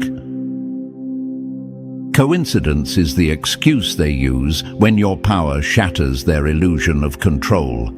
At first, they laughed, brushed it off. Oh, they just got lucky, they muttered behind clenched teeth. It's probably a fluke, a one-off, right place, right time. But how many times does lightning have to strike before they admit it's not the storm? It's you. How many perfect moments, timely exits, miraculous turns, and unexplainable instincts does it take for them to realize they're not witnessing chance? They're watching alignment in motion. They've been living in a scripted reality, walking the same circles, thinking the world is linear, logical, predictable. But then you walked in and broke every pattern they trusted. You rewrote the rhythm of their world by simply existing in yours. They were banking on randomness. You were aligned with precision. And that's when fear crept in. They started looking at you sideways, started whispering behind closed doors. You could feel it, the suspicion, the envy, the quiet dread. They sensed you were tapping into something they couldn't access, something that gave you an edge they couldn't trace. While they were trying to manipulate outcomes with lies and fake smiles, you were moving through life like you knew the ending before the first chapter began. Because you did. The universe has been feeding you breadcrumbs the whole time. They're not afraid of what you've done. They're afraid of what you're capable of doing. Because if this is you playing it cool, then what happens when you stop holding back?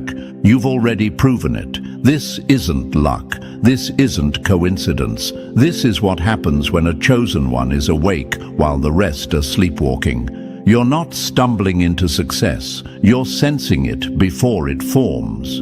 You're not dodging bullets, you're walking in a rhythm where bullets don't even come near. You don't need their permission, their validation, or their acceptance. You have the universe co-signing your every move. They kept asking, how did you know? But the better question is, why didn't they?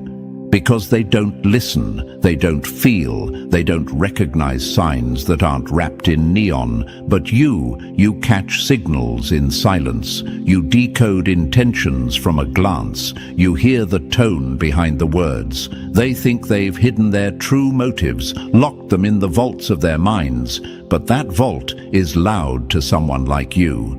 You don't need access to their secrets. Their energy already told on them. And here's the brutal truth. They're afraid of you, not because of what you say, but because of what you see without speaking. You expose what they spend their whole lives hiding. You are the walking reminder that energy doesn't lie. People do. And that makes you dangerous in a world full of liars playing pretend. You ever notice how they keep their conversations shallow around you? How they act nervous when you get too quiet? That's because they can feel the weight of your awareness pressing against the fake persona they've built. Your stillness threatens to unravel them. Your gaze feels like judgment, even when you say nothing. And why? Because they know you know. They thought they could keep secrets around someone who sees through energy like X-rays through smoke. Let them keep whispering. Let them keep guessing. You've already read the script. And let's talk about your intuition for a moment, because this is where it gets uncomfortable for them. You don't just have intuition, you live in it. It's your natural state, that nudge you feel before something happens. That moment you pull back before a situation collapses.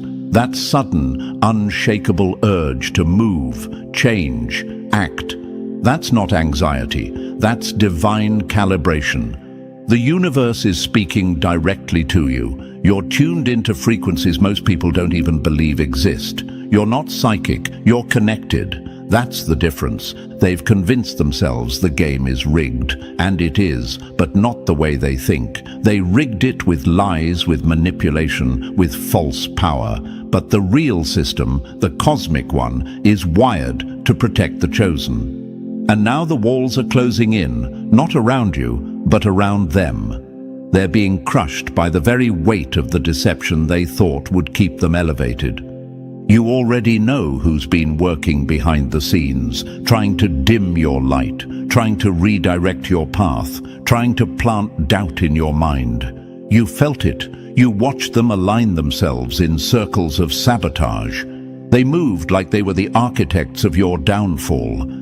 But you didn't need to fight them because the universe was already 3 steps ahead.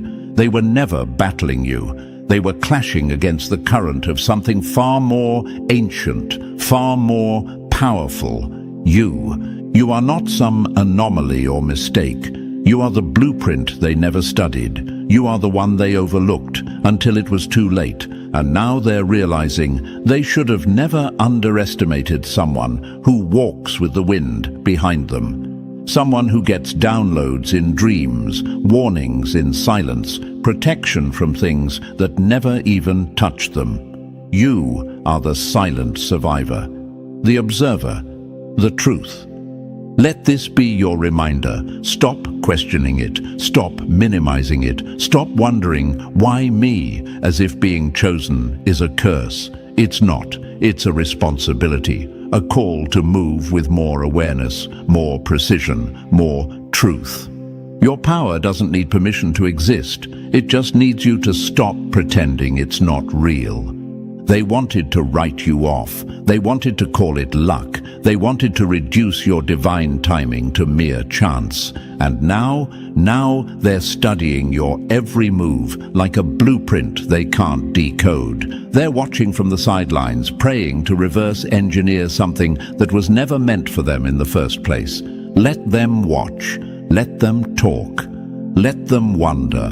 Because you're not done. You've barely started. And if you've ever doubted yourself, let this be the moment you stop. Let this be the moment you realize you were never one of them, because you were never meant to be. You're not here to follow their path. You're here to burn a new one into the earth. Chosen ones don't just survive the storm. They are the storm. And now they know it. Number 3. You weren't sent here just to wake up. You were sent to shake the system until it cracks. The chosen aren't just here to survive the world. They're here to expose the fault lines running through it.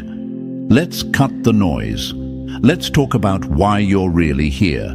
Because chosen ones, this isn't just about being awake while everyone else sleeps. It's about what you do with that awareness. You weren't selected by the universe just to sit in silence and observe. You were chosen to move, to speak, to ripple. And the more you see, the more you're responsible for. That knowing in your gut, that calling pulling at your soul day after day. It's the universe reminding you, this is war. Not a war with guns or fists, but with truth, with light, with alignment.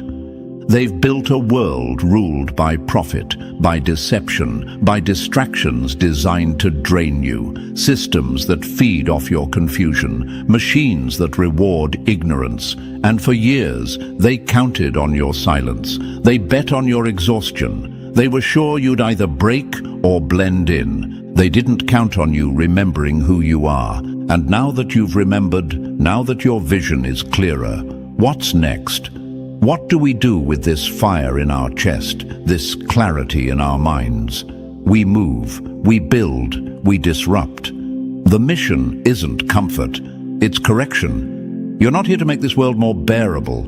You're here to expose it for what it is, and then carve out something new, something real. So yes, there's a mission, one that's bigger than a trend, louder than an algorithm, deeper than words. And no, it doesn't come with all the answers wrapped in a pretty bow. It comes with a responsibility, one that starts with community, with clarity, with creating channels where truth can move freely, beyond the filters, beyond the noise. Some people ask, why paywalls? Why does truth come with a price? But they forget, so does silence. Every day, the system invests billions to keep you distracted, disconnected, and disempowered. So when chosen ones link arms, when we pour into platforms that defy that machine, we're not paying for access, we're fueling resistance. We're saying we won't let truth starve while lies get rich. This is what powers the deeper work, the uncovering, the protection, the decoding. And for those standing in this mission with us, those who get it, we give back. Weekly, live, uncensored, real-time guidance. No smoke, no gimmicks, just aligned insight for the road ahead. This isn't a performance, it's preparation. But let's be clear, we're not here to leave anyone behind. We see you, the ones going through the fire, scraping by, carrying the weight with empty pockets but a full spirit. That kind of soul, that kind of light, it deserves to be fed. That's why from this moment on, you can grab the Astralam Daily Transmission for free. No barrier, no strings, just truth dropped straight to you. Because no chosen one should be left out of the conversation, not on our watch. If you've ever felt like you were fighting alone, you're not. This space was built for you, for the ones who know what it means to walk into a room and feel everything shift, for the ones who've been lied to, cast out, misunderstood, and still kept going. This mission is your mirror, and now that you see it, now that you feel it, don't walk away. You want the system to crack, feed the frequency that exposes it. You want power to return to the people. Then walk with the ones who carry it, because this isn't just a message, it's momentum. The universe doesn't align with the loudest voices, it aligns with the clearest ones, and you're getting clearer by the day. So here's what comes next. Join the free tier. Claim what's yours. Stay in the flow. Don't let this world silence you again. You weren't chosen to blend in. You were chosen to break the pattern. And chosen ones, this mission, it doesn't just carry your name, it depends on it. Number 4. You didn't have to speak. Your silence already spoke volumes. You never raised your voice, yet the truth echoed louder than their lies ever could. Chosen one, let's be real. This isn't a lecture, this is a living conversation, this connection between us. It's not some one-way transmission where you just listen and nod. No, you are not a passive receiver of truth. You are an active conduit of it. What we send out, you can speak back into. You have a voice here, you have presence here, and if you choose to respond, whether with a whisper, a shout, or a quiet question, we will hear you. We don't just read your replies, we feel them. This isn't performance, it's presence, it's energy meeting energy. And when you write back to the messages we send out into the world, it's not just going into some void, it's landing in the hands of people who see you, who honor the journey you're on, who know exactly what it means to carry truth in a world that profits off denial. We read, we listen, we respond, not just with words, but with insight from the deepest alignment we can channel, from the universe itself. Now, let's be clear, this mission needs power, and power doesn't just mean money. Power means attention, energy, focus. But if you can support, we need your strength. Your contribution doesn't just unlock access, it amplifies the signal. It keeps this movement alive. It keeps this light pulsing out into the dark corners of the system that wants nothing more than to mute voices like yours. But if you can't support, you're still in this. You still belong. Take what's offered. Drink the free truth. Receive it with no guilt, no hesitation. This mission was never meant to be gate-kept. The doors are open. The obsidian inner order is open. The only requirement is that you show up as you, awake, aware, real. Now let's go deeper. Because whether they admit it or not, the people around you feel what's shifting. They sense it in their bones. They're starting to understand that you've known all along, that you've seen more than you ever let on. And what's eating them alive isn't just guilt. It's the realization that they were standing in the presence of truth and tried to treat it like noise. They mocked your quiet, called it weakness, mistook your stillness for submission. But your silence wasn't surrender, it was strategy. You never needed to prove anything. You didn't scramble to expose them. You didn't lower yourself to their level just to win some petty battle. You stood in your power and let their own actions speak for themselves. And now they can barely look you in the eye, not because you've changed, but because their masks are slipping, because guilt is loud when it has nowhere left to hide. You've become the mirror they can't escape. You reflect back the parts of themselves they worked so hard to bury. And standing in front of someone who knows exactly who you are, without needing validation, without needing to gloat, that's terrifying to someone who's built their life on illusion. You carry truth with a kind of quiet that shakes foundations, and they know it. That's why they pull away. That's why they grow distant, because your presence forces reckoning. It breaks through the delusion they've clung to. They feel exposed, not by your words, but by your knowing. By the fact that you never needed to raise your hand and say, "I knew what you did," because your energy said it all. So what do we do with that now? We keep the line open. You've stepped into the space. You've been nodding in silence long enough. Now it's your turn to speak back, to share your experiences, to be heard in return. Because, chosen one, this is not just our message to you. This is our conversation with you. Every insight you carry is another spark in this wildfire. Every truth you share ripples into another awakening. And when you write back, when you add your voice to this space, you amplify what we're all building together. This mission is not about a brand, it's about a signal, a frequency that calls out to the ones who've always felt like they were on the edge of something massive. You didn't come here by accident. You're not here to consume. You're here to connect, to respond, to live this. So keep walking tall, keep watching quietly. Let your silence continue to speak where noise once reigned. And when you feel it, when something in this message hits that place inside you that words can't touch, answer back. You're not alone in this anymore. This conversation has already begun, and it's only getting louder. Number 5, you didn't flinch, and that's what terrified them the most.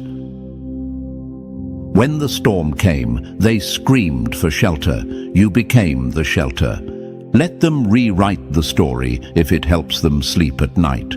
Let them stitch together their own version of events where you couldn't possibly have known what you knew, where your calm was just luck, your silence was ignorance, and your decisions were guesses.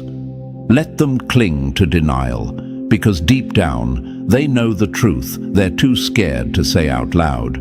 You never needed their confession to see straight through them.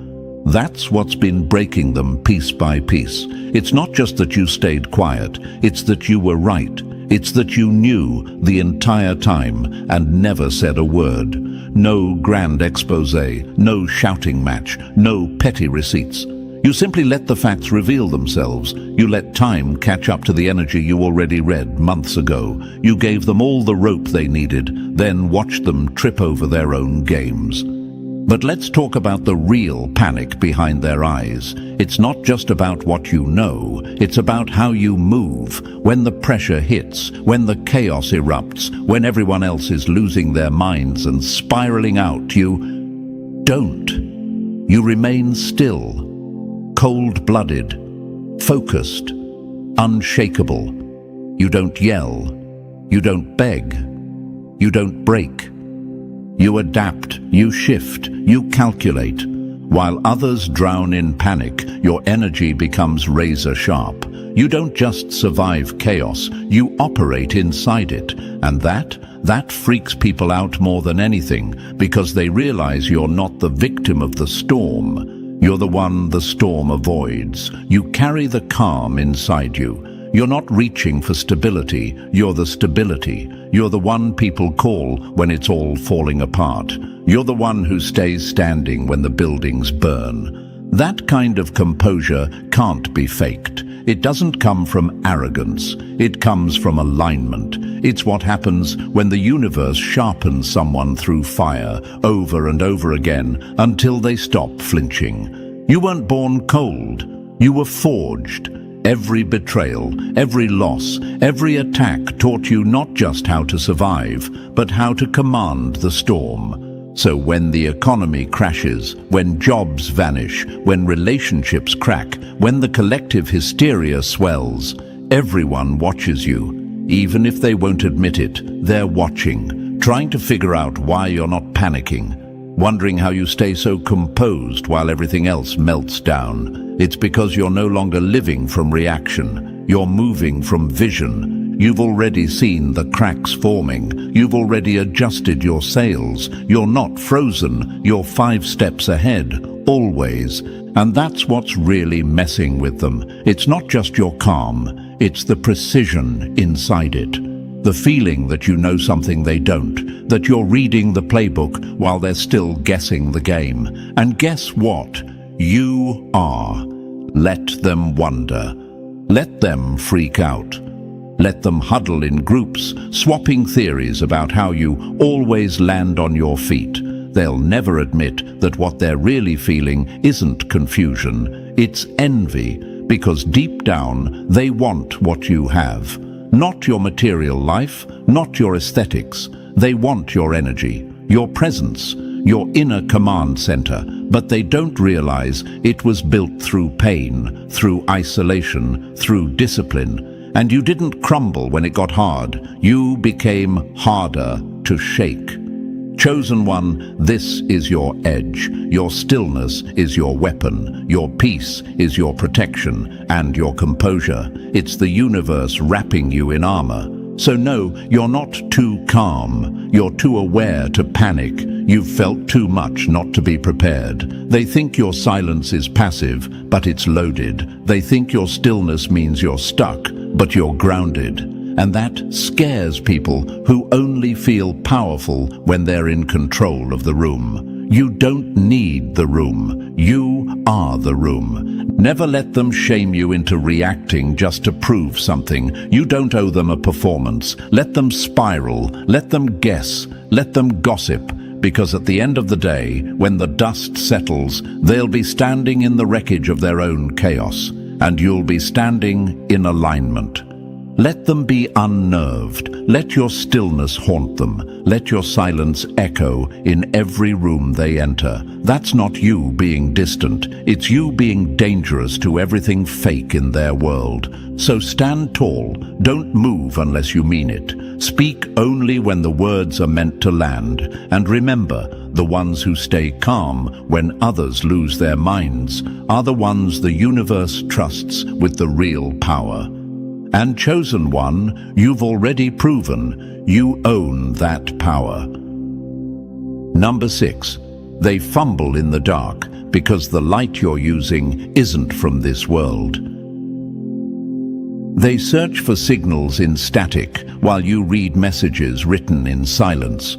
Chosen one, they're baffled. Truly, they don't understand how you move like that, how you navigate chaos without blinking, how you speak with certainty when everyone else is choking on indecision. It confuses them. It intimidates them, and they're trying to make sense of it the only way they know how, by assuming you must have some secret advantage.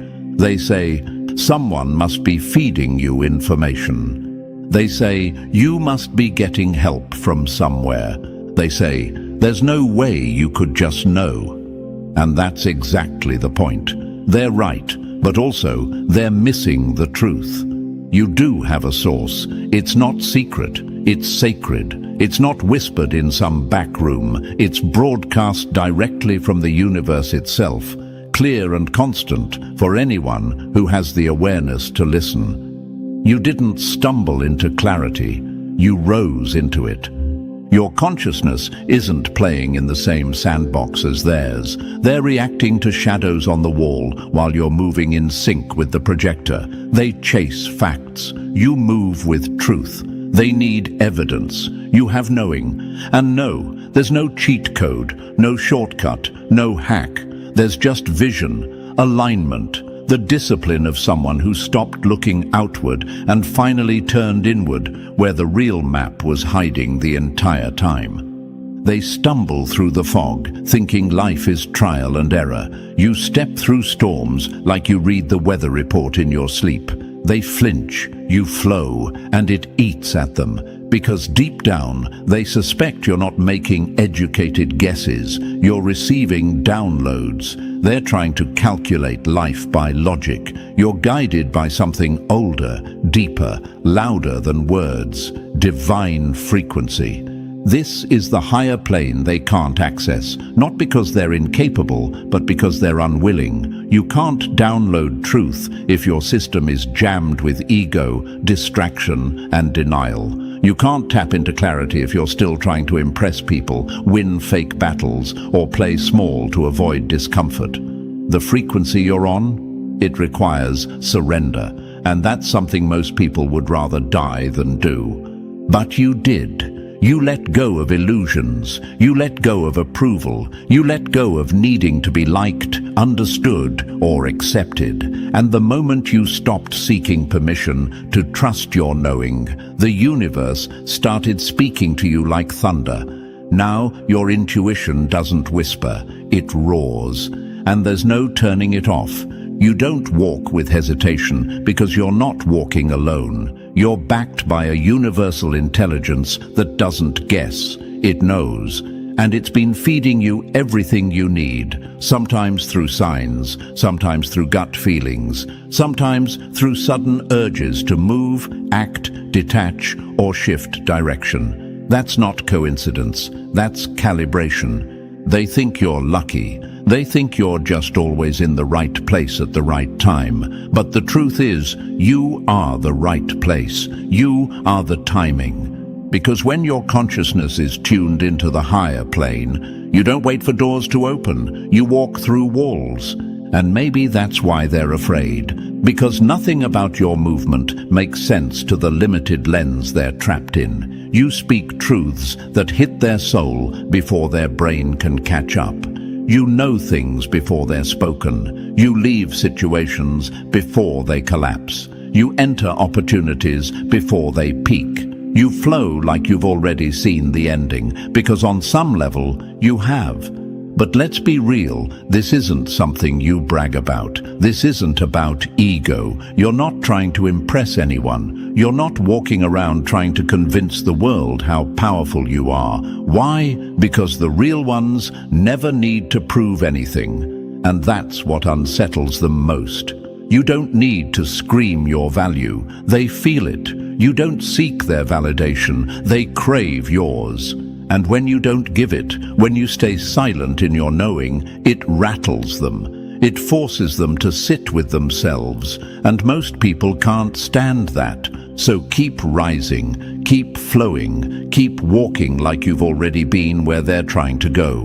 Because your path is being shaped by something far beyond logic. You are being led, not pushed. You are being shown, not told. And that's why you keep arriving exactly where you're meant to be. No map, no manual, just divine momentum. They will continue to misunderstand you. Let them. They will continue to gossip about your peace, your silence, your intuition. Let them. Because at the end of the day, the difference is simple. They're trying to survive the game. You're moving like the one who designed it. Number 7. They wanted you to be small. Now they're drowning in the depths they mocked. You were never too much. They were simply too shallow to understand your depth. Let's make one thing painfully clear. You allowed them to think they had you figured out. You let them believe your silence meant simplicity. You chose to dim your brilliance, not because you were unsure, but because you understood how easily intimidated the insecure become when faced with the real. And so you stayed quiet, software measured. You wore masks of normalcy like armor, not because you lacked power, but because you didn't owe them the spectacle of it. But that phase is over. The veil has been ripped away. The cosmic current is too strong now, the energy rising too fast. Your gifts, your sight, your depth, it's all pouring out whether you plan for it or not. The truth is, you've always been multidimensional, but the world around you has been operating in 2D, begging you to stay flat, small, agreeable. Not anymore. Now they're watching, stunned, scrambling, because the version of you they tried to box up is shattering in real time. They thought you were just good at reading people. Now they're realizing you've been reading timelines. They thought you were just insightful. Now they're watching you predict patterns and shift outcomes with a few words, a single decision, a simple withdrawal. They thought you were quiet because you had nothing to say, but it turns out you were silent because you already knew the answers before the questions were asked. And here's the kicker. This expansion, this uprising of your inner world, you didn't force it, you allowed it. The universe is amplifying everything within you that once lived in shadow, that once lived in restraint. The time of compression is done. The time of unleashing has begun. You don't just have hidden depths. You are an ocean masquerading as a puddle, and they're drowning in you now. They don't understand how you suddenly command a room without saying a word, how your insights feel more like revelations, how your presence is starting to disrupt the programming in others. What they don't know is that this didn't happen overnight. It's just the first time they've actually seen you. You're not becoming powerful. You're finally done hiding it. Let them stand there, jaws slack, fumbling for explanations. Let them whisper about how you changed. Let them debate whether this is some kind of phase or performance. Their shock is not your responsibility. Their inability to recognize you is not your burden to carry. They underestimated your depth because they needed to. Because to accept the truth would mean admitting they're swimming in the shallow end while you walk through oceans. You're not here to fit anymore. You're here to overflow. And chosen one, don't you dare go back. Don't you dare shrink for their comfort or censor your magic for their approval. This is what you were built for, to break the mold, to violate their expectations, to stretch past every limitation they projected onto you. You were never too much. They were simply never enough to hold you. Let your abilities come out raw and unapologetic. Let your insights hit with precision. Let your presence stir the insecurities of those who once doubted you.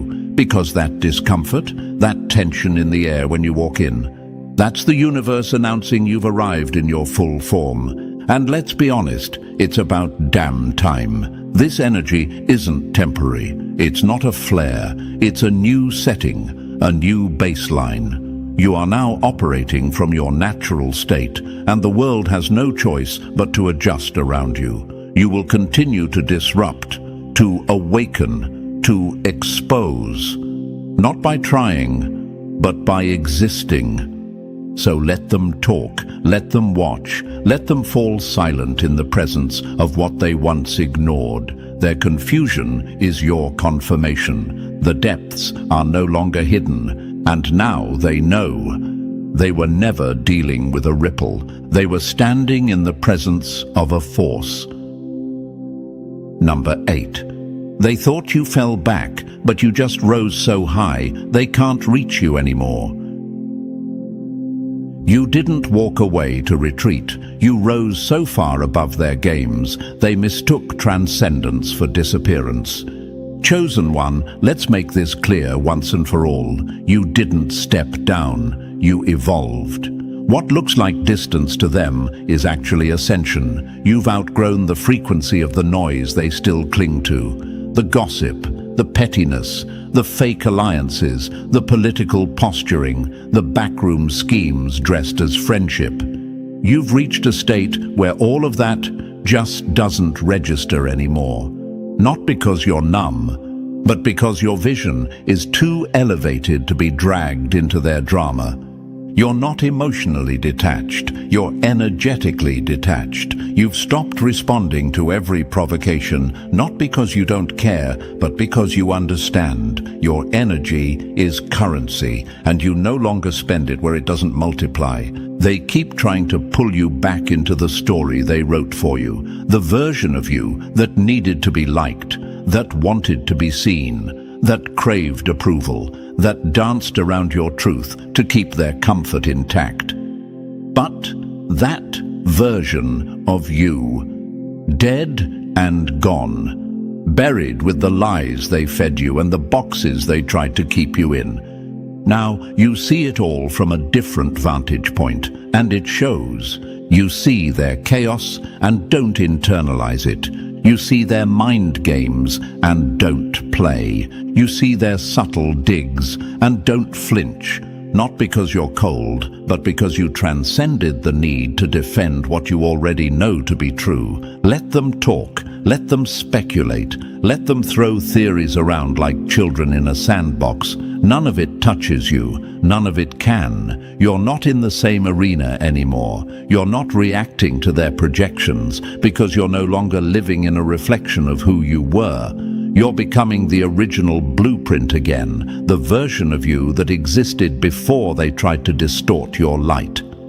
And the real reason they're afraid, the thing they can't say out loud, but feel in every fiber of their being, it's not just that you've changed, it's that your transformation exposes their stagnation. You're not special because you were born different. You're special because you did the one thing they refused to do. You faced yourself. You cracked open the shell, tore through the illusions, burned the masks, and stared down every shadow they still run from. You embraced what they suppress. You leaned into the discomfort they numb. You stood in the fire and let it remake you. And now you shine with a clarity that threatens every lie they still tell themselves. They can feel it in your silence. They can sense it in your gaze. They know, without you needing to say a word, that you are no longer within reach. Not in a way that's arrogant, in a way that's inevitable. Because what you carry now is sovereignty. Not the kind that needs to dominate, but the kind that needs no explanation. The kind that cannot be bought, borrowed, or faked. You walk with presence, with peace, with power that doesn't have to prove itself. You are a walking contradiction to everything the world told them was necessary for success, loudness, approval, compromise. You didn't climb a ladder, you left the building. And they're stuck inside, banging on glass ceilings, wondering how you're breathing air they've never even tasted. Your rise reminds them that their limitations are choices, not facts, that the walls they live within are unlocked, but they're too afraid to push the door. Because if you could transform, if you, the one they mocked, doubted, dismissed, could transcend, then that means they could too. And that's the part they can't handle, because now your existence is a mirror, and what reflects back is the painful truth. They had the same choice. They just didn't take it, but you did. And now they're not watching someone change. They're watching someone return to who they've always been, without apology, without explanation. So rise, keep rising. Don't explain your distance. Don't water down your evolution just to be palatable. You're not here to make them comfortable. You're here to be undeniable. And chosen one, you already are. And so, chosen one, here we are, at the edge of everything they said you'd never become, and the beginning of everything you were always meant to be. You're not just seeing the truth, you are the truth, and the world can't unsee it now. If this message hit your spirit like lightning, it's because it was meant for you. So like this video, subscribe to stay locked in, and drop the number 77 in the comments to claim your light and signal your rising. Share this with another chosen one, someone who needs this reminder. The universe is calling. Let's answer it together. They tried to bury you, but forgot you were a seed laced with fire, the kind that doesn't just grow, it erupts. You see, they weren't just fighting you, they were fighting the universe that chose you, and no one wins that battle. They mocked your silence, mistook your patience for weakness, and laughed when you walked alone. But they didn't know the truth. The universe was loading, and now it just said enough. They wanted to dim your light, but all they did was help sharpen your flame. Every time they tried to shut a door, the universe was building you a palace behind it. They celebrated your struggle, not knowing your struggle was the signal that your rise was overdue. And now their comfort will turn into confusion, because nothing terrifies the unchosen more than a chosen one finally stepping into their power. If this message hits you in the chest, it's not by accident. Like, subscribe, and share this to help wake up more chosen ones. When you engage, you signal to YouTube, this matters. Let the right people hear what they've been waiting for. You're not just helping this message grow, you're making sure no chosen one stays asleep a moment longer. Now hear this, because I'm speaking directly to you. You, the one who has felt out of place in every room, the one who saw too much, felt too deep, and kept quiet to survive.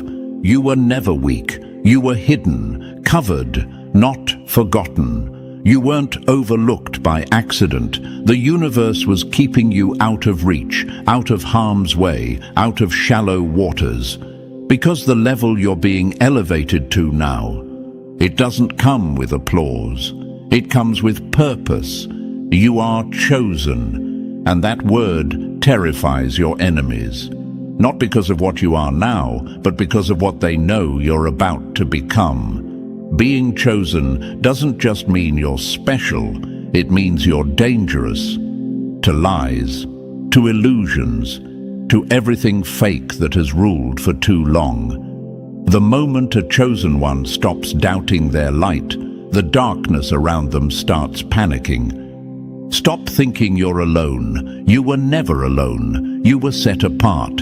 There's a difference. You thought your loneliness was punishment, but it was preparation. The universe wasn't ignoring you. It was building something no enemy could interrupt. And now it's time. Time for the chosen ones to rise, not with noise, but with undeniable force. You are the echo of every silent scream, the living proof that pressure creates diamonds and fire forges warriors. The universe isn't just on your side, it's behind you like a tidal wave. You were marked, protected, and now unleashed. So let them watch, let them whisper, let them choke on the version of you they can no longer control. You are not stepping into the next level, you are becoming it. The universe has said enough, and the ones it chose. It's raising them, rewriting everything, and leaving no room for anything that tried to hold them back. The curtain has lifted. This is your stage now. Walk in like the storm you are.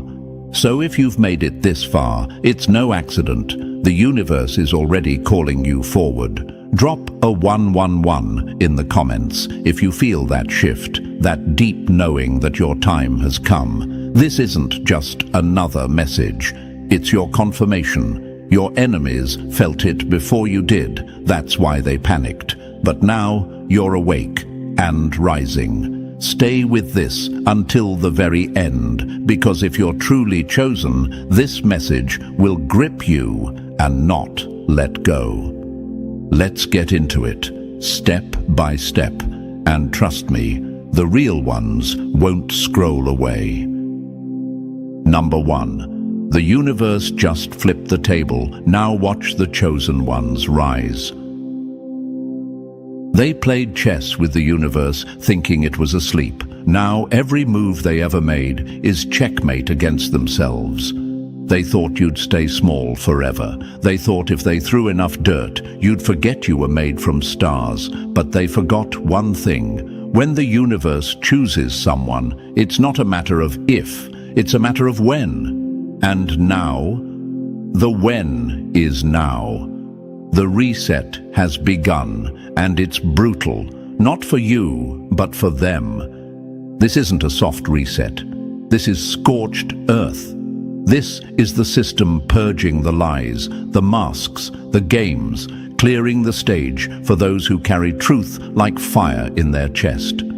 You, the chosen ones, have been walking quiet for too long, thinking your light was a burden. You were never the burden. You were the balance, and the universe got tired of watching the unworthy feed off your power like leeches, mistaking your silence for surrender. You ask why it took so long? Because greatness requires delay. You weren't just being hidden, you were being hardened. While they played loud in borrowed spaces, you were building something real in silence. Now that silence is turning into a roar, and the same people who laughed at your stillness will soon choke on your momentum. Let's be clear, they didn't just cross you, they crossed the system that chose you. That's not a personal mistake, that's cosmic stupidity. They underestimated you, but worse, they disrespected the order of the universe. And now that balance is snapping back like a rubber band stretched too far. The universe doesn't miss. So why were you always the one who gave more, who understood deeper, who stayed loyal even when they deserved nothing? Because you were built different, and that difference made them uncomfortable. You weren't meant to blend in. You were born to break patterns. That's why you were attacked. That's why they tried to dim you, not because you were weak, but because you were the threat they couldn't predict. Let that sink in. They feared you before you even realized who you were. That's how powerful your energy has always been. But here's where I need to speak to you directly. Stop doubting your light. Every time you shrink yourself, you disrespect the mission. Every time you ask, why me, you forget that the answer has always been, because you're built to shift everything. Doubt is the enemy's last tool. Don't sharpen it for them. They tried to rewrite your story using fear, shame, and lies. But here's the truth. Being chosen means the universe will rewrite reality for you when it's time. Systems will break. People will fall off. Time itself will bend to make space for your next level. That's what's happening now. This is not just elevation. This is cosmic correction. Everything that stood in the way is about to collapse, and everything you lost will return bigger, better, and backed by force. You are not rising alone. You are rising with the weight of everything you carried, and the universe will use that weight as wings. The very things that were meant to destroy you are now your fuel. The scars are your signature. And every fake smile, every betrayal, every door slammed in your face, it all bought you stock in the future they'll never afford. This is your time to move without guilt. No more soft-stepping for the fragile egos of the unchosen. No more explaining your magic to people committed to misunderstanding it. Let them stay confused. Let them sit in the very silence they once weaponized against you. The universe just flipped the switch, and this elevation, it's non-negotiable. So the next time you wonder if you're worthy, ask yourself, why did they fight so hard to keep you unaware? Why were they obsessed with making you doubt? Because even your confusion scared them. You are the glitch in their system, the shift in the matrix, the soul too loud to silence. You're not stepping into the next level. You are the next level. And now the universe has spoken. Enough. Number 2. They tried to silence you, now you speak, and the whole room shifts. Isolation wasn't your punishment. It was the universe placing you in the forge, and now you come out as fire, not ashes. Let's get this straight. They didn't leave you out by accident. You weren't overlooked. You were removed, set apart. Not because you were broken, but because you were too real to stay among the counterfeit. That loneliness you felt? It wasn't rejection. It was refinement. It was protection. The universe wasn't trying to harm you. It was trying to keep you clean in a world addicted to filth.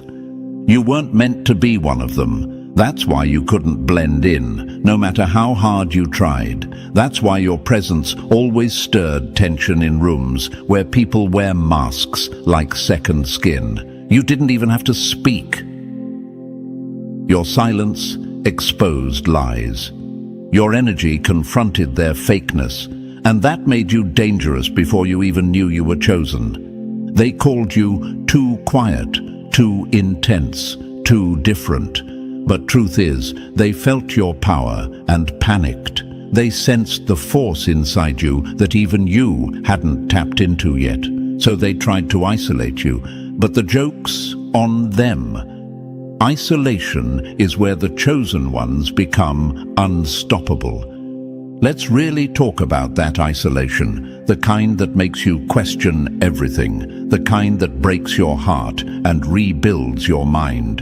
You thought the silence was empty, but it was sacred. That silence was where the universe met you, stripped you, and started to build you into something the world has never seen before. You weren't just being kept away, you were being trained to see without being told, to feel what others miss, to lead without needing a stage or approval. You were being given sight, the kind that can't be taught, only earned. And while they were clapping for each other's lies, you were learning how to walk with truth in your spine and fire in your voice. That's what makes you dangerous now. See, the universe doesn't choose people who chase attention. It chooses those who can stand alone, walk through fire, and still hold on to integrity like it's oxygen. And that's you. They thought isolation would weaken you. Instead, it carved you into a leader, not the kind that demands followers, but the kind that doesn't need them. You lead by presence, by alignment. You walk into spaces and shift the atmosphere, not because you're trying to, but because you can't help it. That's what happens when you survive the silence.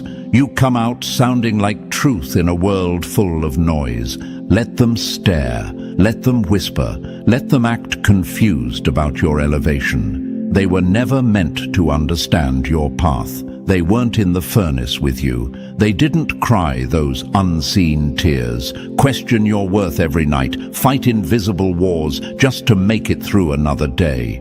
So no, they don't get to question your rise. They don't get a front row seat to a show they tried to cancel. They thought they could erase you by ignoring you, but being unseen by them made you seen by the universe. And now you're stepping into a position that can't be denied, deleted, or diminished.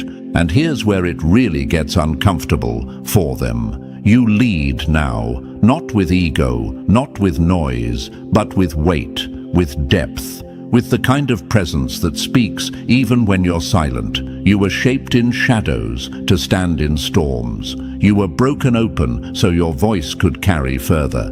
That's why when you speak now, it lands, it hits, it sticks, because it's not just words, it's truth soaked in experience. Let me say this to the chosen ones who still carry guilt for outgrowing old circles. Stop apologizing. You didn't leave them behind. They chose comfort over growth. You chose the furnace, and the furnace chose you back. And now you wear that fire like armor. Yes, you walk alone, but you walk with purpose. The universe is moving you into rooms your enemies prayed you'd never see, into influence you didn't chase but attract, into leadership built not on charisma but on consequence. You earned this through pain, through loss, through silence. You didn't fake it, you became it. And to the ones still doubting, wake up. That voice in your head telling you you're not enough.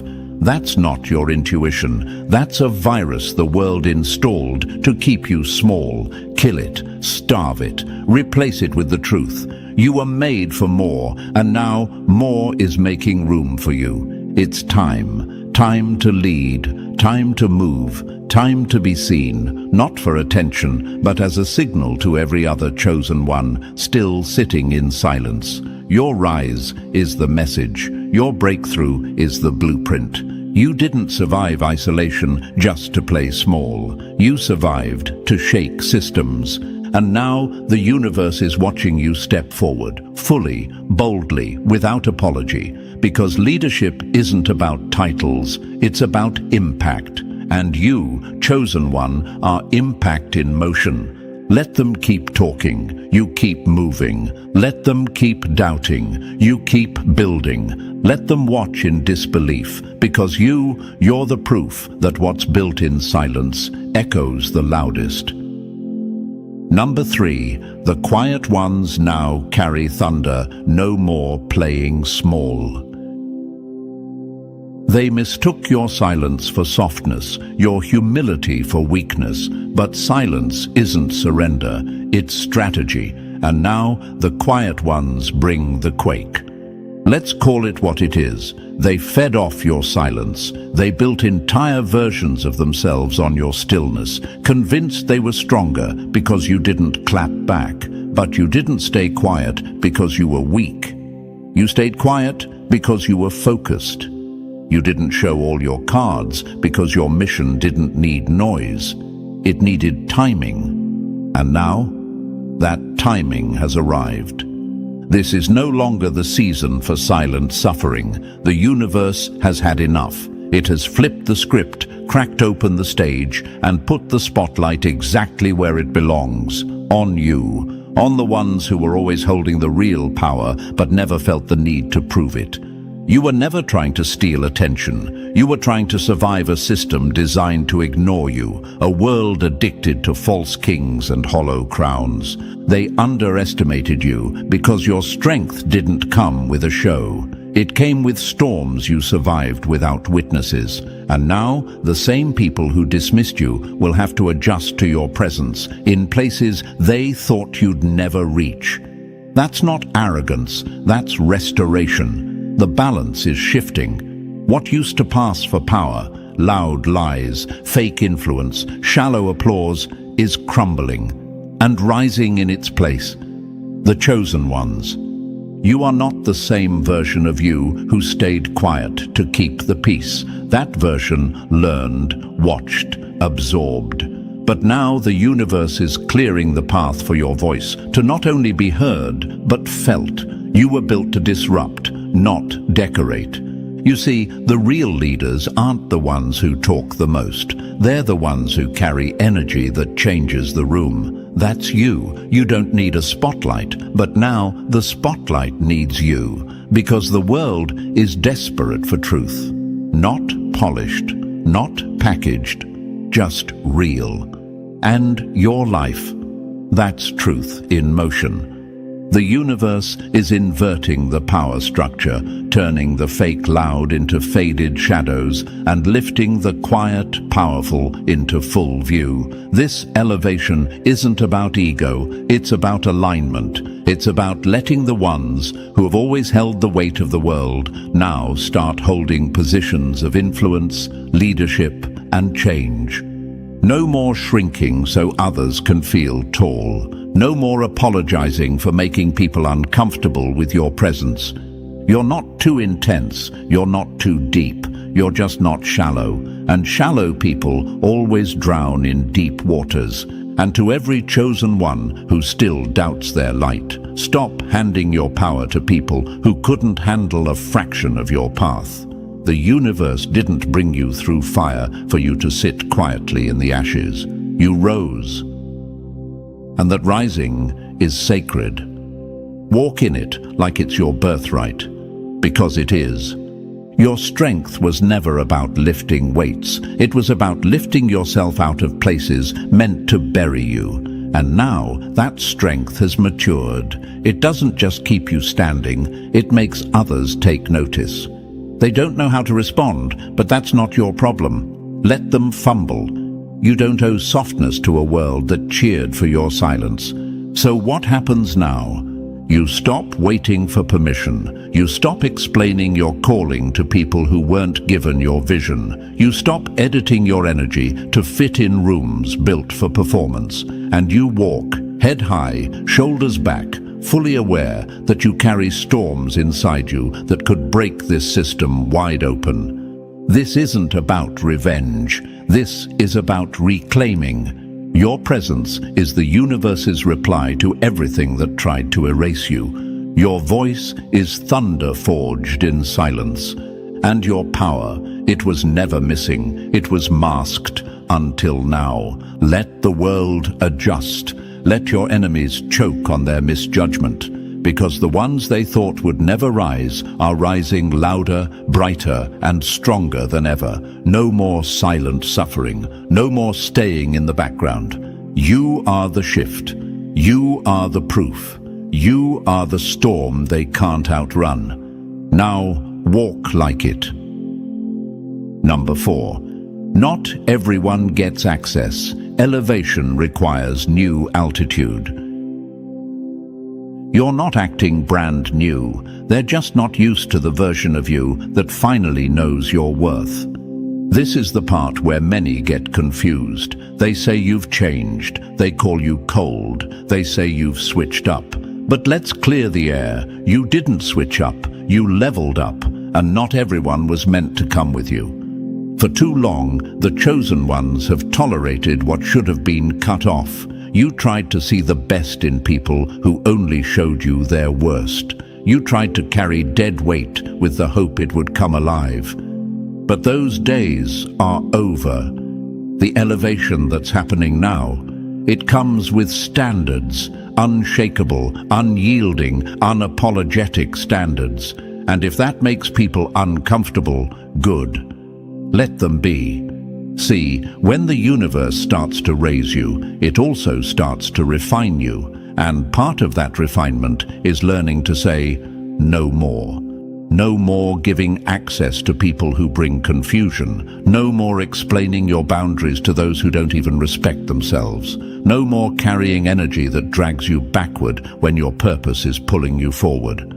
This is not about ego. This is about spiritual integrity, that fierce clarity that comes when you've walked through fire and finally understand the value of your peace. When you've been through the kind of solitude that strips you to the bone, you stop entertaining chaos.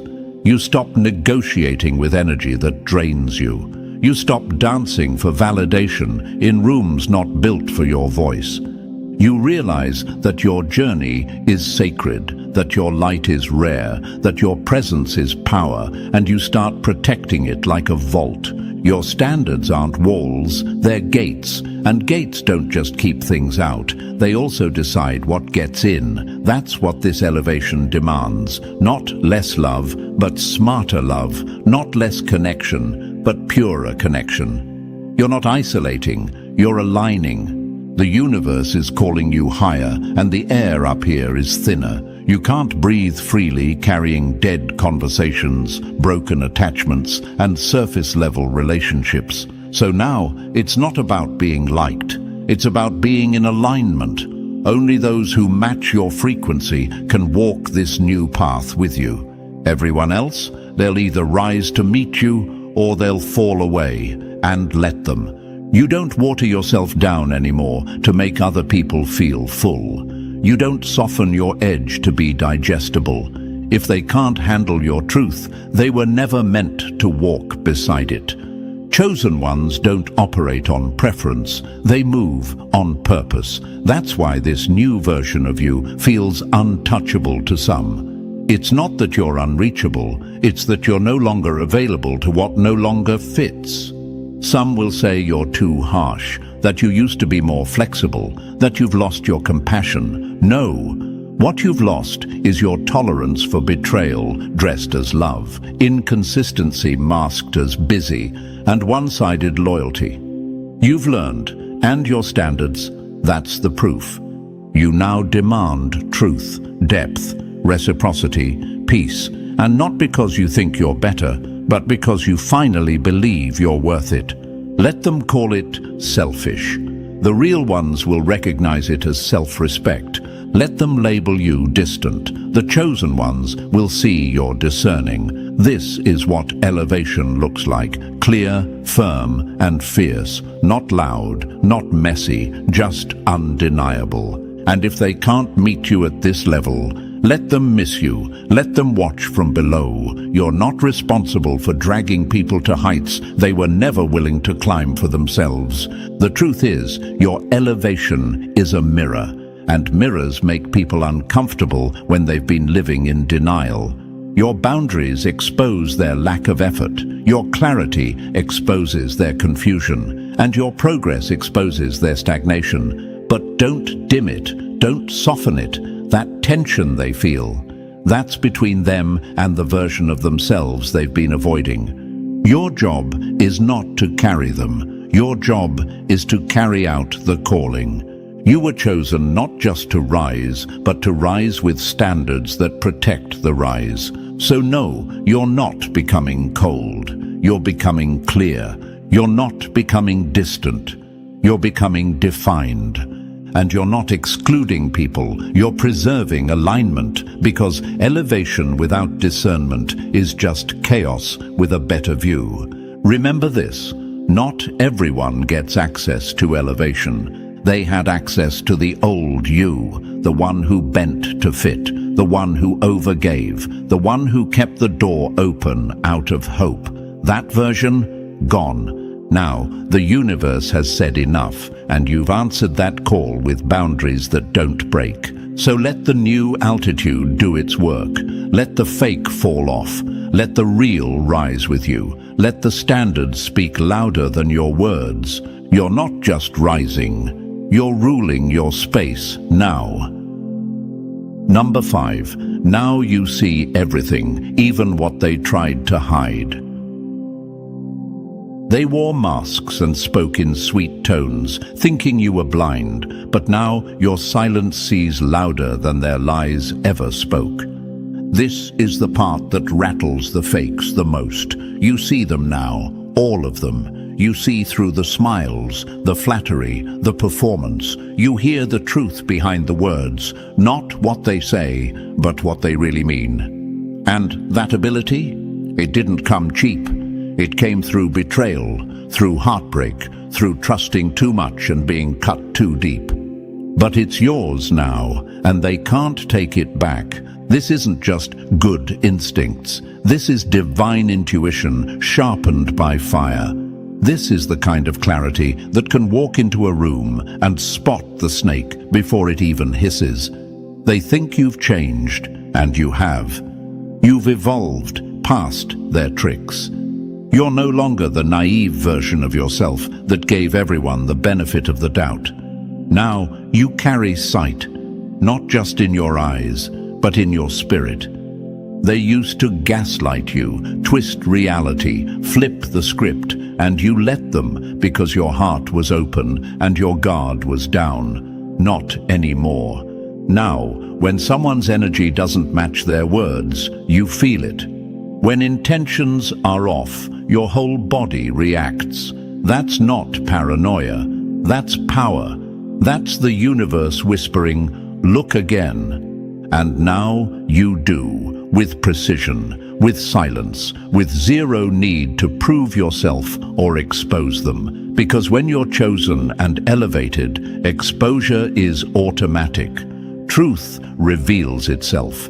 You no longer need to catch people in lies. The lies crawl to your feet and die on their own. Your discernment is that strong. It's your sword, cutting through every illusion, and it's your shield, protecting you from traps that once pulled you under.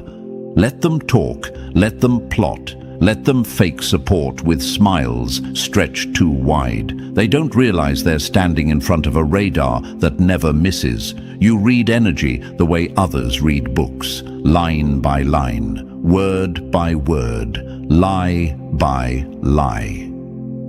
You see people's patterns, not just their personalities. You spot cycles before they spin again. You notice the hesitation in their support, the jealousy behind their compliments, the silence behind their applause.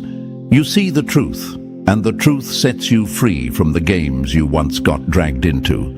No more walking into traps disguised as opportunities. No more giving chances to people your spirit already rejected. No more explaining yourself to those whose ears were never meant to hear you. You've been upgraded, not in status, but in sight. That's why some people are uncomfortable around you now, not because you've changed for the worse, but because they can't hide anymore. Your presence demands authenticity, and if they can't bring that, they fade fast. You used to wonder why people switched up on you, why certain energies turned cold, why fake love suddenly stopped pretending. Now you know, your vision grew too sharp. They couldn't survive under the spotlight of your awareness. So they left, or tried to get ahead of their exposure. Let them go. They're not escaping you. They're escaping their own reflection in your eyes. The world will keep trying to sell you distractions, illusions, easy praise, but you've developed an allergy to anything fake. You feel dishonesty before it speaks. You sense betrayal before it breathes. That's intuition, not guesswork. That's insight that was earned, not inherited. And now that you have it, protect it like gold. Don't second-guess what your spirit tells you. Don't gaslight your own intuition because someone calls you too sensitive. You're not sensitive, you're sensory. You're tuned in to frequencies others can't even detect. And that's why you move different now. You're not being distant, you're being wise. You're not too guarded, you're finally armored. And those who deserve your closeness, they'll never make you question your clarity. Let's be honest, this new level of sight is uncomfortable because once you see, you can't unsee. You'll catch manipulation from friends you loved. You'll feel envy from people who smile at your success. You'll see the games they play to try and keep you small. And it hurts, but it also frees you because what you know, you can manage. What you discern, you can dodge. What you see, you can slay. So don't run from this power, stand in it.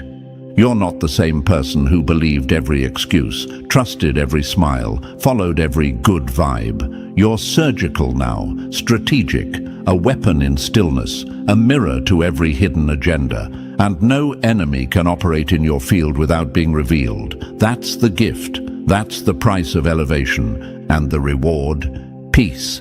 Not the peace that comes from ignorance, the peace that comes from knowing you are protected by perception. So trust your gut, guard your space, and never again let the mask speak louder than the energy behind it. You see now, so move accordingly. Number 6. They can aim, but nothing's getting through. You're armored now. Let them shoot their arrows. You're not just walking through fire, you're fireproof. The universe didn't bring you this far just to watch you fall. They don't know yet, but they're about to. Every word cursed at you, bounced. Every weapon formed in silence, jammed. Every scheme whispered behind your back, exposed before it even touched you. This is not luck. This is not coincidence. This is protection at a whole new level. You see, when the universe, when the higher system elevates a chosen one, it doesn't just lift them, it covers them. It shields their mind, their spirit, their mission. It locks down their name in realms the average eye will never see. And you, chosen one, are now walking with a kind of protection that makes your enemies confused, frustrated, even scared. Why? Because nothing they throw is landing. Their tricks don't work anymore. Their energy doesn't stick. Their sabotage slides off like rain on steel. They thought they had access to you. They thought they could touch you with gossip, with manipulation, with passive-aggressive attacks and veiled jealousy. But what they don't understand is you've been sealed, covered, shielded, armored by the universe itself. This isn't a wall, it's divine warfare strategy. The shield around you doesn't isolate you, it empowers you. You can walk through snakes and not get bit. You can stand in the storm and not feel a drop. You can enter rooms full of hidden enemies and come out with more peace than you walked in with. That's not personality, that's placement. The chosen ones have always been targets, but now they're protected targets. You're being watched over, guarded, not because you're weak, but because you carry weight, spiritual weight, purpose, and that purpose is non-negotiable. The universe isn't risking it. Not now, not when the elevation is this close. So everything that used to get to you, blocked, silenced, cancelled, not by chance, but by design.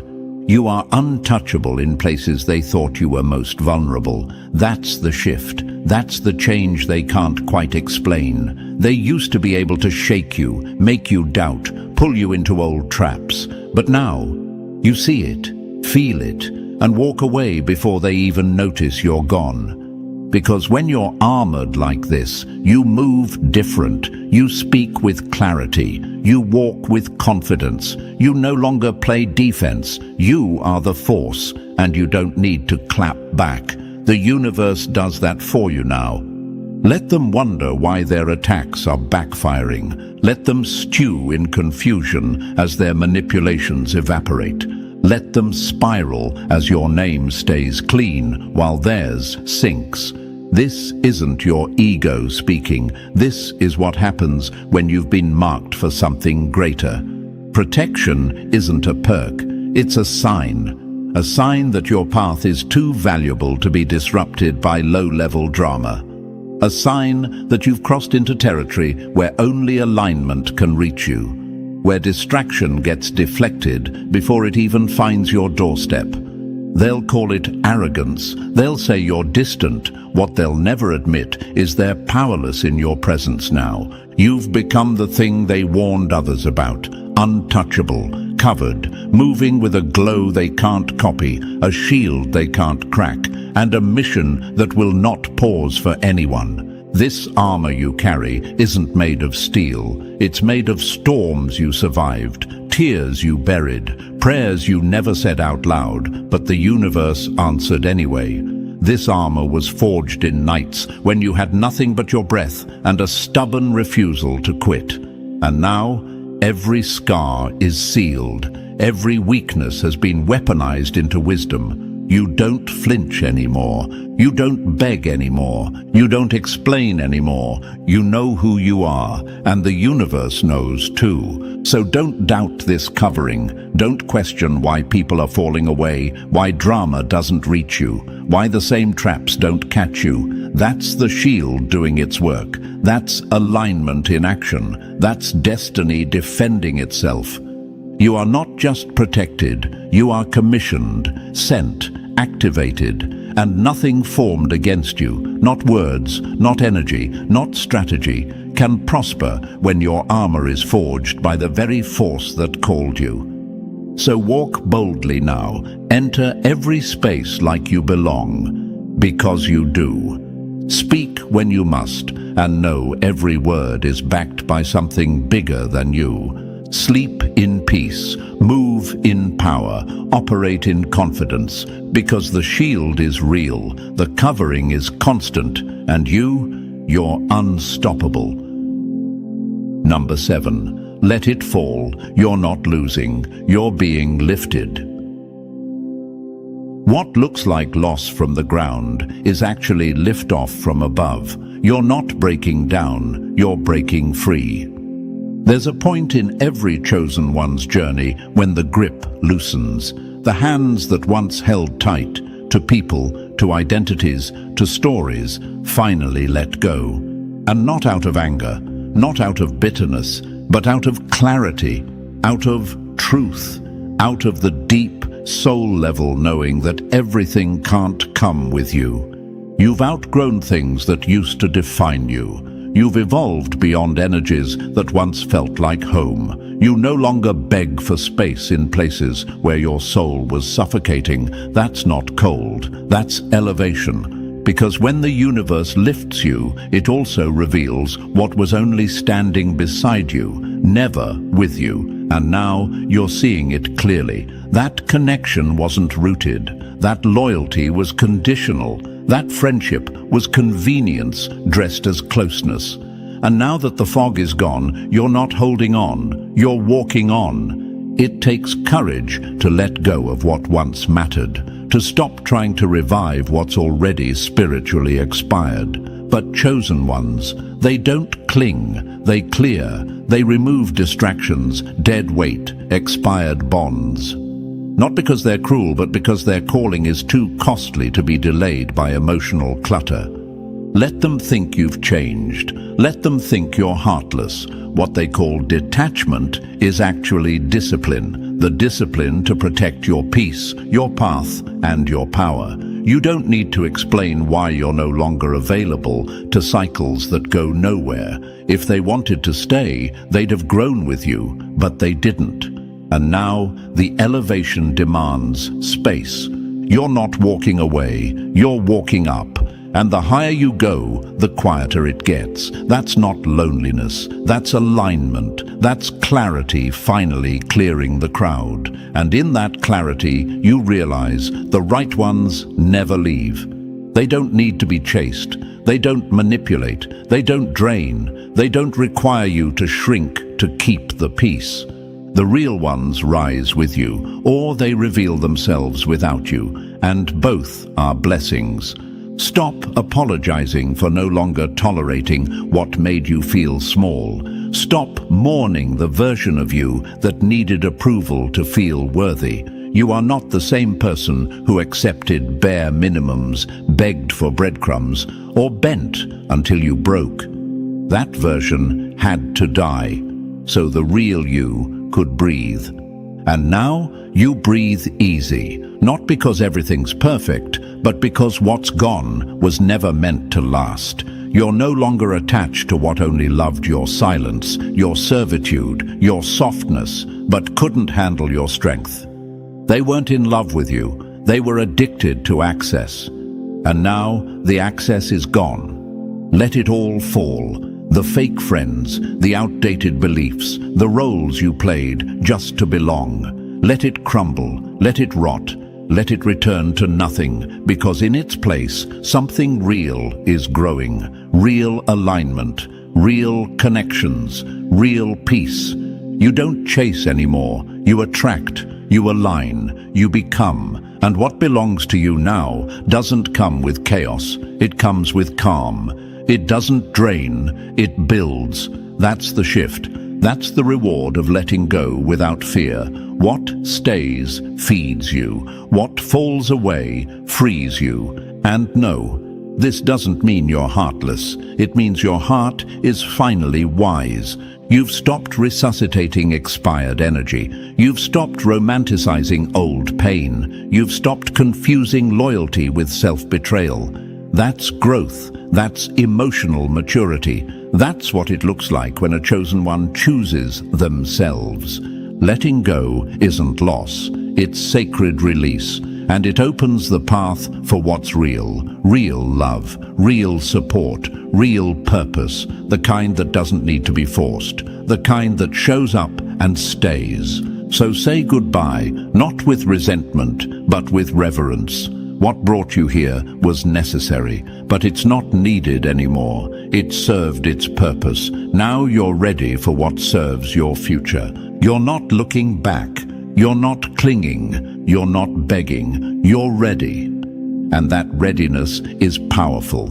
Because when you let go without fear, you signal to the universe that you trust it, that you're open to better, that you're no longer stuck in survival mode, but activated in your calling. So let it go, let it fall, let it be what it is.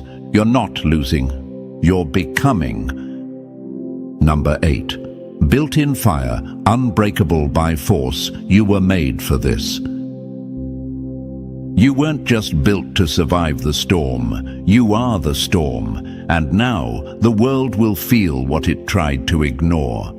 Let's not water it down. What you've been through would have crushed most people. Betrayal that cut deeper than knives, loneliness that echoed in rooms full of people, fear that crawled under your skin and dared you to give up. You've felt it all, and yet you're still here, still breathing, still rising, and not with bitterness, with power. They thought it would break you, life, people, pain. They were sure you'd fold. But what they never counted on was that the very pressure they used to try and bury you was the same pressure the universe used to build you. Your elevation isn't a lucky break. It's proof of resilience carved out by force. You weren't just picked, you were prepared. Every tear you cried in silence was an initiation. Every betrayal was a blessing in disguise. Every time they underestimated you, the universe was taking notes, and now it's returning everything with interest. You don't crumble anymore. You don't flinch. You don't second-guess the ground you walk on, because now you know that ground was earned. Through pain, through fire, through a kind of growth that books can't teach and comfort can't birth. You are not soft-spoken potential anymore. You're walking proof that resilience is a weapon. They don't get it. They think power looks like noise, status, clout. But you carry a quieter kind of danger. You walk into a room and shift the air, not because you try to, but because your energy speaks before your mouth ever does. That's what happens when you've been through enough storms to become one. This elevation isn't just a blessing, it's a result, a response. You paid for this in nights you couldn't sleep, in moments you wanted to quit, but didn't. In times when your soul was shaking, but you still showed up. The universe doesn't forget that kind of grit. It rewards it, not with applause, but with access. Access to new levels, new power, new authority. You're not just spiritually strong, you're emotionally armored.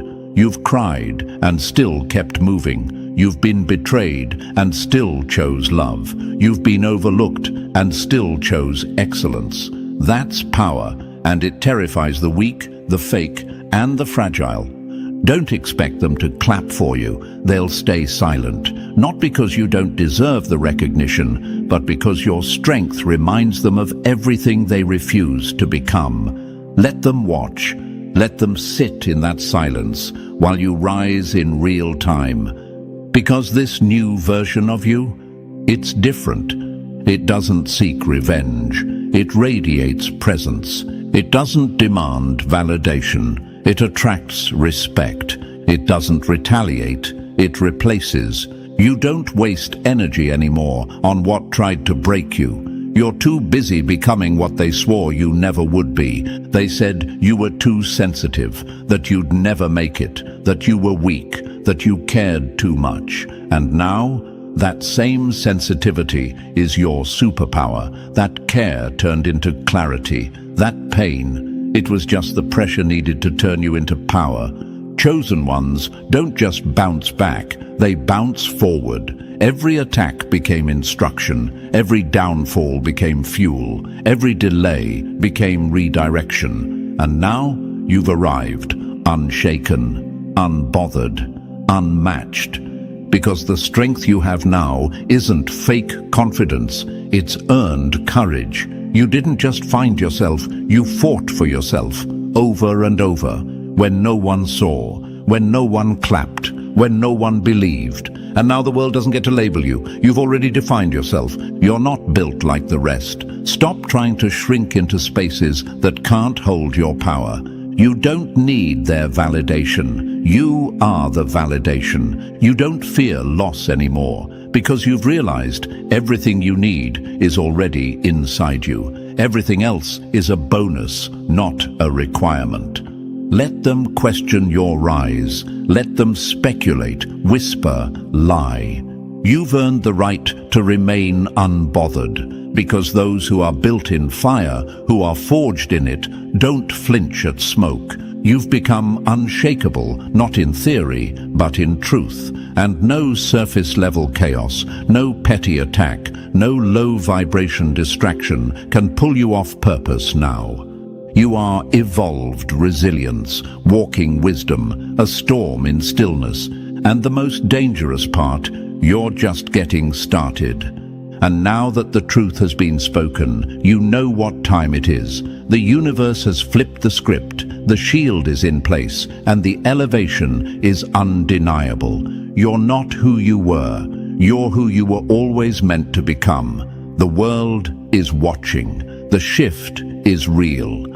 If this message hit your spirit, like this video, subscribe for more truth the system can't silence, and drop the number 77 in the comments to claim your elevation. Share this with another chosen one, because the right message at the right moment can activate a destiny. Let's rise together.